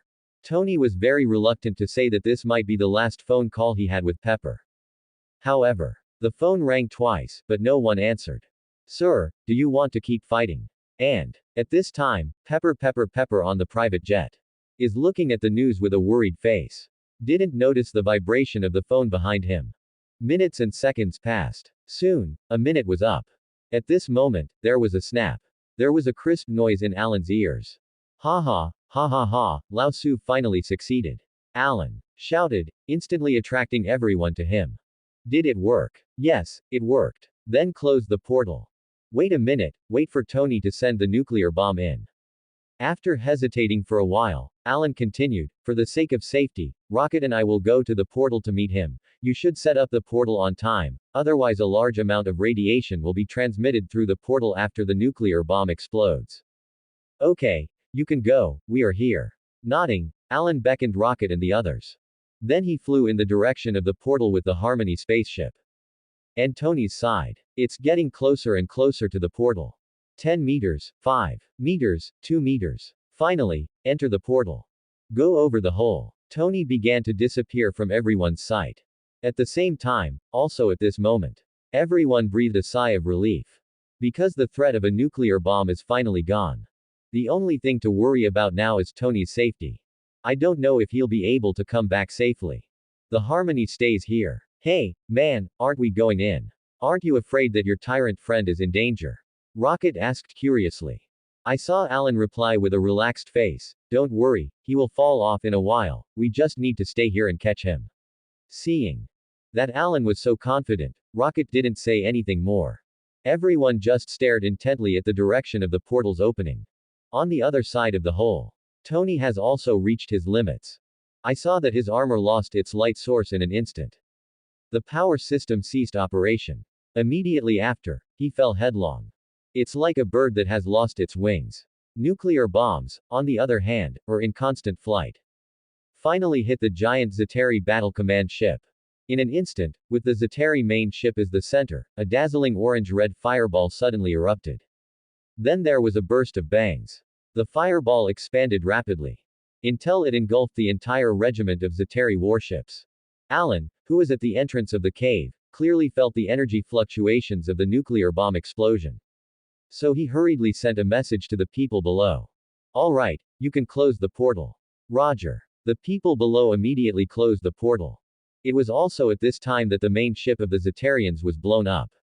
The biochemical clones below the Earth were all incapacitated in an instant. They fell to the ground one after another. Everyone began to cheer. Inside the hole, Tony was incapacitated. It's about to fall into the hole. But it was at this time. One of the Zeteri ships fired a laser cannon before dying. Just past Tony's side. The aftermath of the violent energy directly shook Tony away. Caused him to deviate from the hole. Seeing this, Alan was stunned for a moment. Then he reacted. "Maid, the plot is out of the moth again." Alan hurriedly shouted, "Quick, Harmony, rush in." "Okay, Master." In an instant, the Harmony swooped into the portal. "Tony, you must hold your horse." Shortly after Alan drove the spaceship into the hole, the portal began to slowly close. The people of Earth have been waiting eagerly for Tony and Alan to return safely. It's a pity that I waited for a long time. Wait until the portals are closed. They still haven't returned. Everyone looked at each other. "You say, Tony and Alan, will they come back?" "Yes, they will definitely come back. Team America," said with a determined look on their faces. In a distant star field that is not many light years away from Earth, the Harmony is flying slowly. "Rocket, how far is it from the Sander star domain?" asked Alan with an excited expression. Alan is very interested in the upcoming arrival of Shandar, because it would be the first high-tech alien civilization he would ever see. The Asgard or Zerg planets I saw before were actually not high-tech civilizations. In his previous life, he had seen the Guardians of the Galaxy, and he was still very interested in Xandar. It's almost there after another 2 hours of flight." Rocket said impatiently. "Haha, I can finally meet the legendary Sandhar. You're interested in Xandar? Why not?" "Well, if you're not here to cause trouble, Sandar is a nice place, it's safe and bustling." Rocket sighed. "By the way, Gon, you said before that there is a doctor over there who can treat Tony. Is it reliable?" "Reliable, absolutely reliable. You see that my robotic arm was installed by that doctor, and it is still fine, and the quality is absolutely guaranteed." Alan suddenly twitched the corner of his mouth. "Hey, man, Tony has internal injuries. His internal organs have been depleted by nuclear radiation. Is it the same thing as your prosthetic leg?" "Ah, it should be no problem. The doctor said that it will cure all diseases." "Oh shit, I shouldn't have trusted you." Just then, Tony in the medical pod woke up. He found himself lying in a hospital bed with bandages and an oxygen mask on his face. He quickly took off his oxygen mask and muttered, "Where is this?" And then climbed out of the hospital bed with difficulty. Step by step, he came to the door, trying to open the medical pod and come out. The moment he left the hospital bed, the Harmony intelligence system has already sent a message notification to Alan. "Master, Mr. Tony has woken up and is trying to get out of the medical pod." Awake. As soon as he heard that Tony was awake, Alan hurried to the medical cabin. As soon as I arrived in the medical cabin, I saw Tony. Tony was pale at this point, looking like a vampire. "Hey, isn't this our big hero, Mr. Iron Man, Mr. Tony? Can I interview you about how you feel right now?" Seeing Alan's look of mocking him with a mean face, Tony laughed at himself. "My mood right now is, foolish you US government." And then gave Alan an international greeting gesture by the way. After scolding, Tony was suddenly attracted by the scene outside the window. It's Is it the universe? Looked out the window at a large expanse of brilliant nebulae. Tony's face was excited. As you can see, it's amazing, isn't it? Well, it's so much more spectacular than you imagined. Tony nodded. I was shocked when I first came to the universe, and now, welcome to the Cosmic Adventure team. Mr. Tony. Haha, yes, it's really exciting. But before we can do that, we have to solve your problem, Mr. Tony. What's the problem? Don't you notice that you're weak right now? Well, it's a little bit. Not at all, to be exact, you're dying. What? Is my illness serious? Do you remember what happened after you dropped the nuclear bomb? I don't quite remember. Then let me help you recall. First of all, you were very unlucky and were hit by an alien laser cannon when you fell. Then, the aftermath of the laser cannon swept you into the range of the nuclear bomb explosion. In the end, by the time we arrived, you had already been invaded by nuclear radiation. Superficial injuries can be treated, but there is nothing we can do about your internal organs for the time being. They are already depleting rapidly, and you may not live more than 2 months. Tony was shocked when he heard this. In other words, I'm dying. I'm sorry, Tony. If you can you change your will before you die? Change what? Change me to the first heir, so that your inheritance will be mine. You fool. Tony clenched his fist and was about to hit Alan. It's a pity that because his body is too weak, he can't stand on his feet and almost falls. Fortunately, Alan helped him in time and said with a smile. Hey, kidding you, don't worry, you can't die. Do you have a way to cure me? I can't help it, but there should be someone over there at Xandar who can cure you. Xandar. Xandar is a highly developed scientific and technological civilization planet, where there are advanced equipment and technology, and it should be no problem to cure your disease. Really? Is it as advanced as the Zetari alien civilization that invaded our Earth? Hehe, the Zetarians are the scum. Tony saw that Eren blew Xandar so hard, and his mood suddenly began to get excited. However, although the Zetarians are not good, the forces behind them are not simple. Alan suddenly mentioned this. What is the force behind them? Crazy Titan Sonos. Thanos. Who is this? Is it also a god? Because in the myths and legends of the Earth, there is indeed such a god as the Titan, so Tony asked like this. I don't know if it's a god, but I'm more inclined to be a purple sweet potato. Purple sweet potato. Alan said with a smile as he shrugged his shoulders and smiled, and when you see him in person, you'll agree with me. Tony looked confused. Okay, I'll reserve my opinion for now. After a pause, Tony continued, and what are the powerful forces in the universe right now? To be honest, I don't know much either. Hey, man, didn't you say that you are in the mixed universe and don't even know the distribution of forces in the universe? You can't blame me, okay, after all, the universe is very big, guy, if you only say that what I know, there are a few more powerful forces. Tell me how many of them. For example, Asgard, where Thor is located, is a relatively powerful force. And what about the Xandar you mentioned earlier? Yes, the Nova Empire to which Xandar belongs is also a major force in the universe, as well as the Kree Empire, the Sovereign Empire, and the Titans just mentioned. Of course, these are just big forces on the surface, and there are some big forces hiding in the shadows. They usually don't show their faces much, but their strength should not be underestimated, such as the Sokka planet and the Xayah Empire. In short, the universe is very complicated. After Tony listened, he fell into deep thought and remained silent for a long time. Hey, man, what's wrong with you? Said Tony with a sudden sigh. I'm thinking that a Zetari force that is not in the universe can beat our Earth, so how fragile our Earth civilization is. Alan was suddenly stunned. He didn't expect Tony to think of this in the first place. But Alan didn't think as much as Tony thought. I saw him smile and pat Tony on the shoulder. Man, you're thinking too much. Human civilization has only been a few years. You better worry about your own illness first. Tony was told this by Alan, and he began to feel that he was indeed a little too worried. After all, the time of human civilization is still too short, and the road to be walked is still very long, and it cannot be achieved overnight. So, he smiled and said, okay, maybe you're right. That's right, happy man, now, all we're going to do is have an amazing cosmic adventure. Let's go. Harmony Cockpit. Come on, cheers, Asgardian wine is really good. Well, yes, much better than the ones I've drunk before. Rocket took a hard puff and then praised it. It's really good, it's delicious. said Gon. Except for Groot and Tony. Groot, of course, because he doesn't drink. He was munching on the grass growing on his shoulders with relish. But Tony was upset. Hey, please, can you take care of my patient's emotions? Sorry man, we'll try to leave you a little and drink it when you're well. Alan came up to him with a wine glass and sniffed him under his nose. You can't just speed up and get to Xandar as soon as possible. Hey, man, you can't blame me for this. If it weren't for the fact that you're too weak right now, I'd just be there with a few space jumps. Space jumping. Hee hee, you don't understand this. Come on, let me, a veteran cosmic adventurer, explain it to you.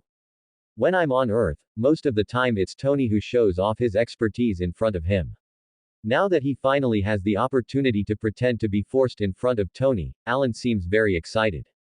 The rocket next to him had a disdainful expression, but in the end, he still didn't expose him, giving him a chance to pretend to be forced. So, Alan began to talk endlessly, according to the theoretical knowledge that Rocket had taught him at the beginning, according to the script. For example, what are the 3 ways of astronautics? As a result, Bala talked a lot, but he didn't see Tony ask. Hey, Tony, there's nothing you don't understand. Tony shook his head. How could it be? You don't understand everything. Yes, isn't this something that is easy to understand? No, you really understand. Well, I understand. Oh yes, there is something I don't understand. Haha, I'll just say, how can you understand everything? Say, where you don't understand, I'll help you answer. That's the curvature engine you mentioned. According to what I've learned on Earth, the energy required for the curvature engine is huge. Theoretically speaking, it needs to have the energy of the sun. How do you do that? I once published a paper speculating on the future of the curvature engine, and I organized a research team at MIT. Alan was directly given by Tony's very professional theoretical knowledge. Instantly fell into confusion. The rocket next to him laughed so hard that he turned his back on it. Ha ha ha. Ha ha ha. And in the cockpit, the exaggerated laughter of the rocket was heard again. About a week later, the Harmony spacecraft finally arrived near Xandal. After a detailed inventory of the outer space station, I finally got the qualification to enter. After finding a starport and docking the spaceship, the crowd finally set foot on the legendary Xandar. Xandal is a seaport city. As the capital of the Nova Empire, this is undoubtedly the most prosperous. From a distance, the most eye-catching thing should be the headquarters building of the Nova Legion. The huge 8-pointed star logo is instantly visible. Wow, this is Xandar, it's spectacular. Alan was the first to sigh. The crowd around is full of all kinds of cosmic creatures. Colorful, bizarre, you name it. There are also high-rise buildings and infrastructure full of sci-fi feel. Buildings several kilometers high can be found everywhere. A large number of aircraft flew through the air. The planet's technological civilization is very high. The use of energy is also very advanced. All the facilities and equipment make people feel like they are technological. It's quite in the style of the technological civilization in StarCraft. Even urban planning is special. It combines ultra-modern landscaping with high-tech architecture. The street is even cleaner and tidy. The whole city looks like a big park. It looks very eye-catching and comfortable. Everything seems so prosperous and technological. Alan sighed as he looked around left and right. It's like the first time a country man goes to the city.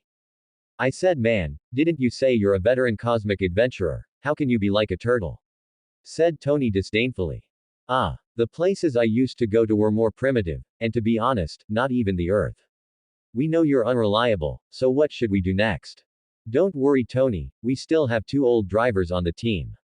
With that, he pointed his hands at Rocket and Gon. Dang, please invite our old driver to appear. Rocket waved his hand. To be honest, I've only been here once before, and I'm still in a hurry. If you want to get a detailed guide, don't ask me. Alan was stunned for a moment when he heard this. According to the plot of the Guardians of the Galaxy, Alan always thought that Rocket must be an old driver. I didn't expect him to say that. This made Alan panic a little. So he quickly turned his gaze to Gon. I saw Gon smile slightly. You may not believe it. I used to mix in this area. My eldest brother's name is Yongdu, and this area is very famous. Yongdu, is it your big brother? Do you know my big brother? I've heard of it. Gon's words really shocked Alan a little. The famous marauder Yongdu, he still knows. Star-Lord's adoptive father. By the way, you know Quell, right? Oh shit, this fool owes me a lot of money, and if I had to meet him, I would have skinned him. Alan remembered that Gon had told him about Quill taking away his employer's deposit and then pitting him down. Sure enough, this second force is an unreliable goods, and you must keep your distance from him when you meet him in the future. Lest he be pitted. This thing even dared to pit his adoptive father Yongdu. So now, where should we go? Asked Tony. Let's go find a place that can cure you. I just happen to know a doctor, he should be able to cure you. Then what are you waiting for? Hurry up. Alan hurriedly urged. So, Gon led everyone all the way to a remote alley. Then he came to a place that resembled a black clinic. Guys, this is it, my arm was installed here, and it's still fine, this doctor is absolutely skilled. You. Okay. Okay. Oh god, you spare me. Tony slapped his forehead helplessly. I feel that none of these people are reliable. Isn't there a big hospital here? Growled Tony. There are big hospitals. Then why don't we go to the big hospital? Man, do you have any money? Tony. Man, are you rich? Tony instantly fell into deep thought in the face of Gon's soul's question. If it was on Earth, Tony would not hesitate to reply to him with his chest puffed out. Lao Su is poor and only has money left. But he knew that it was not on the Earth now, it was in the universe now. No. Then, he looked at Alan. Alan hurriedly waved his hand and said, Man, don't look at me like that, I'm also a poor batch now. You fool now even have a spaceship, and you're still pretending to be poor with me. But, I have nothing but a spaceship. Oh my god, don't you have any reliable ones? Tony almost didn't get mad. Hey man, this clinic is already the cheapest, and going to a big hospital is not only expensive, but also very cumbersome. What do you say? You have to know that we are guys from other planets, they will investigate you to the bottom of the world, such as where you are from, whether you have a criminal record, how you got hurt, where you were injured, whether you have genetic problems. Tony was just stupid. God, who made this rule? Said Gon, spreading his hands helplessly. Hell knows, as long as you're not a local, you don't want to make it convenient. Discrimination, this is naked discrimination. What can you do with them? Tony's expression was loveless. Alright man, think about it, and if it's okay, I'll make an appointment with the doctor here. As if he had seen through life and death, Tony nodded, listen to you, buddy. So. Gon walked into the black clinic. About 10 minutes later, Gon came out. Okay guys, I've made an appointment with the doctor to start the surgery next week, and the deposit has been paid, and now we have to think about the cost of the surgery next week. Hearing this, Alan turned his head to look at the rocket. Rocket, is the fire elemental crystal I gave you last time still there? I knew you were going to beat me, that's the commission you paid me. Borrow it first, and double it for you later. Forget it, it's important to save people now, take it. After speaking, the rocket reluctantly took out the bag of fire element crystals. Alan took the fire elemental crystal and threw it to Gon. Man, is that enough? Well, that's enough, but we'll have to find someone to exchange it for star coins. Where to change? Come with me. Gon is a veteran driver and is very familiar with the situation. Soon Alan and the others were taken to an underground world deep in the city's drainage system. It's clearly not a world away from the city above. Some ragged homeless people can be seen everywhere. And the hygienic environment is also miserable. It seems that no matter how advanced a civilization is, there will inevitably be a dark side. Immutable truths. Man, where are we going? Why don't you go to the regular market to trade? Because we have to collect taxes, we don't have enough funds in the first place, plus high taxes, do we need to be cured? Okay, listen to you. Soon, the group came to the so-called underground market. It's full of noise, and vicious alien adventurers are shuttling here. At this moment, a short alien ran over. This short alien is about 150 years old, with dark yellow skin, a bald head, and a few silver-gray coatings on his face. Although he is short, he is not thin, but very strong. Maybe being short is just a racial trait of his life. I saw this short alien running over with a provocative face and said, Hey, guys, you look pretty good, newcomer. Warn you, little man, I'm Yongdu's man, and I'd advise you not to attack our idea. Gon snapped in a tough tone. Because he knows that in this kind of mixed place, it is best to be tough, otherwise he will be targeted by many people. Wow, Yongdu's people, it's so scary. Although the words were full of provocation, they did not continue to entangle. Instead, he took a deep look and turned away. At the same time, several pairs of eyes around who were secretly staring at Gon and the others also began to shift their gaze. Hey, man, won't we offend people by being so flamboyant? Asked Alan curiously. Before Gon could answer, Rocket took the lead in saying, Cut, you rookie, if you don't show off in this kind of place, there will be more trouble. Alan quickly nodded humbly. It seems that I will have to learn more advanced postures of cosmic adventure from these veteran drivers in the future. Passed through the bustling crowd. The crowd finally arrived at a trading location with a storefront. Hey, old Tom, there's business coming to you. Gon rang something like a doorbell. Then a projection screen appeared in the doorway.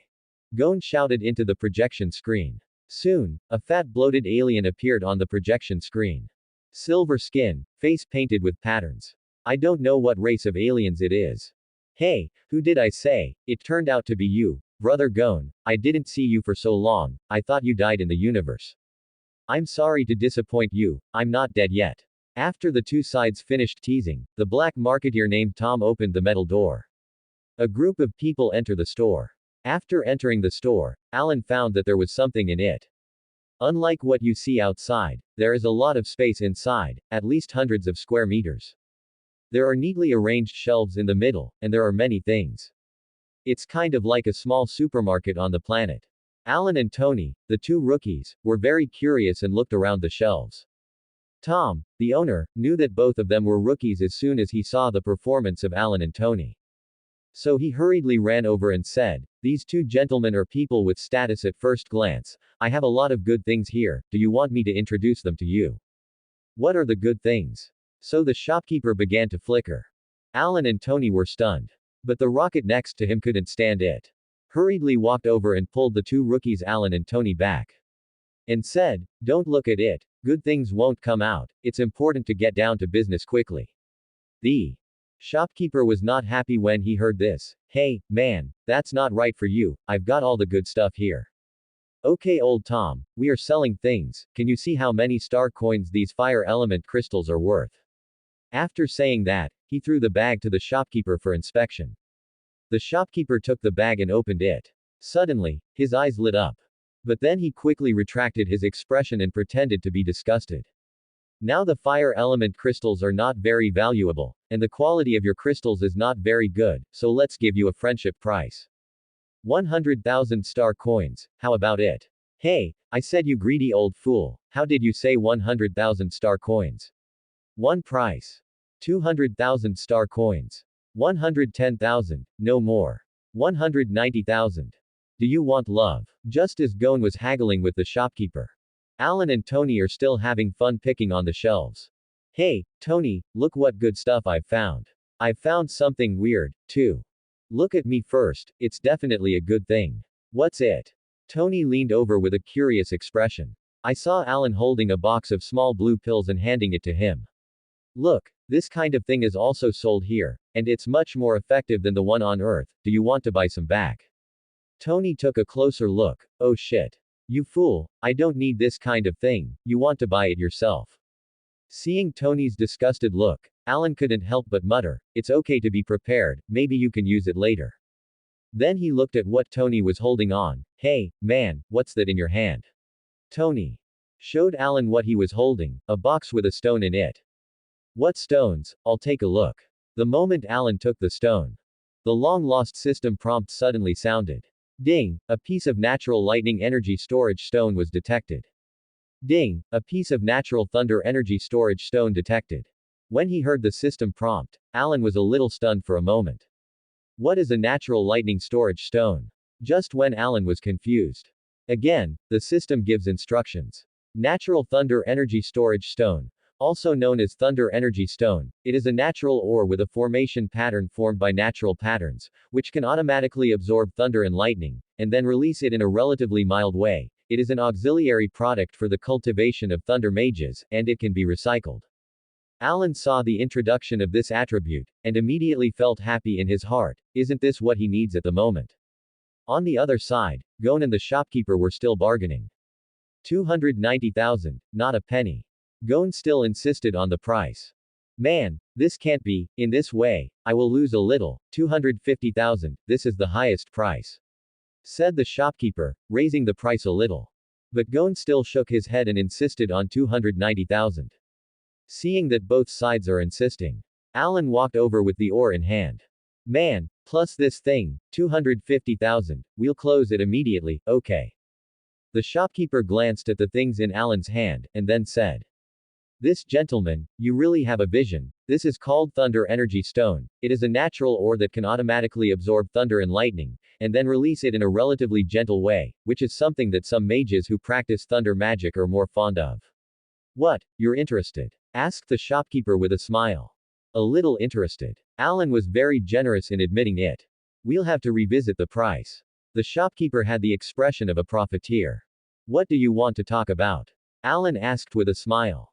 200,000 star coins, plus this thing, in exchange for your fire element crystals, how about it? Man, you take me for a fool. Hey, this gentleman, you can't say that. This is a good thing. The tyrannical thunder and lightning are delivered to you in a gentle way. Ordinary objects don't have such a magical effect, and this thing can be reused. This means that after this thing is used up, it can continue to absorb lightning and reuse. But it is also clear that the shopkeeper is suspected of ripping off customers. Because how much this thing is worth depends mainly on the person. In the eyes of ordinary people, this thing is just a chicken rib. But in the eyes of the lightning magician, this thing is still a good thing. And it just so happens that Alan is a quasi-thunder magician. Because he has a lightning attribute. Brushing ordinary current, the effect is really slow, or even has no effect at all. Since he got the Thunderbolt attribute, he has not swiped the Thunderbolt attribute entries in private. But so far, not even a single fragment has been obtained. And this so-called Thunderstone, if it is really as the shopkeeper said, is a natural Thunderbolt. That's definitely a good thing for Alan. At least the effect of brushing is definitely much more obvious than brushing household electricity. And it can be released in a gentle way. This is even more rare. After all, not everyone can be like Saul, who is still alive after being struck by lightning a few times when there is nothing to do. At least Alan doesn't have the ability to do it. Therefore, this so-called Lei Neng stone is very suitable for him. But it was naturally impossible for him to spend such a large amount of money on this thing. It's not powerful enough to be worth the price. I saw Alan say, the actual effect of this thing of yours is no different from the fire element crystals in our hands, and there is nothing wrong with even treating it as a battery. After a pause, Alan continued, although this thing has an effect on thunder mages, it is only limited to weak mages. Strong mages don't need this thing, and weak mages don't come so far to trade this thing, so no one will buy this thing except me, you say. The shopkeeper was stunned by his bluff. Honestly, the truth is exactly what Alan says. This thing has been in the store for a long time and has not been sold. Although it is a natural product of nature's ingenuity, it is very rare. But the practical application is really a bit of a chicken rib. Powerful mages who can travel across the universe don't need it. A weak mage who can't travel through the universe can't be here. There is no financial resources to buy. So, this thing is actually no different from a battery in his hands. Finally, someone has taken a fancy to it, and maybe it's a good choice to hurry up. After a moment of silence, the shopkeeper finally nodded. Well, a word is a certainty, 250,000 plus this ore, pay with one hand and deliver it with the other. Alan smiled. Don't worry, you don't suffer, no one is interested in this thing except me. With that, he motioned to Gon to hand him the fire elemental crystal. Gon nodded and handed the crystal over. In the end, the deal ends perfectly. Alan and the others left the store. Feel the thunder energy transmitted from the thunder energy stone. Alan's heart blossomed. Look at the entries that are constantly refreshing in the background. Lightning attribute plus 10, lightning attribute plus 10, lightning attribute plus 10. Alan's heart was full of joy. Out of the underground market, the group came to Sander City Square. However, as he walked, the rocket suddenly whispered, "Hey guys, it looks like someone is following us." Everyone hurriedly glanced back secretly. It turned out to be the short alien I had just met in the underground market. What does he want to do? I guess he wants to find out the details of us, and look for an opportunity to do it by the way. Gon said. So what now? Do you want to deal with him first? Said Alan, making a motion to wipe his neck. No, They don't dare to do it here, just get rid of them later. At this time, Alan feels that it is more reliable to listen to the old driver. By the way, there's still a week left until the operation, what are we going to do next? Of course, it's to eat, drink, and experience the fun of an alien civilization. Tony suggested. At this time, he had an excited expression on his face, not at all like he was about to burp. It's okay, it's rare for you to come to Shandar. You should experience it. This money should have some left after the operation fee, enough for us to enjoy for a few days. Gon said with a smile as he tossed the star coin in his hand. At this moment, Gon's movement of throwing star coins suddenly stopped. Then he looked at a figure in the square with a look of surprise. Then he yelled, Quill. At the same time, to the southeast of the square, a ruffian-looking guy who looked a little obscene. After hearing Gon's voice, he turned his head to look. Suddenly he shouted, oh shit, and ran away. Gon chased after him. Peter Quail, you fool, don't run. That's the end of part 2. Part 3 is coming soon. Thanks for watching. Please subscribe and support our channel for more stories.